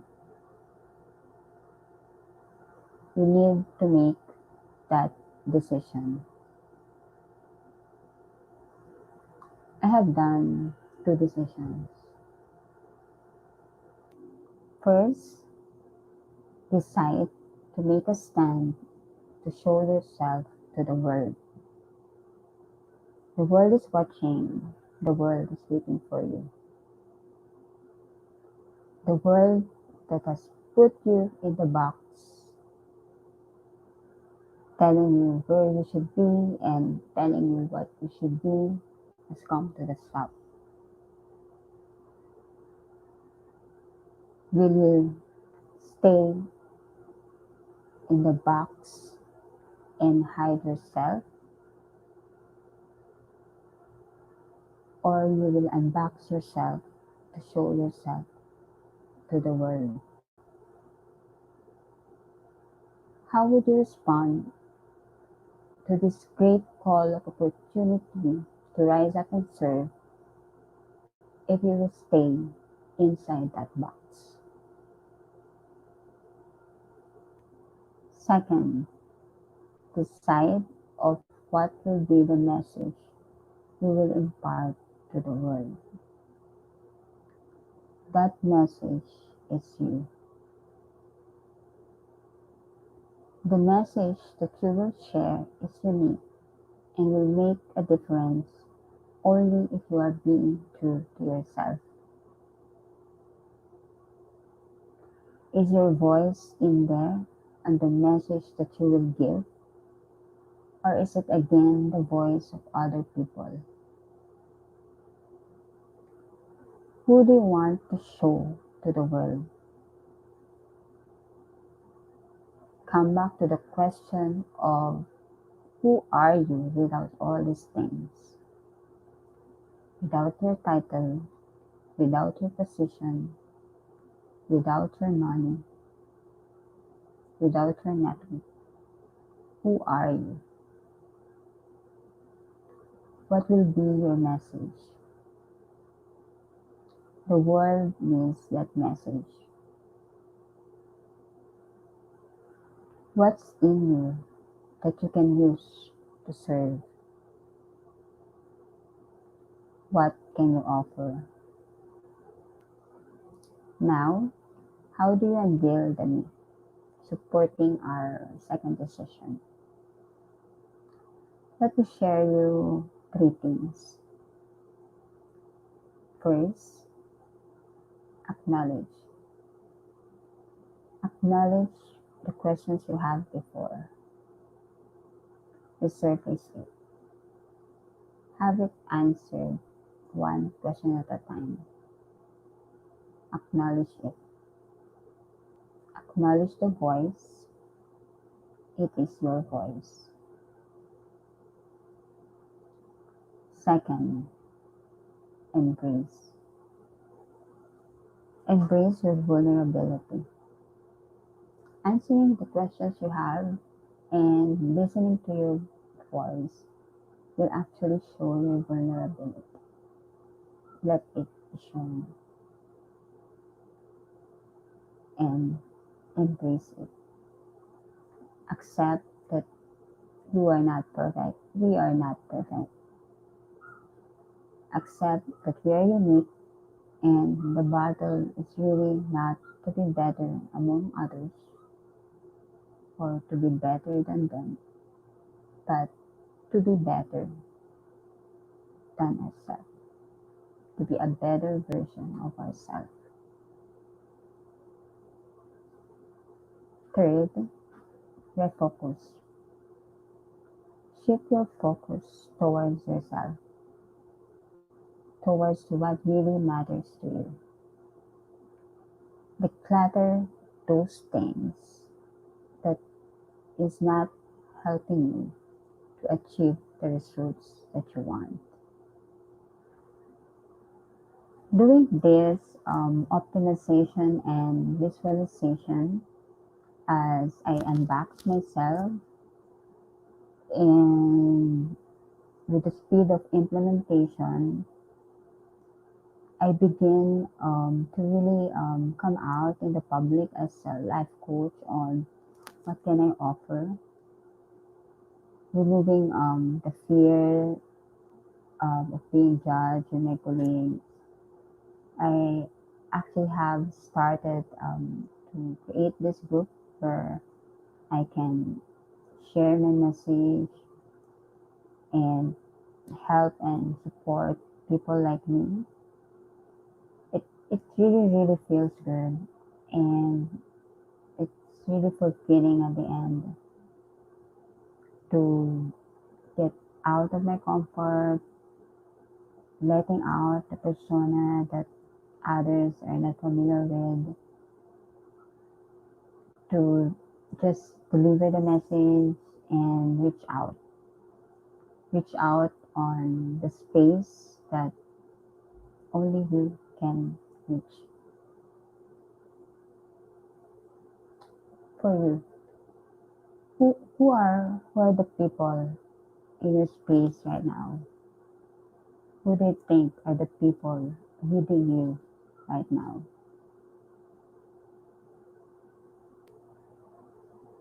Unboxing yourself is like accepting the gift and sharing it.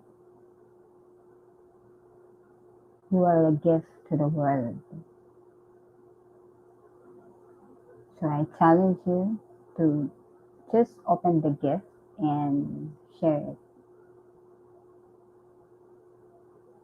I would like to give you with these three questions, and you can start making some action to help you unbox yourself.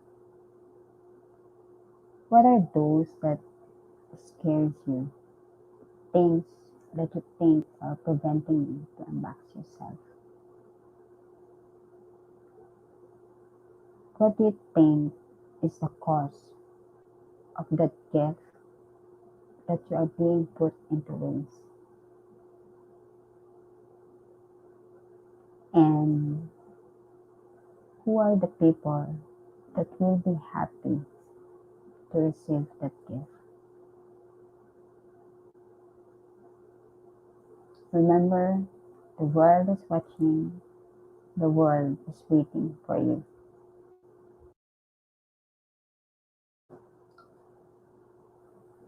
If you need coaching service, you can reach me through Facebook, Blazy Villarreal, or you can follow my page, Coach Blazy, Take Your Life Back and Be in Control. Or you can join our group, Creating Positivity Starts With You. Or you can contact me at 0998-977-1223 or visit me at 28th Street Cafe if you are in Mariveles, Bataan, located at Laya Street, Barangay Poblacion. Or you may visit our coaching hub, Hiccup Coffee Republic, located at Pioneer Center Compound, Capitolio, Pasig City.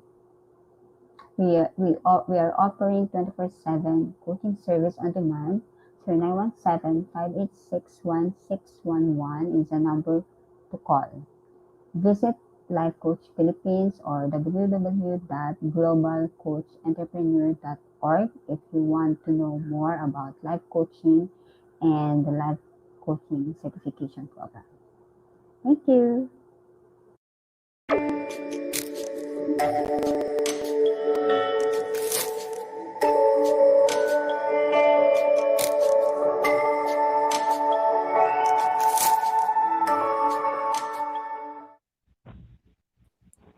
Good afternoon, everyone. Thank you for still tuning Mhm. in, and we hope you still stay hanggang Yes. mamaya. Yan, so thank you so much. And Coach, alam mo, this talk of Coach Lacey unveiling me in the space of isolation. To be honest, it hits my heart. Kumbaga, Mhm. nakarelate ako, especially Uh-huh. on the part of yung, kumbaga, yung parang laban between what people see. Sabi ni Coach, Mhm. di ba? Na parang Mhm. how they can project you versus yung ano ka ba talaga.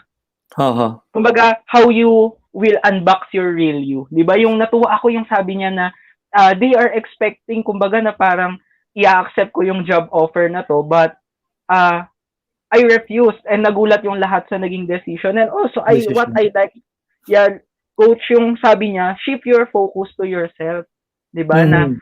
kung nga, no? So, how can you unbox yourself if hindi mo isi-shift yung focus mo sa sarili mo? Totoo.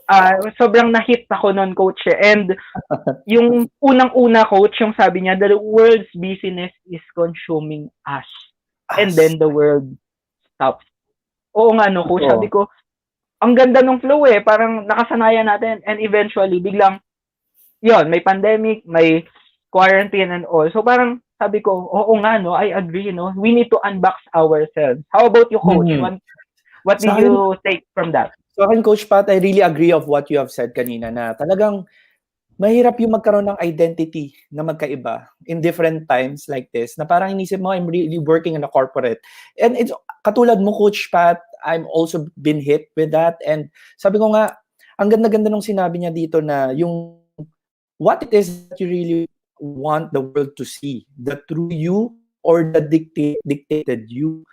Parang nung time na yun, parang I tend to stop and I know the viewers are so excited to ask me questions about this and I really want to applaud Coach Lacey. This is really wonderful. This is one of the topic that really hits me as well. And sinabi niya dito, yung pagsabi niya dito, Coach Pat, it scares me. Yung word na it scares me, I felt it na it connected down to the bone. Yung ganun ka, yung kung kumbaga, you will journey with me, ito yung what scares me. Pero yung braveness, sorry, of saying na, I need to be on top. Yun yung parang, I need to decide on how I will manage this thing. Na, at the end of the day, parang the message of what she's trying to give us is yung first, acknowledge the voice. Yan, marami tayong voice kasi narinig, right, Coach Pat? And next, meron din tayo embrace your vulnerability. Kasi napakahirap embrace. Kasi, alam mo yung unbox na sinasabi niya, yung usual kasi parang sa phone. Paano ba natin ina-unbox yung phone, Coach Pat? Kanyari, magbubukas ka ng phone, paano ba natin siya ina-unbox? Di ba, inuuna, Usual. coach, yung seal muna, di ba? I-seal, tapos Yes. i-open mo. Kumbaga, step by step eh, talaga, di ba? Yes. Parang that's the usual thing ng pag-unbox natin. Kung phone yon. Pero Kung with phone. life, it's different. Di ba, coach? Totoo. Do you agree with me? Totoo, Ayan. para siyang ano Coach? sa akin, Coach eh. Para sa akin, para siyang skin to skin. If you are imagining you're unboxing yourself skin to skin, na it's painful, it's scary, it's unknown, but you're trying to get to rise above. Kasi sinabi niya yung message niya dito, how will you rise up? To the viewers out there, ang question ni Coach Lacey is, how will you rise up in the box if you keep yourself into the box? That's a decision. And ang last niya is shift your focus on yourself and focus on what matters. And, ayan, magbasa tayo ng some dito. And, sabi dito, mamaya babasahin natin yung mga questions kasi may mga question dito coming from Coach Candy. And gusto din natin i-remind, sinabi din ni Coach Candy dito, I'd like to quote what Master Coach A said. don't think outside of the box, live outside of the box. And also we have some question, and isa pa sinabi ni Coach Kende, vulnerability is the key. And sabi naman ni Coach Glenda, very insightful question of checking reality and creating a vision. Thank you, Coach Lacey. So yun, ang pinaka last rock or bottom na gusto kong i-share on my insight before we go on break, quick break, is that yung sinabi niya dito, Coach Pat, na it's time to reach out in spite of being judged even in my callings. I need to overcome this. I felt that kasi minsan, I'm talking here about different perspective and different coaches na minsan we are too afraid to showing and to show the real us. We're creating multiple accounts. Sinasabi natin at times, we're creating this professional account, we're creating this group, we're creating this. But pag binabalikan mo talaga yung pinaka-core ng page or ng profile mo, are you really resonating what you are posting in different profile that you are creating? Kasi at the end of the day, are you being still dictated kahit na you're fighting for it? Or are you really fighting for what you believe? You need to focus. So, yun, Coach Pat, basahin natin yung sinabi ni Coach Ellen bago tayo mag-break. Sabi niya dito, yes, indeed, when I heard that 2 years ago with Master Coach A, it took me some time to understand it, and I became a coach. I truly understood it and applied it. I was able to accept who I am, eventually acknowledge my strength, and able what I want to rely. Ayan. So, this is really a heartfelt, Coach Pat. I believe that Yes, Coach. both of I us agree. na nakakonect dito. And dalawa pa lang to in our segment, co-host Coach Yes, Pat. Coach. And we will be coming right back for our viewers. Please stay tuned. We will be hitting right back for our speaker number 3. So stay tuned. We will just have a break. See you. Yes, Bye. see you later.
Hi again, everyone, and we Hello are back everyone. here. Yes, third speaker na tayo, Coach Pat, no? So again, we would like to welcome you to Global Virtual Coaching Summit. So if you are just tuned in right now, so you can play it on replay, but today or at this moment, we would like to continue. Again, welcome to Global Virtual Coaching Summit, Part 2, brought to you by Life Coach Philippines and the tribe of the life coaches certified by the Global Institute for Coaches and Entrepreneurs.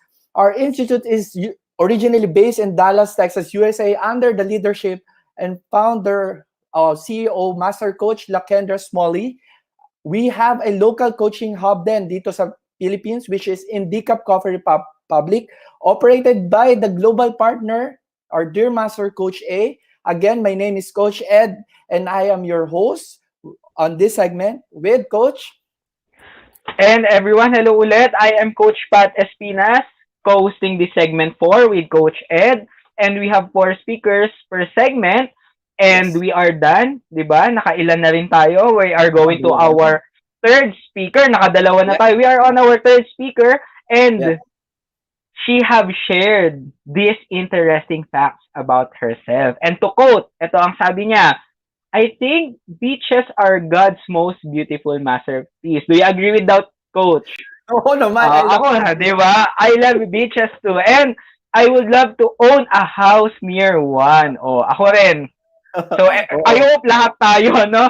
Okay, Coach. Ano pa yung sabi ni Coach Oh, Christina?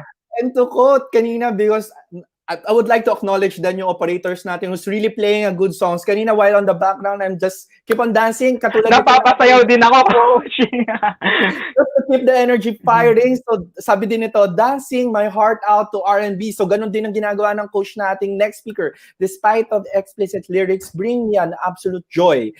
I've probably seen thousands of movies to date. I love being inspired by a writer's story. Wow, medyo poet and medyo ano rin to, medyo mahilig sa love stories and how it beautifully translate to film. Okay, gory ones are a personal favorite. So yun daw yung favorite niya, coach. Okay, so interesting din ang ating next coach. Of course, our third speaker for segment 4 Yan. believes that there is a power of reflection. So before we take action, let us welcome our certified life coach, Coach Christina. Coach So, Christina, roll video please. take it away.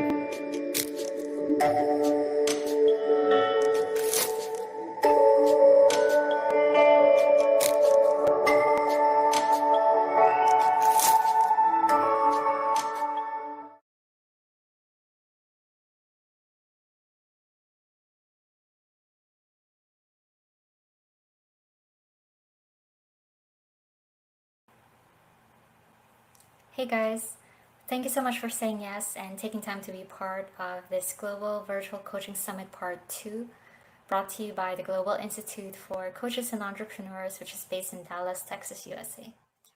This talk I have today is in response to Master Coach A's original material on COVID-19 ROI or Return of Insight. And if you're interested, you may watch the replay of the said Kapihan Night episode on the Coach A YouTube channel. So first off, I'd like to introduce myself. My name is Christina and I'm a certified life coach. So I took up the certification program 2 years ago because I wanted to help more people, and I actively pursued the profession last year through coaching sessions and speaking engagements specific to mental health. So as a coach, I help you in establishing the life goals that you want to achieve, how you want to achieve them, and when you want or intend to have them unfold before you. So I am an accountability partner. So ever since I was young, a lot of people had shared their struggles with me, shared secrets, shared, insights about a lot of other things, that that are surrounded by stigma, probably. So, and when I was younger, I used to just give them advice like, maybe you can try this, maybe you can do that, and have you done this?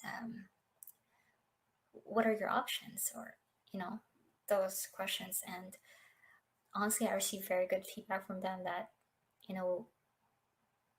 what we spoken about, what I shared hit home, or what I shared was actually what they wanted to hear at that moment. And I just felt really blessed to be able to have that ability to help. So yeah. And but now with life coaching, I am an accountability partner. So I don't give any advice, but I empower you and I join you in that journey. And I've always told people that I want them to live their best life because honestly, that's the only life that we know. And when you choose to live your best life, you define success and happiness in your own terms. And that's very important. That's the coaching philosophy. I inspire you into action. That's the coaching philosophy I live by. Today, I'll talk about the new normal and how we can thrive amid uncertainty. I hope you get to take away a thing or two that would help you in light of these trying times. It's been 21 days since March 15, which was the first day of the community-wide quarantine in Metro Manila. The lockdown started at 12:01 a.m. and military personnel were dispersed in all areas. And honestly, it felt unreal. Prior to this, we've seen news about how it has impacted other countries first, and later on realized how it's impacting each and every one of us. Even though our instinct was to make it about us as individuals, we soon realized that this is a shared global experience. And everyone is at risk of being sick. Honestly, I can understand how that thought alone could spiral one into fear. And that fear can easily translate to frustration, anger, anxiety, or worry. And these are such an overwhelm of emotions, which I've felt on two instances in my life. The first one was when I was in high school and we lost a very dear friend of ours due to a sickness. And at that age, you don't think about death. So it was quite a difficult experience for all of us. You know, right there, she was gone. And yeah. The next instance was during the destruction of Typhoon Ondoy in our country, and we lost almost everything. I say almost because my family was safe during the time our landlord had saved them, and I'll be forever grateful. But with everything else, it was gone. And on both occasions, I think what we've experienced was a great loss. And when I think about the crisis right now, I think that's what everyone is feeling. I feel so much for those who have lost a member of their family, who had been showing up for work, serving, and trying to save lives. Those businesses who have lost in terms of finances because they cannot afford to close businesses, right? So there's that. And employees who have lost their jobs and are now having a hard time putting food on the table, as well as that sense of freedom that we perceive in terms of us going out and experiencing the world is now very limited because of the safety measures that we're following. So I guess it's safe to say that everyone had experienced this kind of frustration, anger, anxiety, and worry. This fear that can eat you up alive, right? Much more than sicknesses can do. Because this one, it plays with your mind. And even though you're not infected, you're okay. If you feed your mind this kind of fear, it will think it is infected. And that will affect your entire being.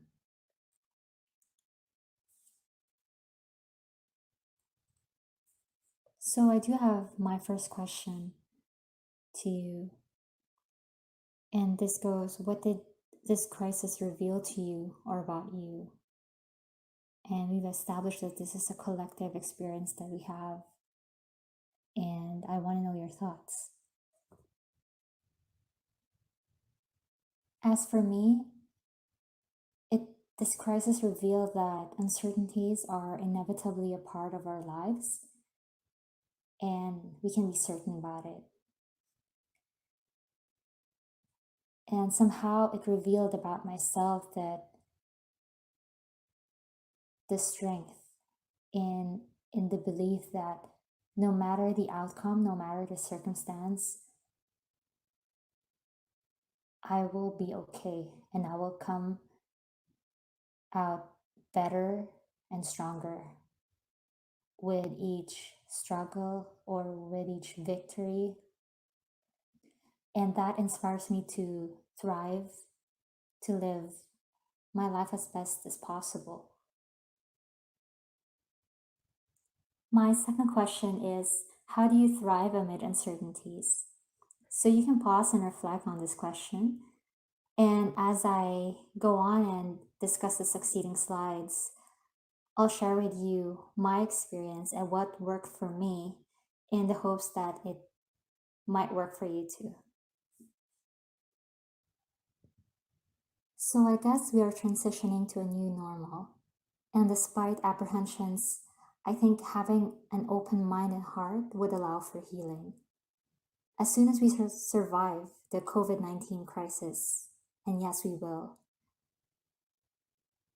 there could be opportunities to create, to change, to commit, and contribute to things much bigger than ourselves.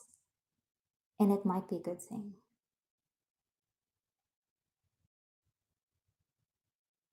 Having watched Master Coach A's insightful talk on COVID-19 ROI, she broke down a call to action that we are responding to right now here in our talk. And COVID-19 stands for concern, optimize, visualize, impart, and delegate. And we have one result with 9 action steps.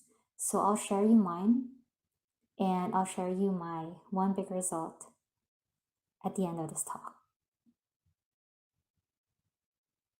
First off, we have 3 core values that we are promoting. And these are core values that resonate with me and I think are essential, not just at a time of crisis, but as we live our life. First one is adaptability, and Einstein was the one who said that most intelligent people are those who adapt. And I believe in this truth because being able to adapt means you find solutions.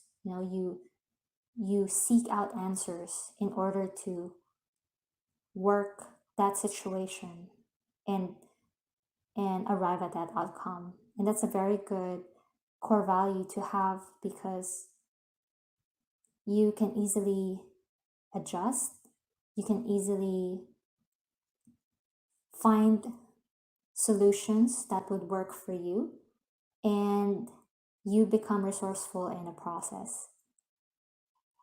The next core value would be accountability, because at this time, each of us have our own specific roles to fulfill, and we need to be accountable for it, for us to work as a system.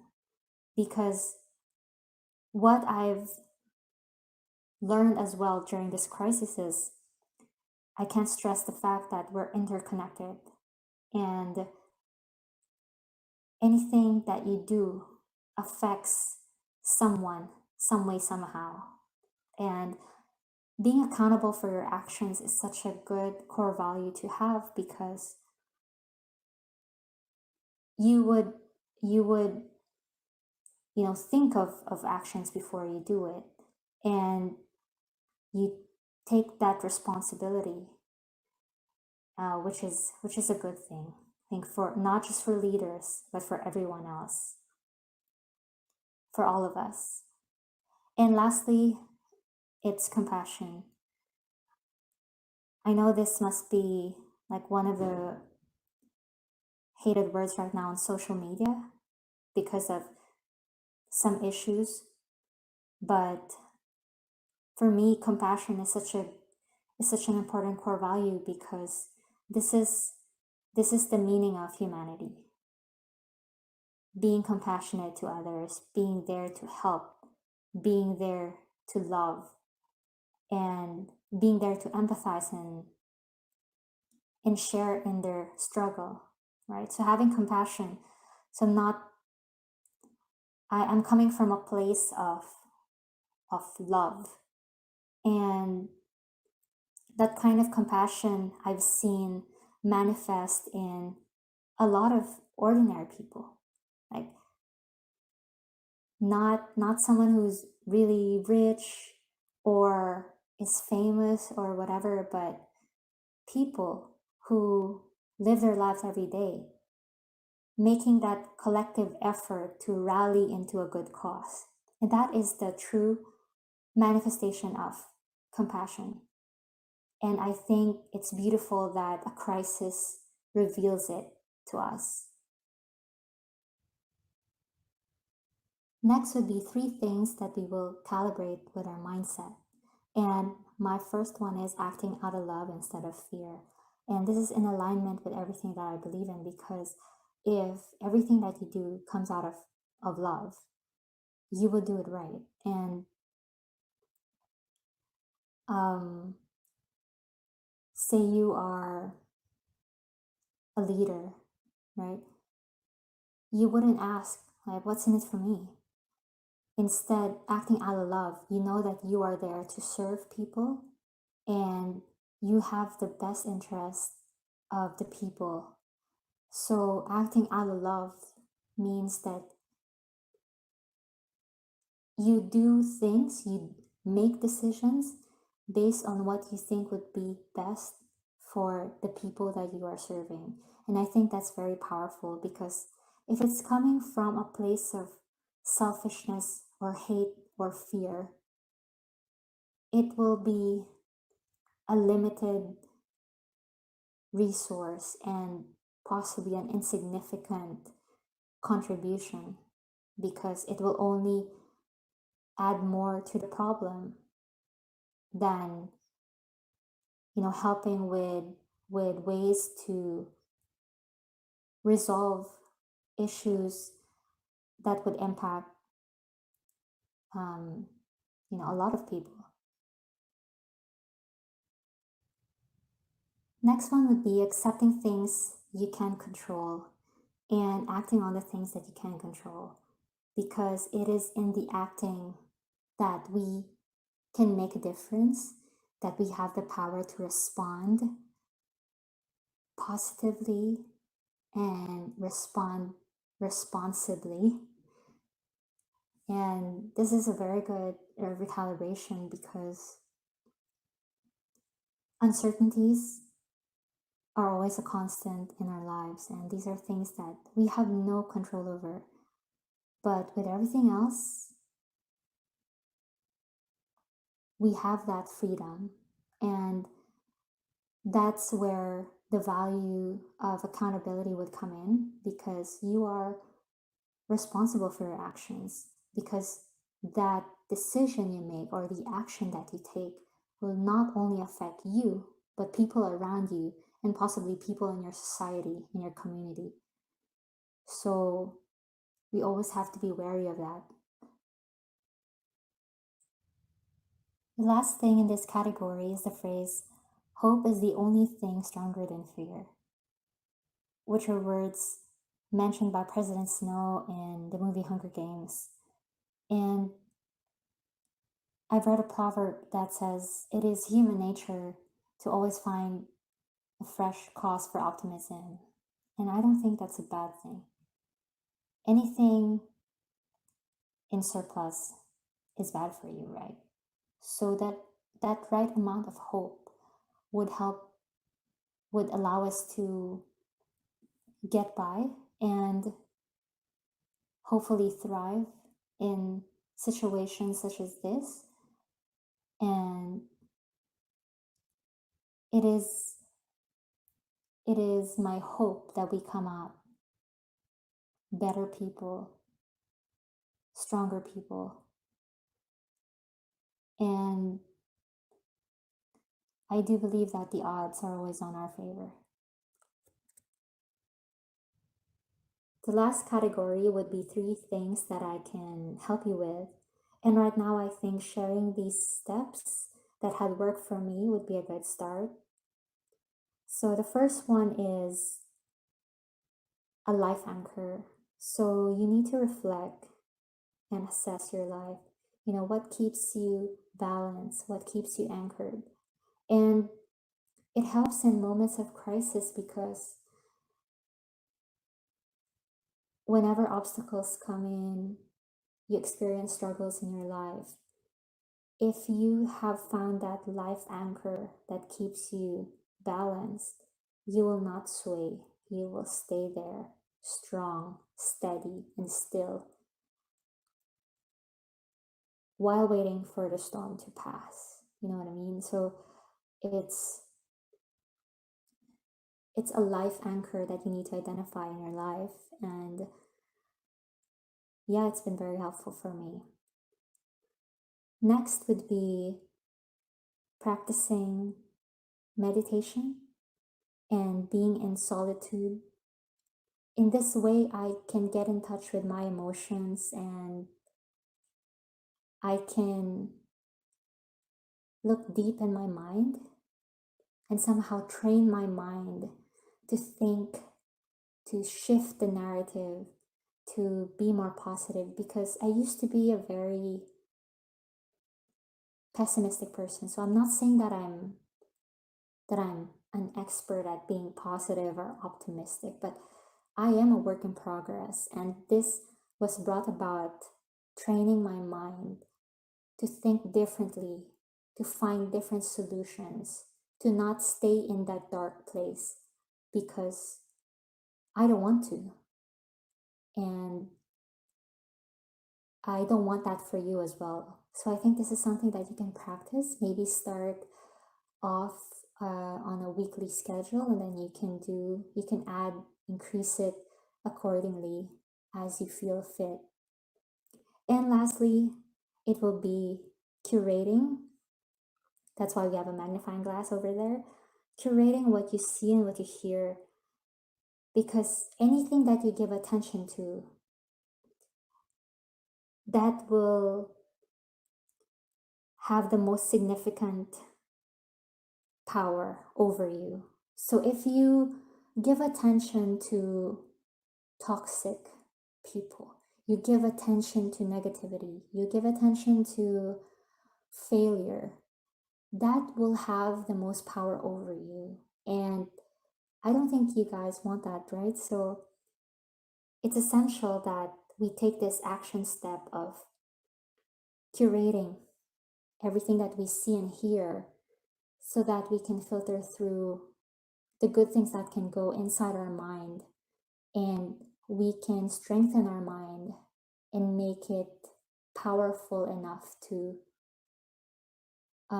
get rid of those thoughts, right? Those limiting beliefs. And I think in during moments of crisis, it's very important that you assess what you hear so it doesn't overwhelm you, it doesn't stress you as much. You have to think with an open heart and open mind. So I guess those are three things that had worked for me, and I hope that sharing it would, um, allow you to try it yourselves as well. The third question and my last question would be, what's one important realization you've had during this crisis? The most important realization I have is that this crisis is a test of humanity. It's an opportune time to show the world who we are at our best, to present ourselves as people with hearts ready to serve and contribute to something much bigger than ourselves. This is also a time to help each other, especially if you are much capable of doing so. It's a time to set out our differences and work together to fight an invisible threat. And I've always believed in the greatness in people, and now is not the time to doubt it. And that's a wrap, guys. I can't thank you enough for being here and allowing me to share my insights with you. I hope you were able to take away a thing or two, and be able to share what you've learned to others if you find it useful. And I'm very happy that we have this platform where we can share our insights, and learn from the coaches as well. I'm very privileged to be working with Master Coach A and the Global Institute for Coaches and Entrepreneurs, as well as Life Coach Philippines, because this is an initiative that is important, most especially at times like these. And we want you to be okay. And right now, we do have the tools and the training to help you with that.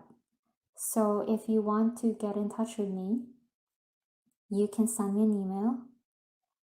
And I hope that this has inspired you to take action in whatever gap that you feel you have in your life right now. And I do hope that you stay safe, hopeful, and healthy during these trying times.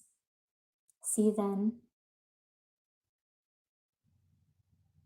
Decaf Coffee Republic operates as a 24/7 coaching hub, and it's the first and only in the country today. We're located at Pioneer Center Compound, Capitolio, Pasig City, and we offer 24/7 coaching service on demand. You may reach us through 0917-586-1661. For additional information on life coaching and life coach certification programs, you may get in touch with us through our Facebook page, Life Coach Philippines, and our website, www.globalcoachentrepreneur.org. So right now, it might be best to engage with us through online coaching, which is something that we offer as well. And hopefully soon we can see you on floor, and we can't wait to get to know you.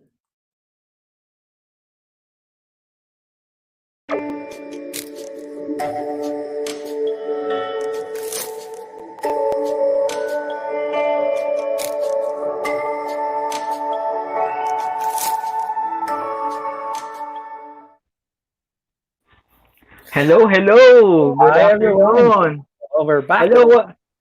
Yes, we're back. And once again, I am Coach Pat and I am with Coach Ed. And now we're Coach going to Ed. talk about the talk of Coach Christina. So, what I like here, Coach, yung sa sinabi niya, Yes, uh, Coach Pat. yung first one is act out of love instead of fear. I can Wow. relate so much to that. Why? Uh, marami sa atin kaya lang sumusunod or nag-act out because of fear. Kumbaga, takot lang eh, baka Mm. mahuli and all. But when you act out of love, kaya ka magka-quarantine, kaya ka magmamas because you love your fellow person na maging safe Mhm. sila, na hindi ka maging carrier ng disease. Parang sabi ko, that's good na oo nga, dapat love ang reason natin why we act out on things, no, coach? Tapos Yes. yung second din, accept things you can control and act on the things you can control. Di ba? Kanina Wow. sinabi rin natin, no, di ba coach, na ang dami sa atin, parang minsan out of control na yung isang bagay, complain ng complain, 'di ba, coach? Mm. And I can see na oo nga naman, sabi nga naman ni Coach Christina, act on the things that we can control and we can When control control. itong yung mga ginagawa nating measures, 'di ba, coach? And yung last, Yes. yung sabi niya na famous quote daw na hope is the only thing stronger than fear. Lahat tayo natatakot Yes. sa situation. But if we have that hope, coach, 'di ba? Mhm. It is stronger. Tama. How about you, coach? Sa akin, before I start, gusto ko muna i-acknowledge, ang dami niyang comments, Coach, at this very moment. Gusto muna acknowledge yung presence ni Master Coach Lakendra Smalley. So, hi Sige, again, Master coach. Coach. So, Hello, ito yung Master question Coach. niya. Oh, how do you thrive under uncertainty? So, I will reserve that later in the panel because later, no, Coach Pat, we will be in the panel discussion full force ng 4 speakers natin. So, I will take that into writings, Master Coach Lakenda, and we will ask that later. And sabi naman ni Coach Ken Diteng, sabi niya, my thought in times of crisis, how do you respond? Do you respond in alignment with your core values or do you respond based on your human nature or survival and drop your core values. Wow. Ito yung isa sa mga questions that would, oh nga no, am I just reacting or responding? Kasi pag reacting, you're not really looking onto how you respond on things with the straight look on your core values. Okay, meron din dito, Coach Pat, meron din tayo kay Coach Glacy, sabi niya, compassion is the meaning of humanity. How do you show your compassion? Yan. Thank you, Coach Christina, for this one. So, ang sabi din ni Coach Glenda dito, hashtag being still in the midst of the storm. Beautiful message. Thank you then for rising this. Okay, we also have this message from Coach A. Sabi niya, Master Coach A, so thank you for watching. Thank you for sharing your heart, Coach Christina. Kasi truth of the fact is, we're really technically inclined. Matatalino halos lahat ng speakers natin. But the question is, how do you really connect with the heart? And I'm really giving my respect to my fellow coaches who's just giving their shares at this point, receiving our heart in this moment of even to uncertainties. So meron din dito tayo dito with Master Coach Asmin. Sabi niya dito, act on the things that we cannot control. Ayan. So pangatlo pa lang yun, Coach Pat. And ang akin, ang pinaka-takeaway ko upon reading all those comments is that ang number one kasi of the qualities that there is on being a life coach is the accountability. Yan Yes, yung sinasabi kanina. Pinimula ni Coach Christina, mapapasin mo, Coach Christina opened it up with the accountability and that she gave that question about new normal and what drives us or challenges us at the moment. She gave us the brutal truth about what are the things that hinders us. Yung mga bagay na hindi natin na-appreciate as of the moment. Thank you, Master Coach A, for giving that knowledge then. Yung facing the brutal truth for us to face the real joy in life by being anchored with it. Ang binigay dito ni Coach Christina is the frustration, anger, and anxiety. And katulad, Coach Pat, nang sinabi mo, accepting things you can't control. And madalas kasi, Coach Pat, ako personally, tingin ko, mahirap yun, pero pag na-accept natin, usually we stop in there, no?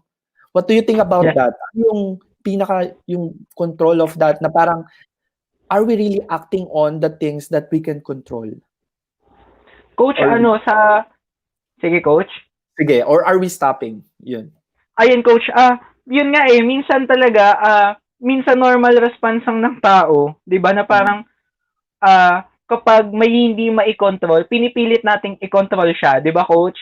Yes. No? Tama po ba? Parang pinipilit nating i-control, tapos, yung mga bagay naman na pwede nating kontrolin, minsan, hindi naman natin ginagawa. We do not act upon it. Di ba, Coach? Tama, parang minsan baligtad tayo mag-isip yung mga tao. And if minsan walang magpapaalala sa atin na if you can control it, just accept. No? Yes. Di ba, Coach? Tama po ba? After accepting, ano nang gagawin natin, Coach Pat? Wala na ba? O meron pa? Of course, after accepting naman natin, no, we still, gaya nga ng sabi ko, we still need to be active, no? Yes. So, let's find a solution pa rin na, so, just like this COVID-19, for now, we can control it in such a way na ma-cure, pero we can control it sa pag-spread, mapapabagal natin. But sooner or later, mahanap din natin yung solution, masasagot din ang problema po natin. Yeah, tamang-tama, Coach Pat. Thank you for really, really working on your insights. And for those who are listeners, alam ko, marami kayong questions, right? Kasi marami rin akong nasulat currently here to put on the questions sa napakagaling nating speakers on the segment and do sa mga previews. We're really overflowing with lot of joy at this moment. And we will try to answer all of your questions later. And right after this, we are down to our last speaker, Coach Pat. So I'm so excited to be sharing and to be hearing with one of our last speakers. And for right now, we will just be continue waiting and reading and responding to all of your comments.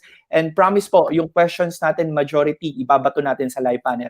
We will see you again after this break, Coach Pat. Come on. So see you later. Bye-bye.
So hi, we are back here. Come on, in segment number 4. So sa mga viewers natin who just keep on watching, maraming pong salamat for staying tuned, and you can share and also post your comment suggestion alongside this segment right now. So again, would like to welcome you to the Global Virtual Coaching Summit Part 2, brought to you by the Life Coach Philippines and the Tribe of Life Coaches, certified by the Global Institute for Coaches and Entrepreneurs. Our institute is based on Dallas, Texas, USA, under the leadership of the founder, CEO, Master Coach Lakendra Smalley herself. We have also a local coaching hub here in Decap Coffee Republic, operated by the global partner, also with our dear Master Coach A. And my name is Coach Ed, and I am your host of this segment alongside with my co-host, Coach Pat. And hello everyone, good afternoon. I am Coach Pat Espinas, co-hosting this segment 4 with Coach Ed.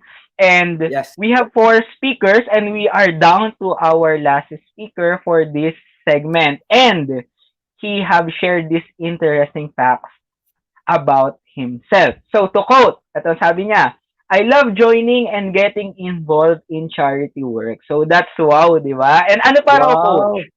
Wow. Sabi niya rin dito, he also love to do traveling and do adventure. So medyo adventurous tong next speaker natin. So watch out for that. And he is also a lover of sports. So Oh. adventurous na, mahilig pang mag focus on sports. Coach And Pat? kinararangal ko siyempre ipakilala to, Coach, kasi batchmate Yes. ko to from batch 29. So Wow. our last speaker for segment 4 is a Marine Deck officer and he is from batch 29 of our certified coaches here in Manila. Manila. So let's give it up to Coach Ram. So roll video please.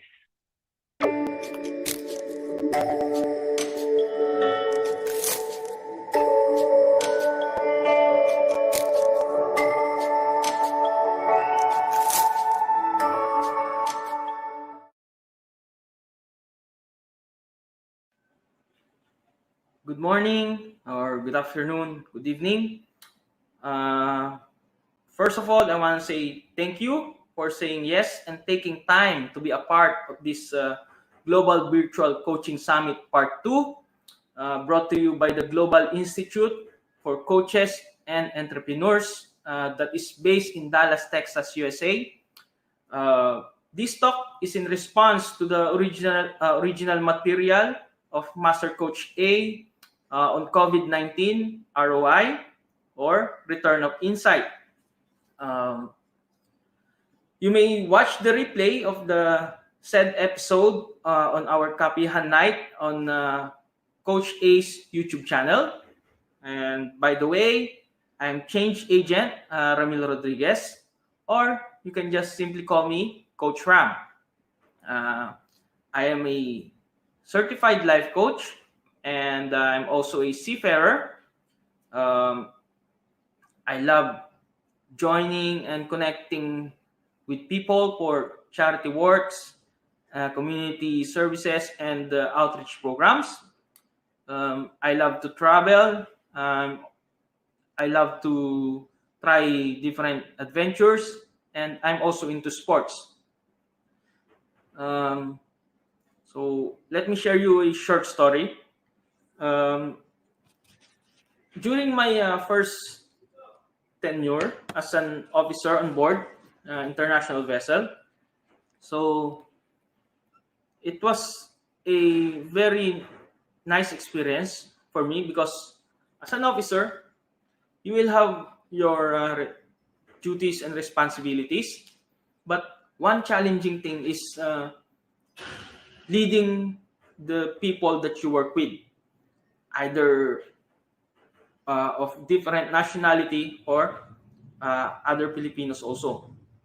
And the challenging part there is, of course, I am a younger officer at that time, and my shipmates or my crewmates were more experienced and quite older than me. So they have a different way of doing things, and they are not that open to new ideas and into new approach. And some of them, they are used to working by themselves mostly, especially the more experienced one. And so for me, by that time, you will even go to an argument just because of simply you do not agree on how things should be done on board. But as an officer, you have to be the leader of your team, especially during critical operations on board, such as anchoring or mooring operations when coming in and out of the port, because these operations, they can quickly uh, turn around, and all situation is normal at first, and then when something went wrong, lives could be endangered. So as an officer, you must be able to lead the crew, lead your team, unite them, and work together as a cohesive unit to improve safety, improve security, and have a harmonious relationship on board. Okay, so the first weeks it was quite hard, but then on my second month, something like that, uh, when you constantly do what is right or what is correct, they will start seeing that your intention is just to make the team on board better. Uh, you are focused on safety and implementing the rules and regulations as stated by the company. And at the same time, you also care for the welfare of your crewmates. As a leader, you have to be balanced, or you have to balance this, uh, not just trying to please the company and let your crew suffer, and at the same time you have to also follow the rules and the regulations as per company and as per the governing body of the maritime industry. So it's quite a tough work, but it is manageable in the end, because of course, you as a leader, you also get to see other people on how they lead, and through that, um, you can adapt what is good, and then you can apply it on yourself. So now, in this situation, uh, going back, we are now in time of chaos and difficulty, na in a time of anxiousness and fear. So most of us are really afraid because of this situation now, this global pandemic. So what I want to share to you, in relation to the original material of Master Coach A, is forward leadership, uh, 4 key points on how to lead effectively during challenging times. Okay, so these 4 key points, uh, once you have or once you possess or acquire this, I assure you that you will be uh, an effective leader in your, maybe at first for yourself, because you have to lead first yourself, and then if you're a mother or if you're a father, or maybe you're an older brother or an older sister, so you can lead also at home. You can lead your family, your relatives, your loved ones, and if you're in an organization or in your community, then you can be an effective leader, especially during these hard times.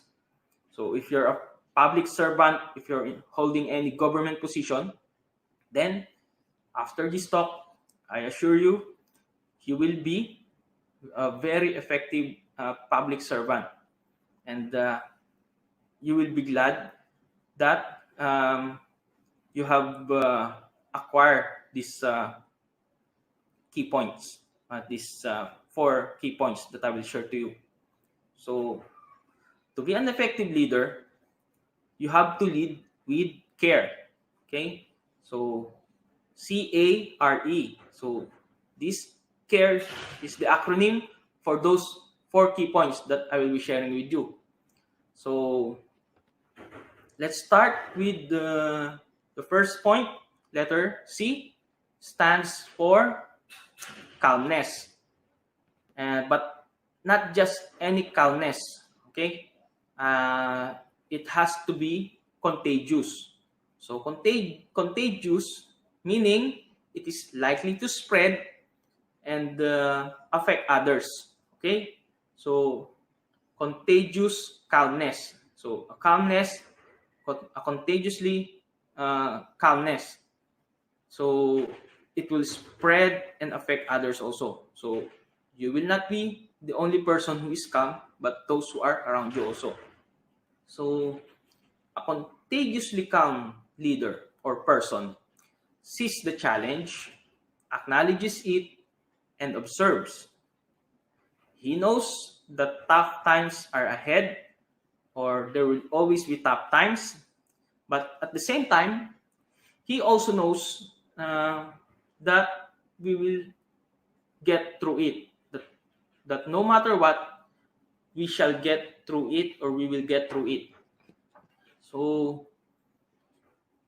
ask yourself now, or take a minute for yourself, or a moment, and then try to remember 10 years ago, 5 years ago, maybe, or maybe a little over a year ago, in what challenges were you facing at that time, or what challenges were you facing before? How were you able to overcome them? So at that time, when you have those challenges, I know you're also maybe scared, confused, or anxious. But when you have overcome them, then that means that you were not out of control at that time. So you were still able to control what is you want to do, or your response. Okay, you're still able to control your response. So if you will ask yourself, how do I keep my sanity on while others are on the verge of losing it, so, or losing theirs? So for me, it's because before I lash out in fear, I look up in faith. Okay, so that means that I pray during those hard times. I believe, if not all of us, many of us do that. We pray during hard times, during difficult times. Why? Because prayer brings peace or calmness into the person. Okay, so less fret, more faith, or it's like um, prayer, not despair. Okay, so we answer with prayer. So a contagiously calm person or leader is the one who reminds others that God is in control. Okay, so if you will look up or look it up on the Bible, in Philippians chapter 4, verse 6 to 8, it says there, do not be anxious about anything, but in every situation, by prayer and petition, with thanksgiving, present your request to God, and the peace of God, which transcends all understanding, will guard your heart and your minds in Christ Jesus. So it says there clearly, do not be anxious about anything. That includes this challenge that we are facing right now, this global pandemic of COVID-19. So if we pray, and when I say pray, you really connect to God, you really reflect, then um, the peace of God, which transcends all understanding. So it goes beyond the understanding of human beings. So it will be things that even the greatest mind cannot explain. He will guard our minds and our hearts. Okay? So that's how you become um, contagiously calm. Okay? Because you know that God is in control. That's why I believe that belief always precedes behavior. So precede meaning uh, it comes before something, or it comes ahead of something. So if your belief is that everything will be fine, that you will be able to go through this, that God is in control, that He will not leave you during these hard times, then you will have that peace in yourself. Then you will be very calm. So you will be contagiously calm. Okay? So that's the first key point, contagious calmness. And then uh, let's proceed to the next point for letter A of our lead with care. Uh, so A stands for authenticity or being authentic. So as defined, we all know authentic or being authentic means it is not false or copied. It is genuine and real. Okay, but one definition that caught my attention and it's really nice is this authenticity means representing one's true nature or beliefs. So again, there is this belief, okay, which is connecting it to the first key point of calmness. Okay, um, authenticity, it will require us to be vulnerable. Uh, it requires us to be transparent, and of course, it requires integrity. So, authenticity is the about presence or living in the moment with conviction and confidence, and staying true to yourself. Okay, an authentic person puts also the people around him or her at ease. Okay, so um, if you are authentic, people around you will become more comfortable also. Um, and then it will also inspire authenticity in others. But to become more authentic and to seek it out in others also, you have first to be open minded. So, are you open minded? So, I'm not selling anything to you because this is not a networking or anything. But if most people, if they hear this, are you open minded? Maybe they will think that I'm trying to uh, sell something to them, or I'm trying to recruit them for something.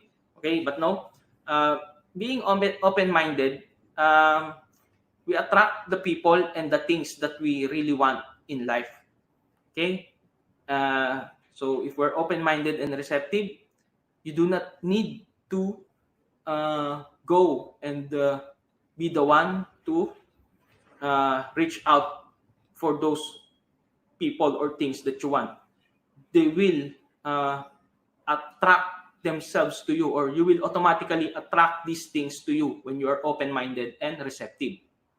Okay, so this often leads to opportunities and new ways of thinking that will expand our minds and bring us ideas that will add value to our lives and to the lives of others. Um, if you, I think you already know this time-tested advice by many. Uh, you have heard this advice of being true to yourself or be yourself. So that advice stands for a reason, because it is true as ever. Okay, uh, maybe it's a cliche, but what I want to add to this valuable advice is or knowledge is that being true to yourself also means that you have to be an honest and trustworthy person who lives by a code of morals and also values. So being true to yourself is a fundamental part of living a life of integrity. Also, authentic people, they are mostly high character individuals who don't just talk the talk, they also walk the walk. So, meaning they back up their positive and empowering words with actions. Okay, so they are deep thinkers also who generate thought power from within, and they can transpose it outward to add value to the lives of others. So, but nowadays, being authentic is being misused or being abused by other people. Uh, Being authentic, they think or what they know is you can just say anything that you want, uh, regardless of how will other people feel. Okay, so that's not being authentic, that's being rude. Okay, so don't get it wrong. Okay, so uh, in authenticity, living in the moment means concentrating on exactly what is happening in our life at this very precise moment or this precise time. Uh, but because they are open-minded, they are receptive, uh, they are willing to entertain new thoughts and ideas, and also people. And with that, they are able to build trust, faith, and acceptance. And with that, they can uh, do more action in their lives or in the lives of others. Just like right now, what's happening with us, you see the mayors of every city um, doing things, and with that, you can see which one is working well, which one can be copied, and which one can be applied to your city as well. So there's nothing wrong in copying what's good, okay? Because you're open-minded, uh, it's okay for you to borrow or copy those good ideas from other uh, mayors or other government officials leading the people during these challenging times. So authenticity encourages authenticity in others, and it also will inspire loyalty and engagement. Okay, so that's the second key point: authenticity or being authentic. So now we are on our third key point, which is the R of the care model, or yes, with the lead with care. So R uh, stands for resilience, okay, or being resilient. So I know we Filipinos, we pride ourselves in being resilient. We have been exposed to many challenges already, many difficult times, but still we are here, standing, surviving, and thriving. So resilience uh, is the capacity to recover or bounce back. Resilience means toughness. Um, Resilience is knowing how to cope up in spite of setbacks or barriers or even limited resources. Uh, Resilience is a measure on how much uh, you want to achieve something, or you want to overcome something, or on how much you want to conquer the obstacles ahead of you. So resilience also has something to do with emotional strength. So the difference between those who are defeated by hardship and sharpened by it, between those who are broken by pain and those who are made of it, um, to be able to move from pain to wisdom, from fear to courage, and from suffering to strength, it will all require resilience. Okay. Um, but the first step in building resilience begins with a choice. So it will begin with us. Um, First, we have to take responsibility for ourselves and for our actions in our life. Um, Normally, when we are faced with difficulties or challenges, um, we can name and describe all the things that have contributed to it, on how this person, on how this situation contributed, in on how did we get into this situation of challenging times or difficult times. But what we often forget or neglect, maybe, or maybe overlook, is what have we really done to contribute to our situation?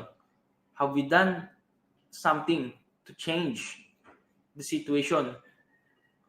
Have we done something to change the trajectory or the direction that we are going? So, most of the times we forget or we overlook to ask ourselves that one. We just mostly concentrate on why are we having this problem? Why are we having these challenges? Why are we experiencing this? But it should not be the case. You should also ask yourself, what can I do to change the situation that I am in right now?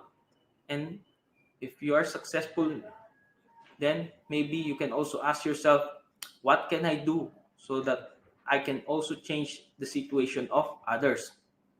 Um, Resilience is also the essence of this one is accepting the results or consequences of your actions, whether good or bad. Um, as long as we take responsibility, um, as long as we always ask ourselves, where are we headed and why are we going there, then uh, we can always come up with a plan or with the proper plan of action, uh, asking ourselves where are we headed, and ask yourselves if you like what you see on where you are heading. So if not, then change your course of action. Um, resilience is not is distinct from mere survival. It's not just survival, and it is also more than endurance. So resilience is endurance with direction. So you endure the process, you endure the hard times, but you still keep moving forward. You still keep going in the right direction. You just cannot be staying at one place. You're steady there, and you just let the hard times pass, because that will not be that will not make you resilient.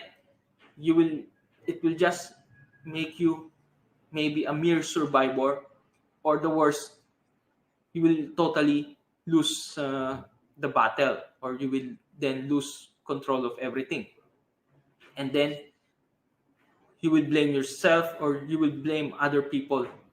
But that should not be the case.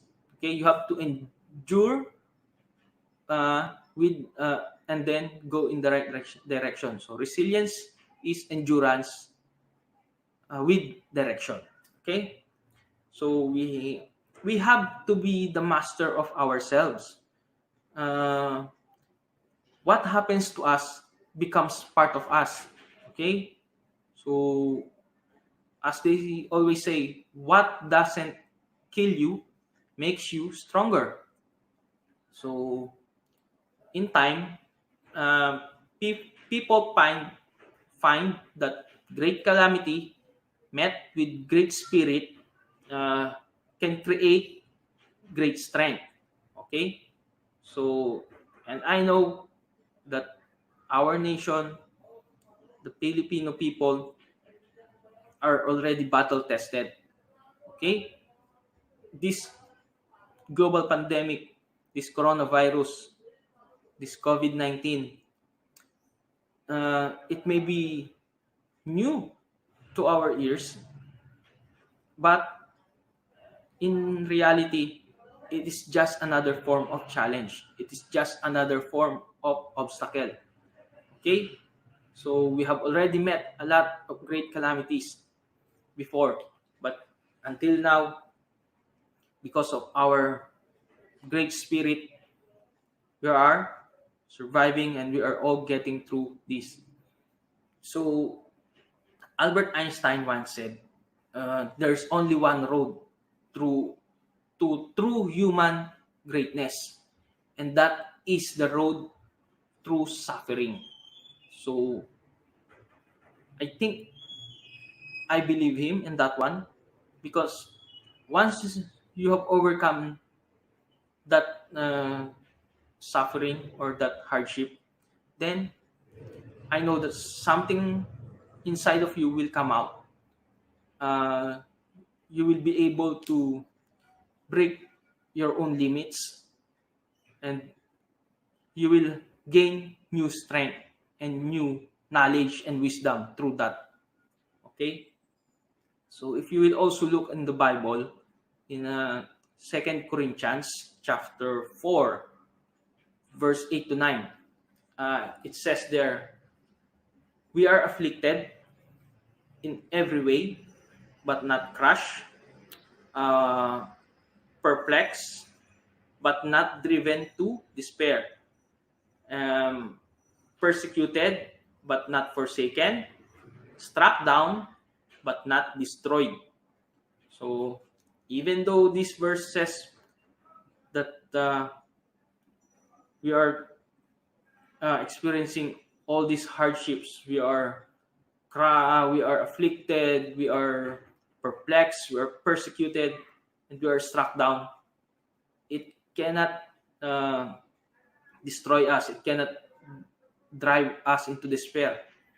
As long as you endure and go in the right direction, then you will be able to make it through. Okay, so that is the third key point uh, of our talk: resilience. So the fourth key point, letter E, effective altruism. So what is effective altruism? So let's break it down. So effectiveness refers to the degree to which something is successful in producing a desired result. And altruism refers to improving the lives of others. So in a way, effective altruism means being successful in improving the lives of others. So effective altruism is also changing the way we do good. So I know that most of us, we want to make a difference. Okay, when we see suffering, when we see injustice, death, poverty, hunger, we are moved to do something about them.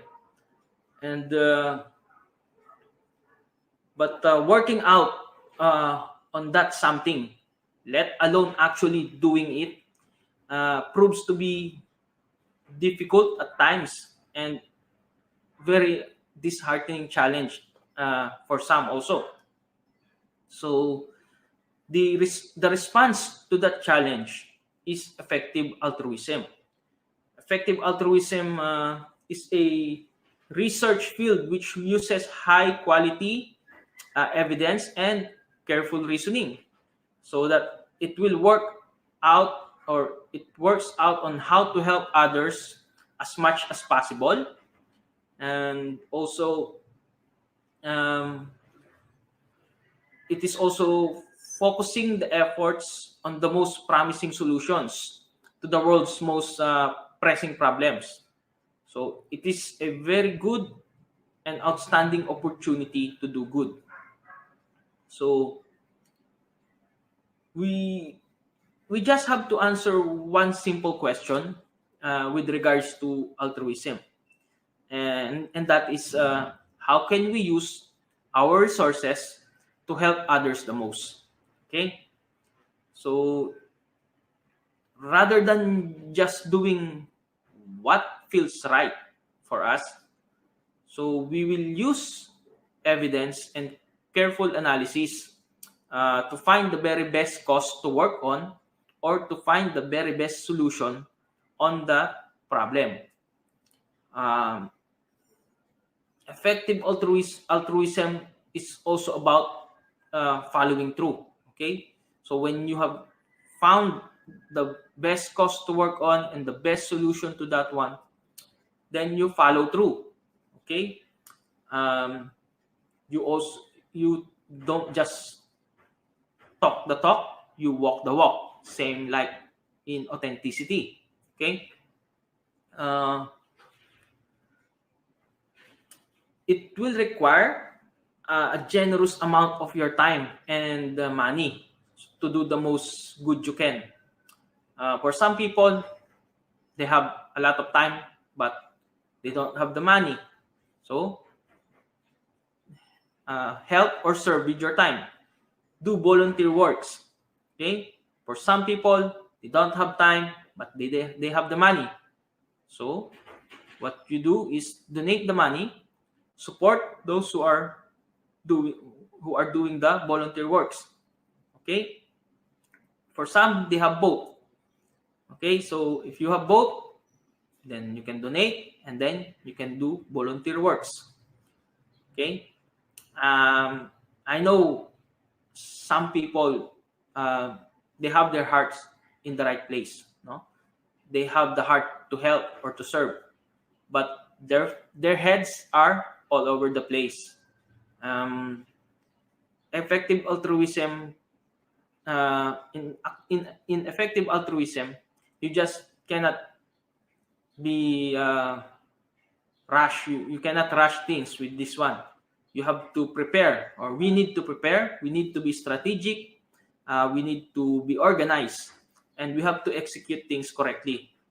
Okay, um, it should always come with careful thinking, with the right skills, and with the right execution. Okay, so when our desire to help or serve is greater than our fears and excuses, then we will always find a way. So effective altruism, you can link it to this famous saying, uh, teach or give man a fish and he will survive for a day. But teach a man how to fish and he will survive for a lifetime. So that is how effective altruism works. Okay? So that is the four key points on how to lead effectively during these times of challenges. So I hope that you can use this to lead others, lead yourself, lead your family, your loved ones, lead your organization, lead your community. If you're a government official, you're holding a position, you're in public service, then I hope these key points helps and serves its purpose. So what I would like to say is, so go forward and lead with care, okay, with contagious calmness, with authenticity, with resilience, and effective altruism. And watch as your thoughts, your words, your actions change and influence the people around you in a bolder and more positive way. So, in ending, I would like to invite you. If you need any coaching service, you may reach through. You may reach me through my mobile number 0947 or you can also send me a direct message on Facebook, Ramrods, so RODZ, so it's two words. And you may also visit our coaching hub, DCAP Copy Republic, located at Pioneer Center Compound, Capitolio, Pasig City. So we offer a 24/7 coaching service on demand. So, or you may also call 0917 and they will be very happy to assist you and connect you with the right people or with the coaches in the tribe. So you can also visit Life Coach Philippines or www.globalcoachentrepreneur.org. Okay, to know more about life coaching and our life coach certification program. So with that, I would like to thank all of you for listening, and I hope to see you next time. So, love, bam, boom. Bye-bye.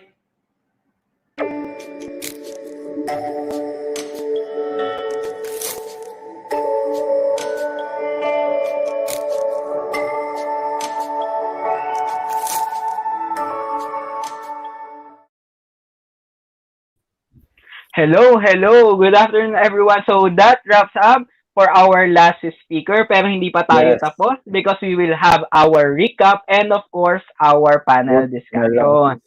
Okay. Yes. So coach, for our last speaker for this segment, sobrang ganda nung lead with care, no? So C Yes. stands for So, contagious calmness. To be honest, coach, ngayon ko lang siya narinig, no?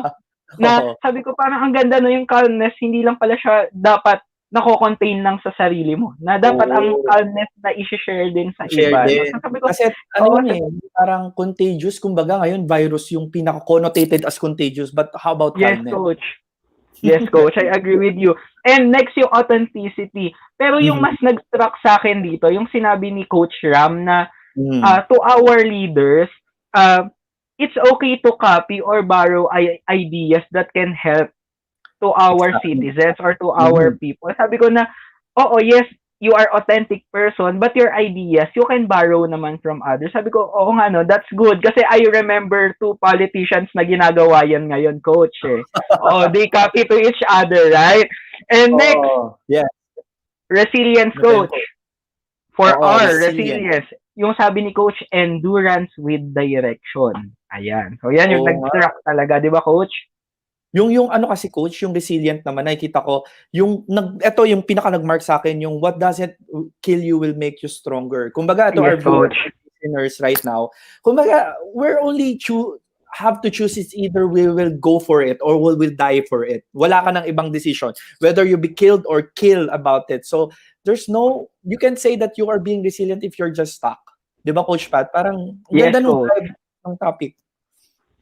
But yung last coach, ano yun? Effective. Yung last, coach, effective altruism. Ayan yung sabi ni Coach Ram, improving the life of others.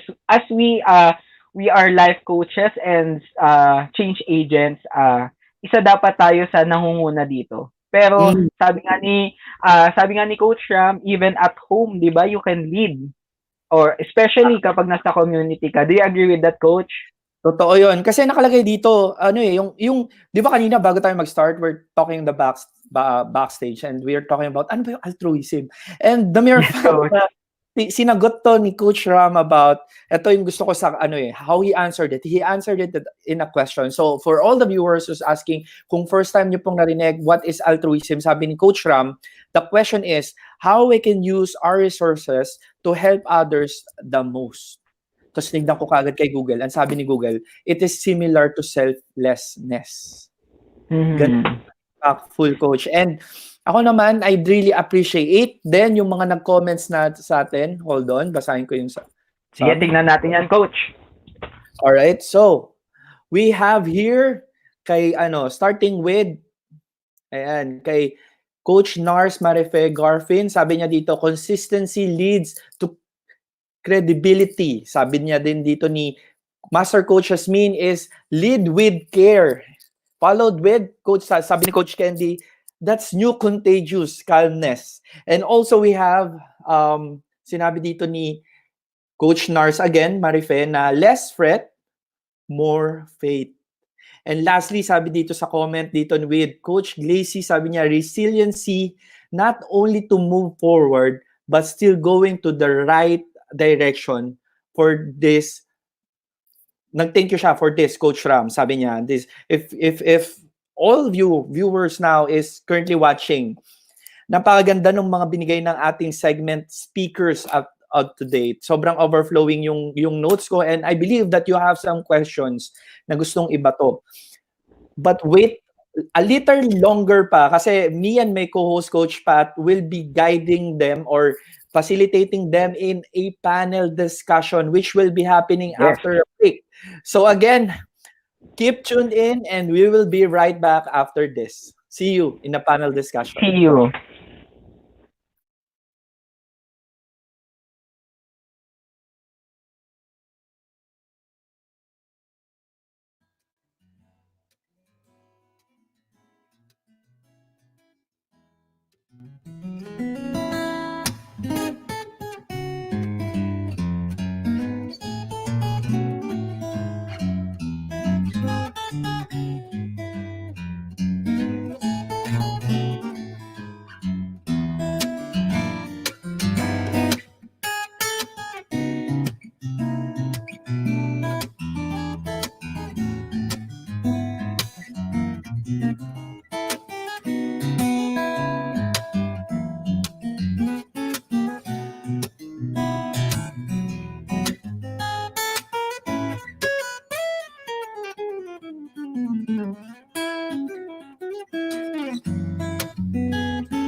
Hello, hello again. Welcome back to our panel Hello, discussion. coaches. Hello, hello, Hi, hello. Hello. everyone.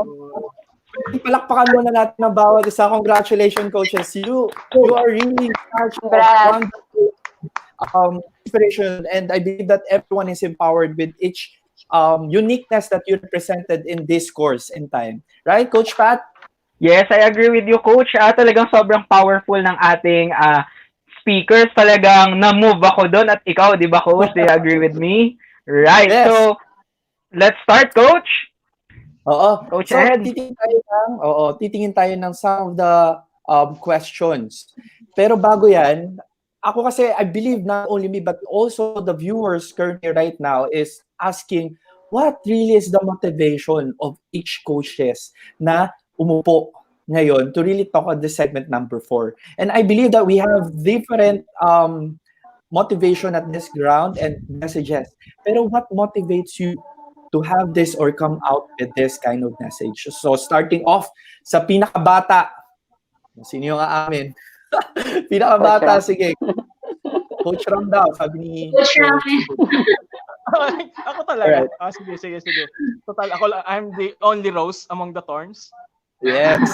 Yan. So, sa akin, ano kasi, naging motivation ko dito is, hindi ako masyadong nanonood ng TV, although nakakapanood ako ng balita.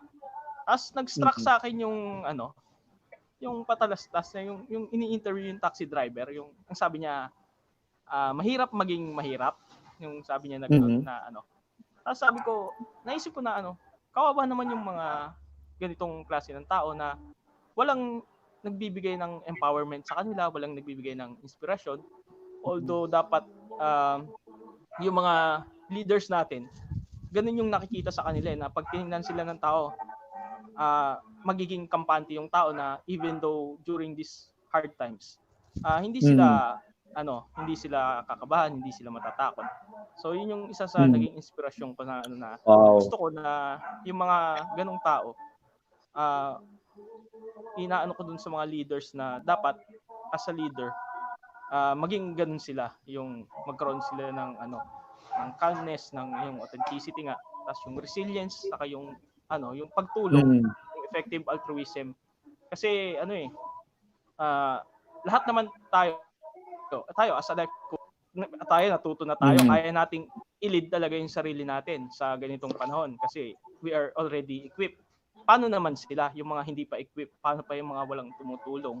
So, yun yung naging motivation ko sa Wow. sa nitong talk na to. Alright. Sige. Wow. Mas i-calibrate natin yun, Coach Pat, later. So next, moving on. Sino na yung susunod? Come on, Coach Chris. Definitely, I'm not the youngest. Walang gustong sumunod. O sige, i-point na lang natin. Si Coach Christina. May nagtataas ng kamay. For me, yung motivation ko with the talk would be, like, aside from Master Coach A's discussion, because it was so insightful, right? When she broke it down for COVID-19 and gave us a challenge for it. But really, I think I've been in a lot of situations where everything, I felt na it was uncertain. And it's exactly how I feel right now. Like when the news broke that there are a lot of cases here already. Honestly, I kept on checking my temperature every hour. Oh. Because I felt like I was at high risk because of my medical history. So I was checking my temperature every hour, and then any sign of any symptom, parang I would Ganun ka talaga, no? Yeah, so, and in a lot of other situations as well, where I shared, like, I lost someone, and then we were a victim of in tragedy, and we were left with almost nothing. And right now, I think a lot of people are feeling that way, especially those who lost their jobs, who lost, who are not seeing their family members. It's so hard to be away from someone, especially in a crisis, because that's the only thing that you want. Diba?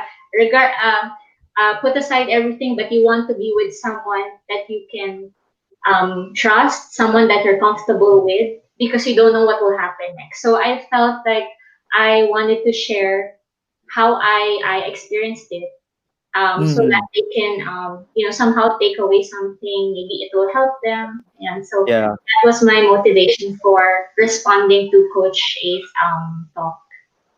All right. Thank you, Don. Coach Christina, how about you, Coach Lacey?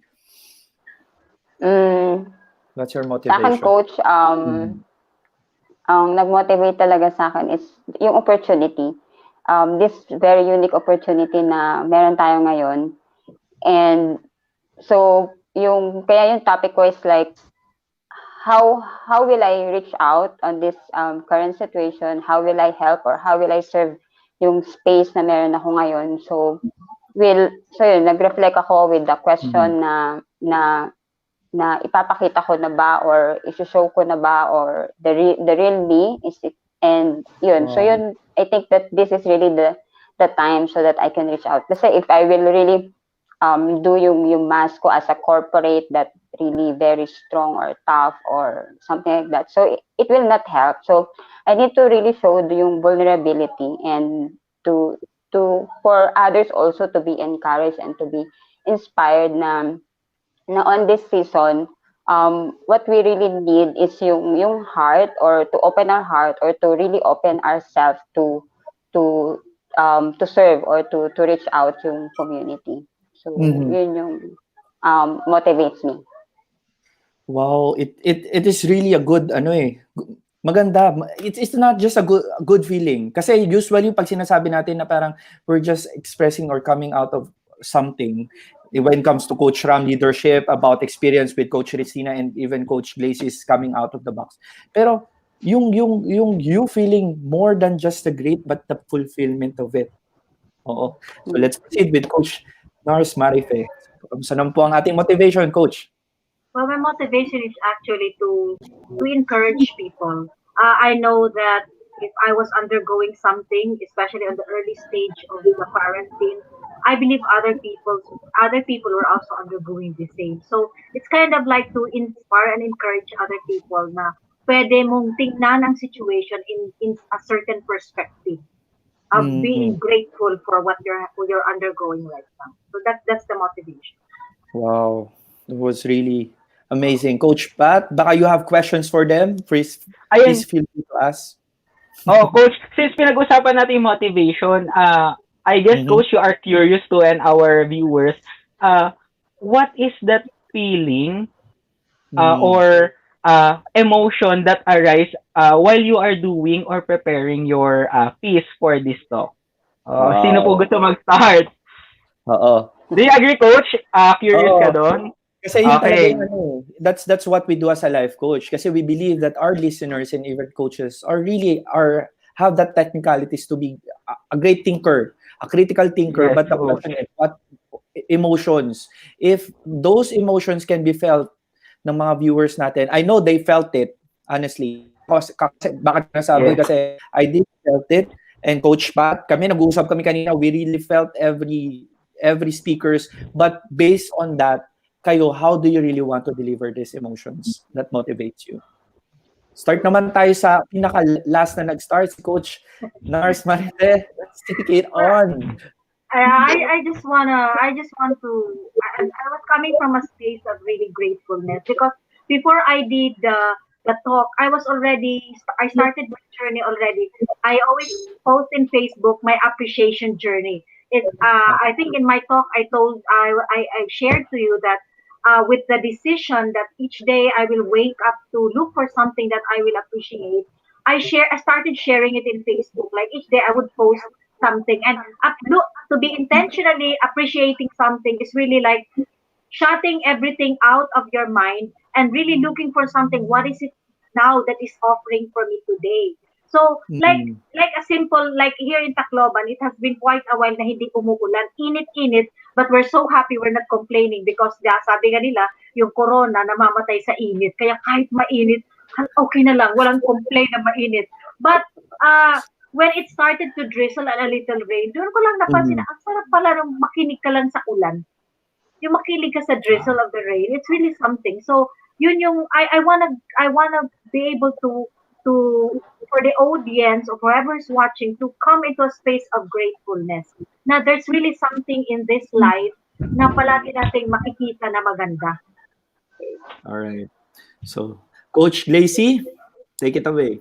Mm. Ikaw naman, what's emotions? So, same with Coach Marife, no? So, I'm coming from yung gratefulness. So, I'm really grateful dun sa naging talk ni Coach A. And so, it resonates and it gives a message for us, no? Kung ano yung gagawin namin. So, I'm very grateful. And sa wakas, so yung finally, so I'm able to make a stand to decide, no, to show up. And at the same time, so as I go to this journey, kasi I'm still work in progress, so it's just starting. So I'm very hopeful dun sa mga susunod pa, so ano pa yung mga kaya kong ibigay, or ano yung magiging impact ko, or ano magiging dating sa ibang tao, and how they will respond on it, and at the same time sa sarili nila, so they will do same thing to really come out. So yun. All right. Thank you, Coach Glacy. So, sino naman susunod natin, Coach Pat? Okay, sino ba? Ako na po ba magbo-volunteer o may magbo-volunteer? Si Coach Christina. For me, honestly, when I was brainstorming, I felt it was difficult for me because it's hard for me to be vulnerable. Like what I know Coach Gracie mentioned it earlier that she wanted to um, express that message in her talk as well. But for me, I really find it a bit difficult sometimes. So sharing, I'm very opinionated, but sometimes I hide the feelings. So I think although I had a difficult time, when I thought of my intention, like why do I want to do this in the first place? Is there something that I want to share? And I know that this platform can reach a lot of people. So um, if I don't do it, because I was close to saying no na lang, next time na lang, and I always do that. So I think I took the challenge to heart, not just responding to it, but also being more vulnerable in sharing what I really thought of the situation and to share the message that I wanted to share. Wow, that was really beautiful. Buti hindi ka nagsaka na lang, Coach Christina. Alright, Coach Ram, the thorn among the rope. Come on, let's do this. Yan. Yes. So, kaya sa akin, yung in response ng dun sa talk ni Master Coach 8, talagang na-excite ako, na-challenge ako kasi yun nga, dapat before ako nag-say yes kasi dito, dapat yung may isa akong talk na halos kaparehas din sana nung ko ngayon. So nung bigla naman nila akong so parang sumakto rin na so dito ko na lang ginawa yung dapat na talk or yung isa kong dapat na recorded video na ilalabas.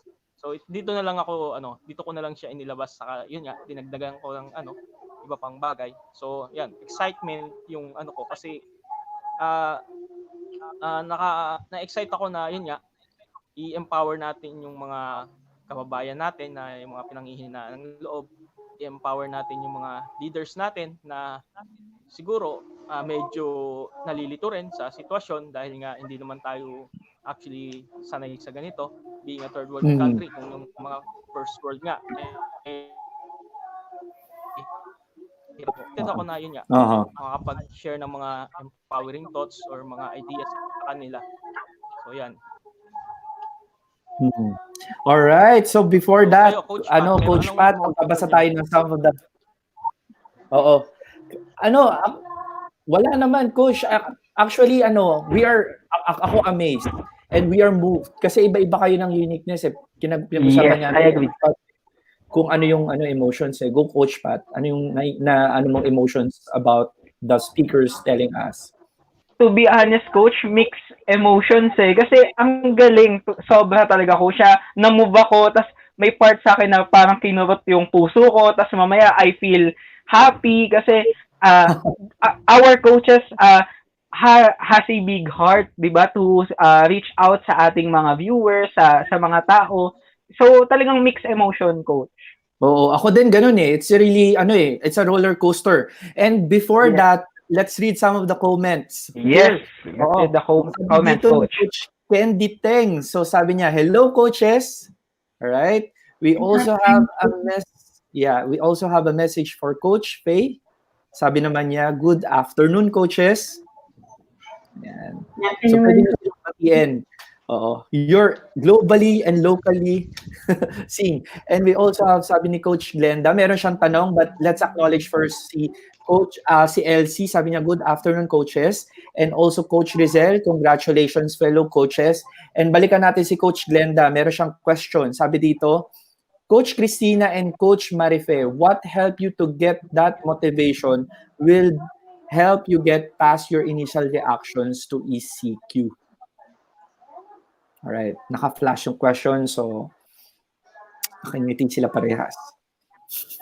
I do it. Okay. Alright, Coach go. Ganda. Okay. Sige, go Coach Christina. So for me, I think we answered this earlier, ba? Like what motivated us. But to get past your initial reaction, like for me, the feeling of anxiety at the start, like checking my temperature and getting it, getting it in my head. What I did was, my motivation was I just need to be properly informed because if I'm properly informed, I can take necessary steps to address whatever it is that I'm feeling. So I know that I was like part of the high risk list, and then what I did was to make sure that I'm eating healthier. Although I'm eating health. Like for me, I'm eating healthy because I know I'm eating plant based. But what I did was to take more vitamins and then make sure that I stay hydrated and all of that. Like all of the tips that the World Health Organization gave was something that I followed, and in some way that motivated me to stay to put that matter like it won't control my emotions, it won't control my thinking. It's mind over matter. So I was like, it shifted in terms of my motivation. So I was like, I'm not going to be sick because I've been eating healthy, I'm doing everything that I can, and I know that this will, if I follow the necessary measures, i won't I won't fall ill or sick, ganyan. So I think that was the motivation, and more of I know everything will be okay because a lot of people are doing their best to find a cure for it, and I trust people, especially the research scientists and the doctors, that they are doing their best. And so I think that was how I changed from an emotion of panic and anxiety to being more hopeful and calm. Okay. All right. For me, it was, this crisis is not the first for me. I'm a Typhoon Yolanda survivor. I lost my job. I lost my position. I lost everything, I built in my career as a nurse. So when this quarantine came to us, when I started feeling anxious about what's gonna happen tomorrow, what's going to happen to my wellness center and to my business. Uh, I started looking back that I was able to get past through the difficult situation in London. So I believe, like looking back now, what I had before and now is quite different. Now we have the internet, now we have each other, now we have food, unlike of what I had experienced before. So I said, why would I so why would I why would I fill myself with so much of Mm. the anxiety when I still have a better situation than what I had before. So I Mm. was able to transition from that, and so I told myself God has every reason for what is happening now, and I Mm. am trusting him for this. So I just have to look past this, and so that I'll be able to contribute to my community, because if I'm going to soak myself in pity, in anxiety, then I'm going to be, I'm going to be immobilized. So what good will it do? Like, if I soak myself in anxiety, will it bring me solution? It will not. So with that, I personally decided, I said, no, each day I'm gonna wake up with something I will look forward to. So that's how I went past to what the situation. Wow. That is really beautiful. So I hope, ayan, ang sabi naman ni Coach Glenda, thank you coaches. And to ask, ito pa yung isang question coming from Coach Candy naman. Sabi ni Coach Candy, coaches, in one word or statement, what is your heart's message to the world? Ako gusto ko sanang i-request dito si Coach Glacy to go on first. Kasi she's one of those coaches na napaka-overflowing ngayon. Actually, Coach Glacy, this is What's a your side of heart you that we're message? really, really excited then to hear. So it's time to express, Coach Glacy. Take it away. Um, my message is to really be you, and to not to be scared to come out, because you will not know your impact. So when you don't come out, when you don't share yourself, parang you're being selfish. So yun yung message ko, to share yourself. Mm. You'll never know kung sino yung nangangailangan nung message mo, or nung kaya mong i-offer. So yun. All right? Si Coach Marife naman, go. Or my message to the world is just look around you and appreciate. Because after all, we still have a beautiful life. In spite of all these Mm. things, in spite of what is happening now, we are now in this. Many things will come out of this. I am just so excited. Business wise, maraming lalabas na bago, because a lot of people, innovated. And what Uh-huh. we're doing right now in this platform, I'm just so excited about this. Sabi ko, this is a breakthrough. This is a breakthrough, another breakthrough for life Mm. coaching, Life Coach Philippines. And just appreciate, because there are so many things. We just have to really open our heart and our mind, because there are so many things to look forward to. Mm. Coach Christina? My my one word would be love. I think that encapsulates my message, because right now things just, when you go back to who you really are, and there is love in there, you tend to make decisions that are better, that contribute more to Mm. um, your community. And I think right now, there are a lot of conflicting views, a lot of opinions, right? A lot of negativity that's happening, especially in our country. Our country is somehow, I do feel that it's somehow divided at this point. And I think if we are all coming from a space of love, we can make that decision that it's not anti this, pro this, anti this. We're all battling the same threat, Mm. the COVID-19, right? So why don't we just put together all our efforts to make sure that we all survive? Because I think right now that's the main goal. Like, one of my friends said that this wasn't part of her 5-year plan, her 1-year plan, and her like 1 month plan is to survive by May. So it has shifted, and right now it's really that we just need to survive it, and hopefully after we won't just survive, but we will thrive, we will flourish, we will heal, we will be better people after this. So I think that's it. So love would be my word. Wow. Thanks, Coach Christina. Coach Ram, can you hear us? Coach Ram. Yes, yes, coach. Narinig ko Oo. kayo. So ano yung question ulit natin, Coach Pat?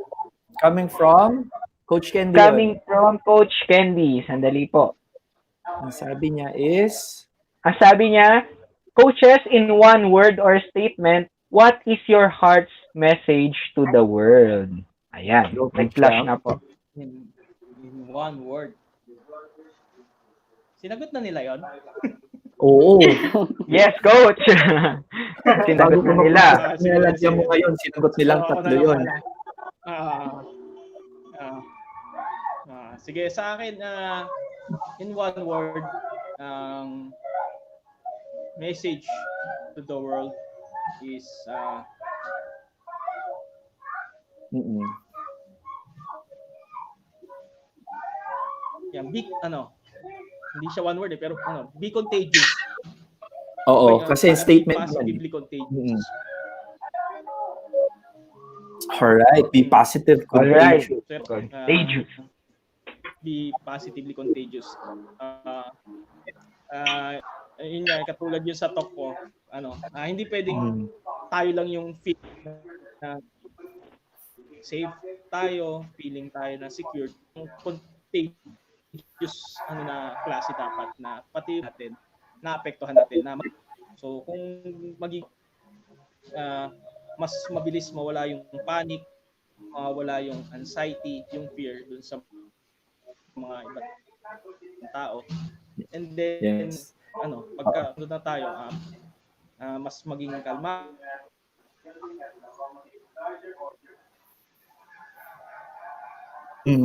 Kalmado. Alright.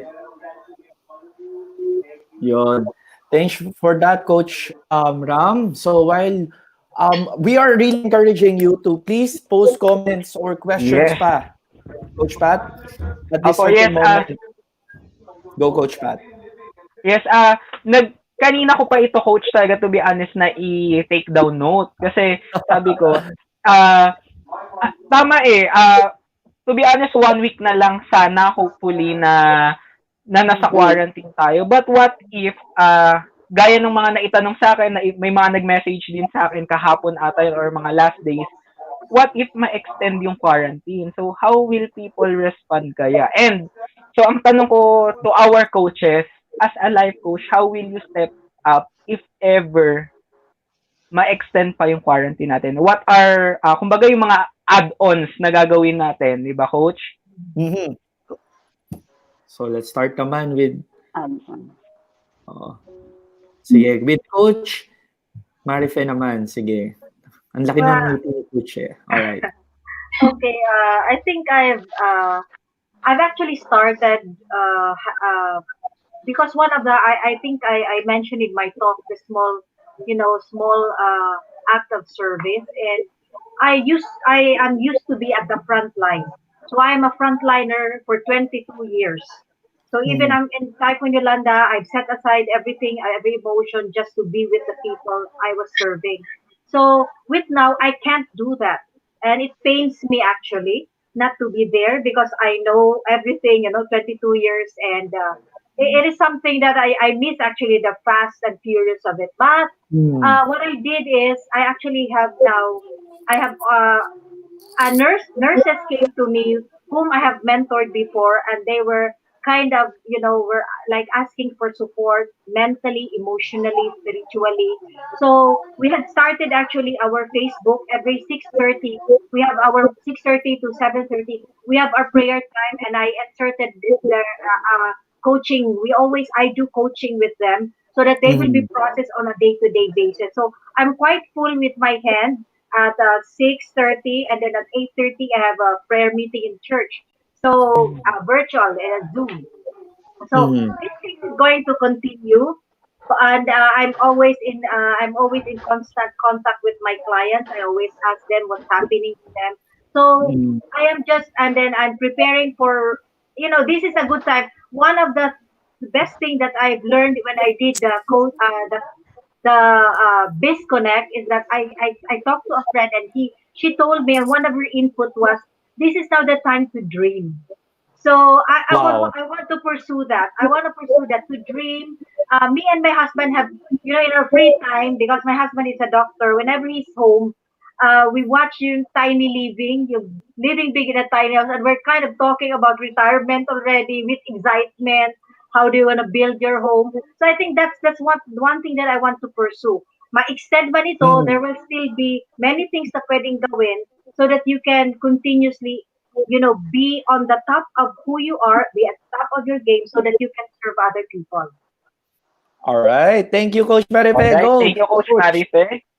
Oo, sino naman, Coach Pat, ang isusunod natin? Okay, ako pa ang magbo-volunteer o may magbo-volunteer again? Okay, sige, I volunteer you. Ayan, pabalik na si Coach Ram. Ready na ba? Oo. Pagkabalik yun, okay. Ibigay mo muna doon sa dalawa, Coach. Let's Opo, go. bigay muna natin kay Coach Christina. Okay. Ayun, Coach.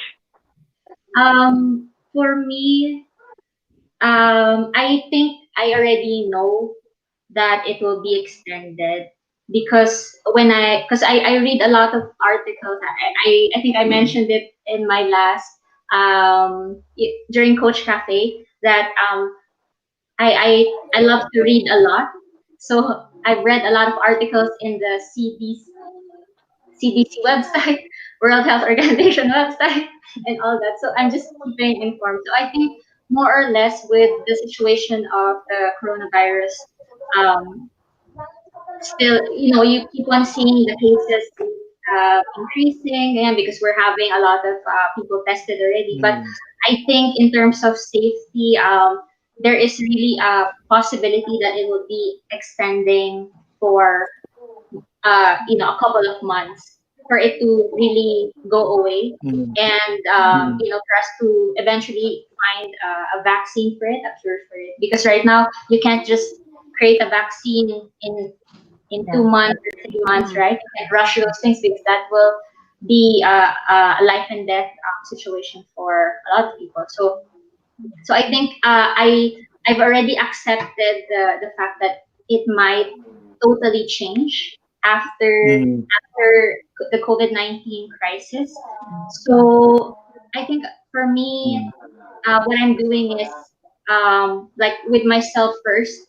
I made that, I've decided to have that shift in my mindset that, I don't need to panic about this, and I just need to stay informed and stay hopeful because this too will pass, right? So that's the first thing for me. And then the second thing would be checking up on my friends and family and people that um, are reaching out as well, because I do wanna, ask them like, how, they say that the three powerful words are not "I love you," but "How are you?"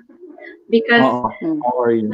when you ask like "How are you," Okay. there is that concern, the care, and you really want to reach out to that Coach? person and say, Oo. how are Coach, you? just for a moment, kasi merong sounds or conversations yata tayo narinig. Medyo malakas daw.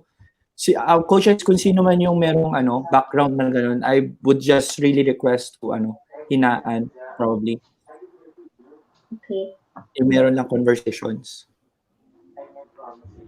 Yeah. Okay. Oo, So medyo masakit sa tenga based on the viewers. So, kung meron lang sounds or music, can you just turn it a little lower for a moment? Thank you. okay. So I think yun yung sa akin, checking up on them and making sure that I ask them how they are, because sometimes it doesn't come naturally for them to disclose anything at first. Like you have to somehow initiate, and as a life coach, I've learned that you need to probe, you need to be the one to actually reach out first. And I know that that is my role as a life coach, and that is what I want to do. So I'm reaching out to people as well. And then the third one would be like what Coach Marife shared. I also because I think if you're capable of helping, then just help. No questions asked, no excuses, no whatever. If you're capable, just find the means to help. And I think right now I'm very, very lucky because we have a home, we're safe, we can travel using the motorcycle to buy to buy in the marketplace, because right now we see a lot of people just walking like a few miles for to get their groceries and everything. So it's really hard, and you somehow you can help them because of the strict security protocols, right? So with that, I'm very grateful because right now I'm okay, and I do have a job. I've been working online since last year, so nothing really has changed that much for me. But I understand like a lot of people are going through this and being frustrated because they can't find the means to feed their family or to just to survive on a daily basis. So I'm very Mm. I'm very happy because a lot of people are stepping up and creating campaigns where we Uh-huh. can we can donate, we can help in any way that we can. And I think people coming together for that cause is really beautiful. And I Mm. think that's my third one, is participating in that as much as I can, because right now that's the only way I can help. And aside from reaching out to people, so yeah, that's for me. Okay, Coach. All right. Coach Thank you. Christina, thank you. Oo, sige. Teka lang, meron pa po tayong narinig eh. Kasi, Coach, sino kaya yung merong may kailangang i-adjust? Please do, kasi merong tayong narinig na conversations. Sayang yung messages. It could be here sana. Pero medyo sound. So, ayan, meron tayong, ano, if, if we Meron could, pa din ba, Coach? oo, meron pa din. If you could just take time kung sino po yun, with all respect po, you could get out of yung lang po, natanggalin mo natin yung sounds, or let's be off cam and move to adjust the sounds kasi medyo narinig po ng mga audience natin. Okay, we can do mute and unmute poll, just like what I'm doing. Kunwari kapag hindi nagsasalita, ganyan, mute muna natin, then if it's our turn to speak, di ba, Coach? Yun, so that's Alright. effective din. Oo, sige. Please, paano lang po, pa-check because it's really is important itong discussion panel. Again, ang next question naman po, ibubuo natin dun sa tanong ni Coach Pat kanina is, can you share us the value of being a life coach and being a part of a tribe that is, ayan po yung narinig natin. Baka, sino po May kaya? sa labas. Sa labas yun Opo. sa amin siguro. Sige, Coach. Ano na lang muna, pa-mute. Alright? So, ang question is, to share the value of being a life coach and being in one tribe, because we really understand ngayon that the shift is happening. Pero, how do you really want to share the value na nakikita nyo with our profession, being a life coach and being a part of this tribe that is what we have right now? So, start naman natin kay Coach Ram. Go, Coach Ram. Yes. Can you hear us? Yes, Coach. Narinig ko kayo. So, lang, technical problems lang. So, yan. So, yung value ng pagiging life coach ngayon and working yes, with tribe. and having a tribe like us. Yan. Very very important, and napakaganda niya kasi with the situation that we are all facing now, even though most of us cannot go outside, pero with the technology now, we can still reach out and go out of our way to serve and help others. And syempre, we are may kanya-kanya tayong niche, may kanya-kanya tayong expertise. So, hindi naman lahat ng makakasalamuhan natin is tayo talaga mismo yung pwedeng makatulong. Yun yung kagandahan naman working with the tribe, kasi we can always connect yung tao na yon to the right person sa tribe natin, and vice versa. Sila rin pwedeng i-connect yung ibang tao na sa tingin nila tayo yung makakatulong sa kanila. So yun yung kagandahan naman ng nasa tribe natin, meron tayong ganitong tribe. All right. Thank you with that, Coach Marife.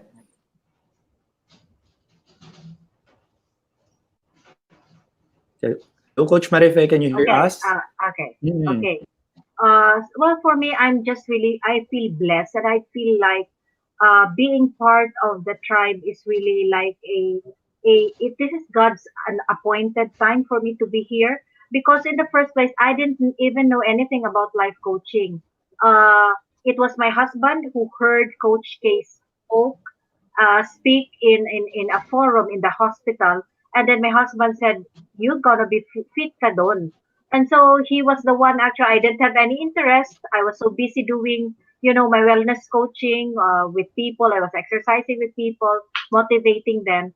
But he kind of persuaded me and he kind of talagang kahit si Coach K, binother niya doon sa katatawag na you have to speak to my wife. But so what I'm trying to say is, it is a blessing. It is never an accident.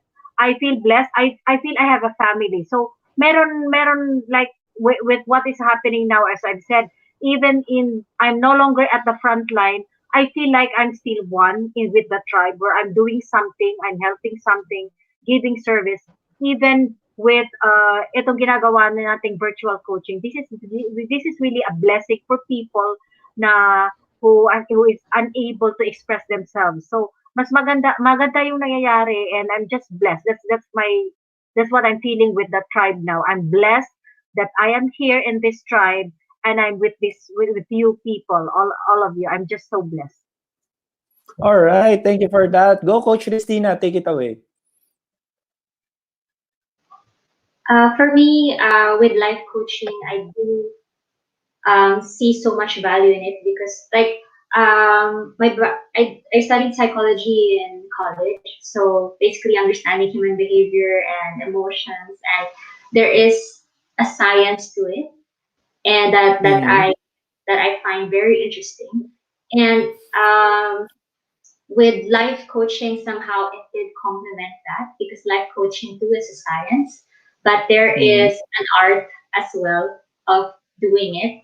So I think taking up the certification program did help me because it kind of provided that support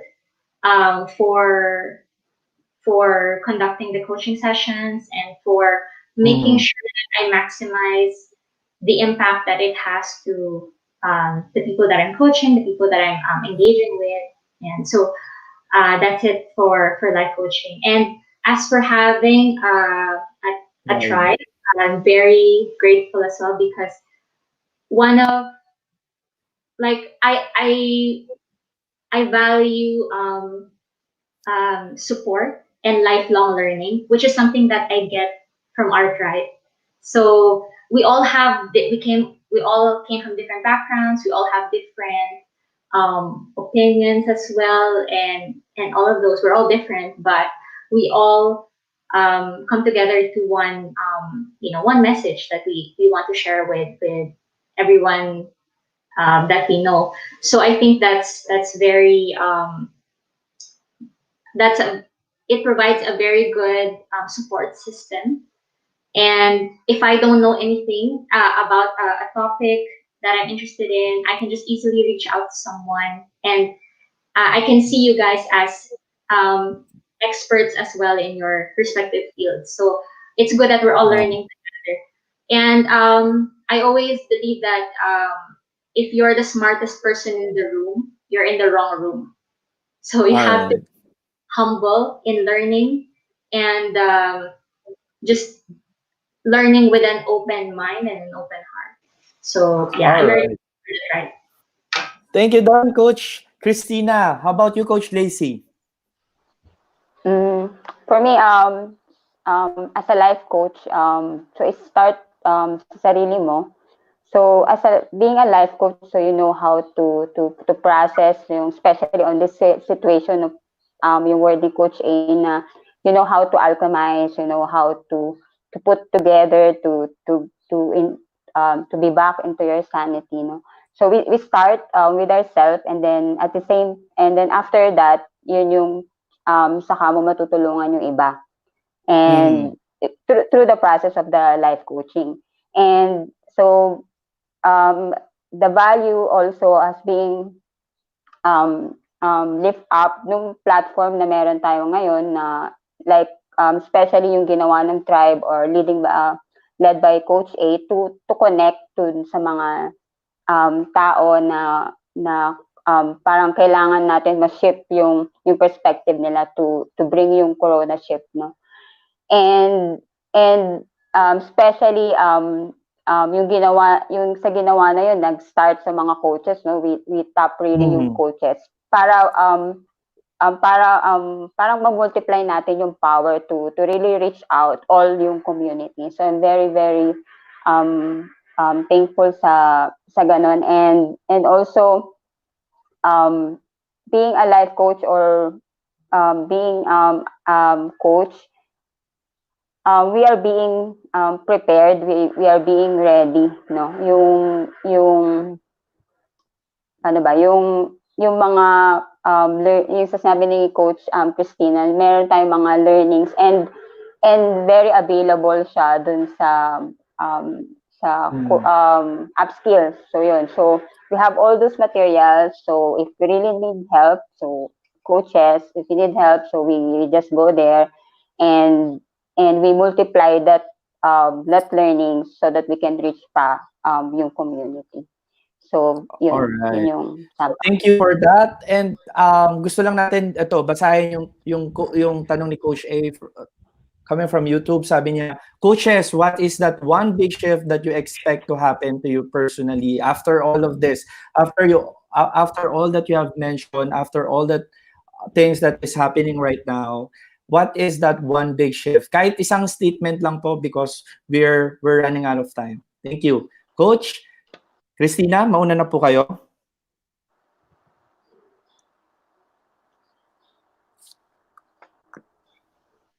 For me, the one big shift would be personally would be confidence in relaying my message, because I know that if you believe in the message that you want to share, you have to be intentional in sharing it as well.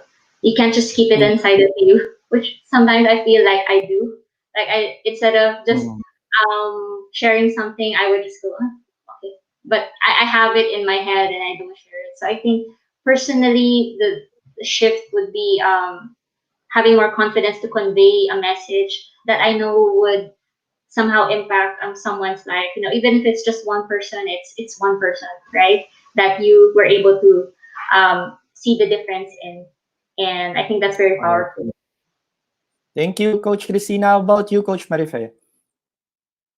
Well, for me, I would say it's a two-word. It's intentional pursuit. So it's intentional pursuit for me. Like I've seen already the power of life coaching and how what is the impact on people and even to my own family. So I want really to, in fact, in this quarantine season, I was able to come up with two programs which I intentionally will run after the COVID-19. So it's intentional pursuit for me. That's the big shift. Thank you, Coach. Marife, how about you, Coach Lacey? Just one statement or one word of one big shift that you expect to happen to you personally. Siguro yung how the way I'm offering myself or how I'm offering myself to the world coming from authenticity. So, yeah, so removing your mask. All right. Ayan, medyo nagkakaroon ng technical problem si Coach Ram. So again, thank you coaches for your time. Coach Ram, can you hear us? Coach. Ayan. Yes, Coach. One question na I can lang. hear you. What is that one big shift, kahit one word or one statement that you expect to happen for you to you personally? Yun, yung sa akin nga, yung yung reliability. Reliability. All right. Yes. Maraming salamat, fellow coaches. Ayan, we ran out of time. And again, for the following segment, we would invite everyone who's watching, who's listening, that if you could share. Mamaya po, magkakaroon na po tayo ng ibang link. Yes, ibang link po. platform will be limited to certain hours. But again, we will post it on Life Coach PH. Yun, and doon po sa mga posting sa Coach A coaching community and even to the different platform, ipopost po namin yung new link. Again, we will be waiting and we will be more excited to see you on the next segment. We are now on segment 5. Again, Coach Pat, pwede ba natin gawin yung love bombing with our fellow Yes, pwede. So, alam naman na po natin yun, no? So, okay, let's start. 1, 2, 3, go! Love,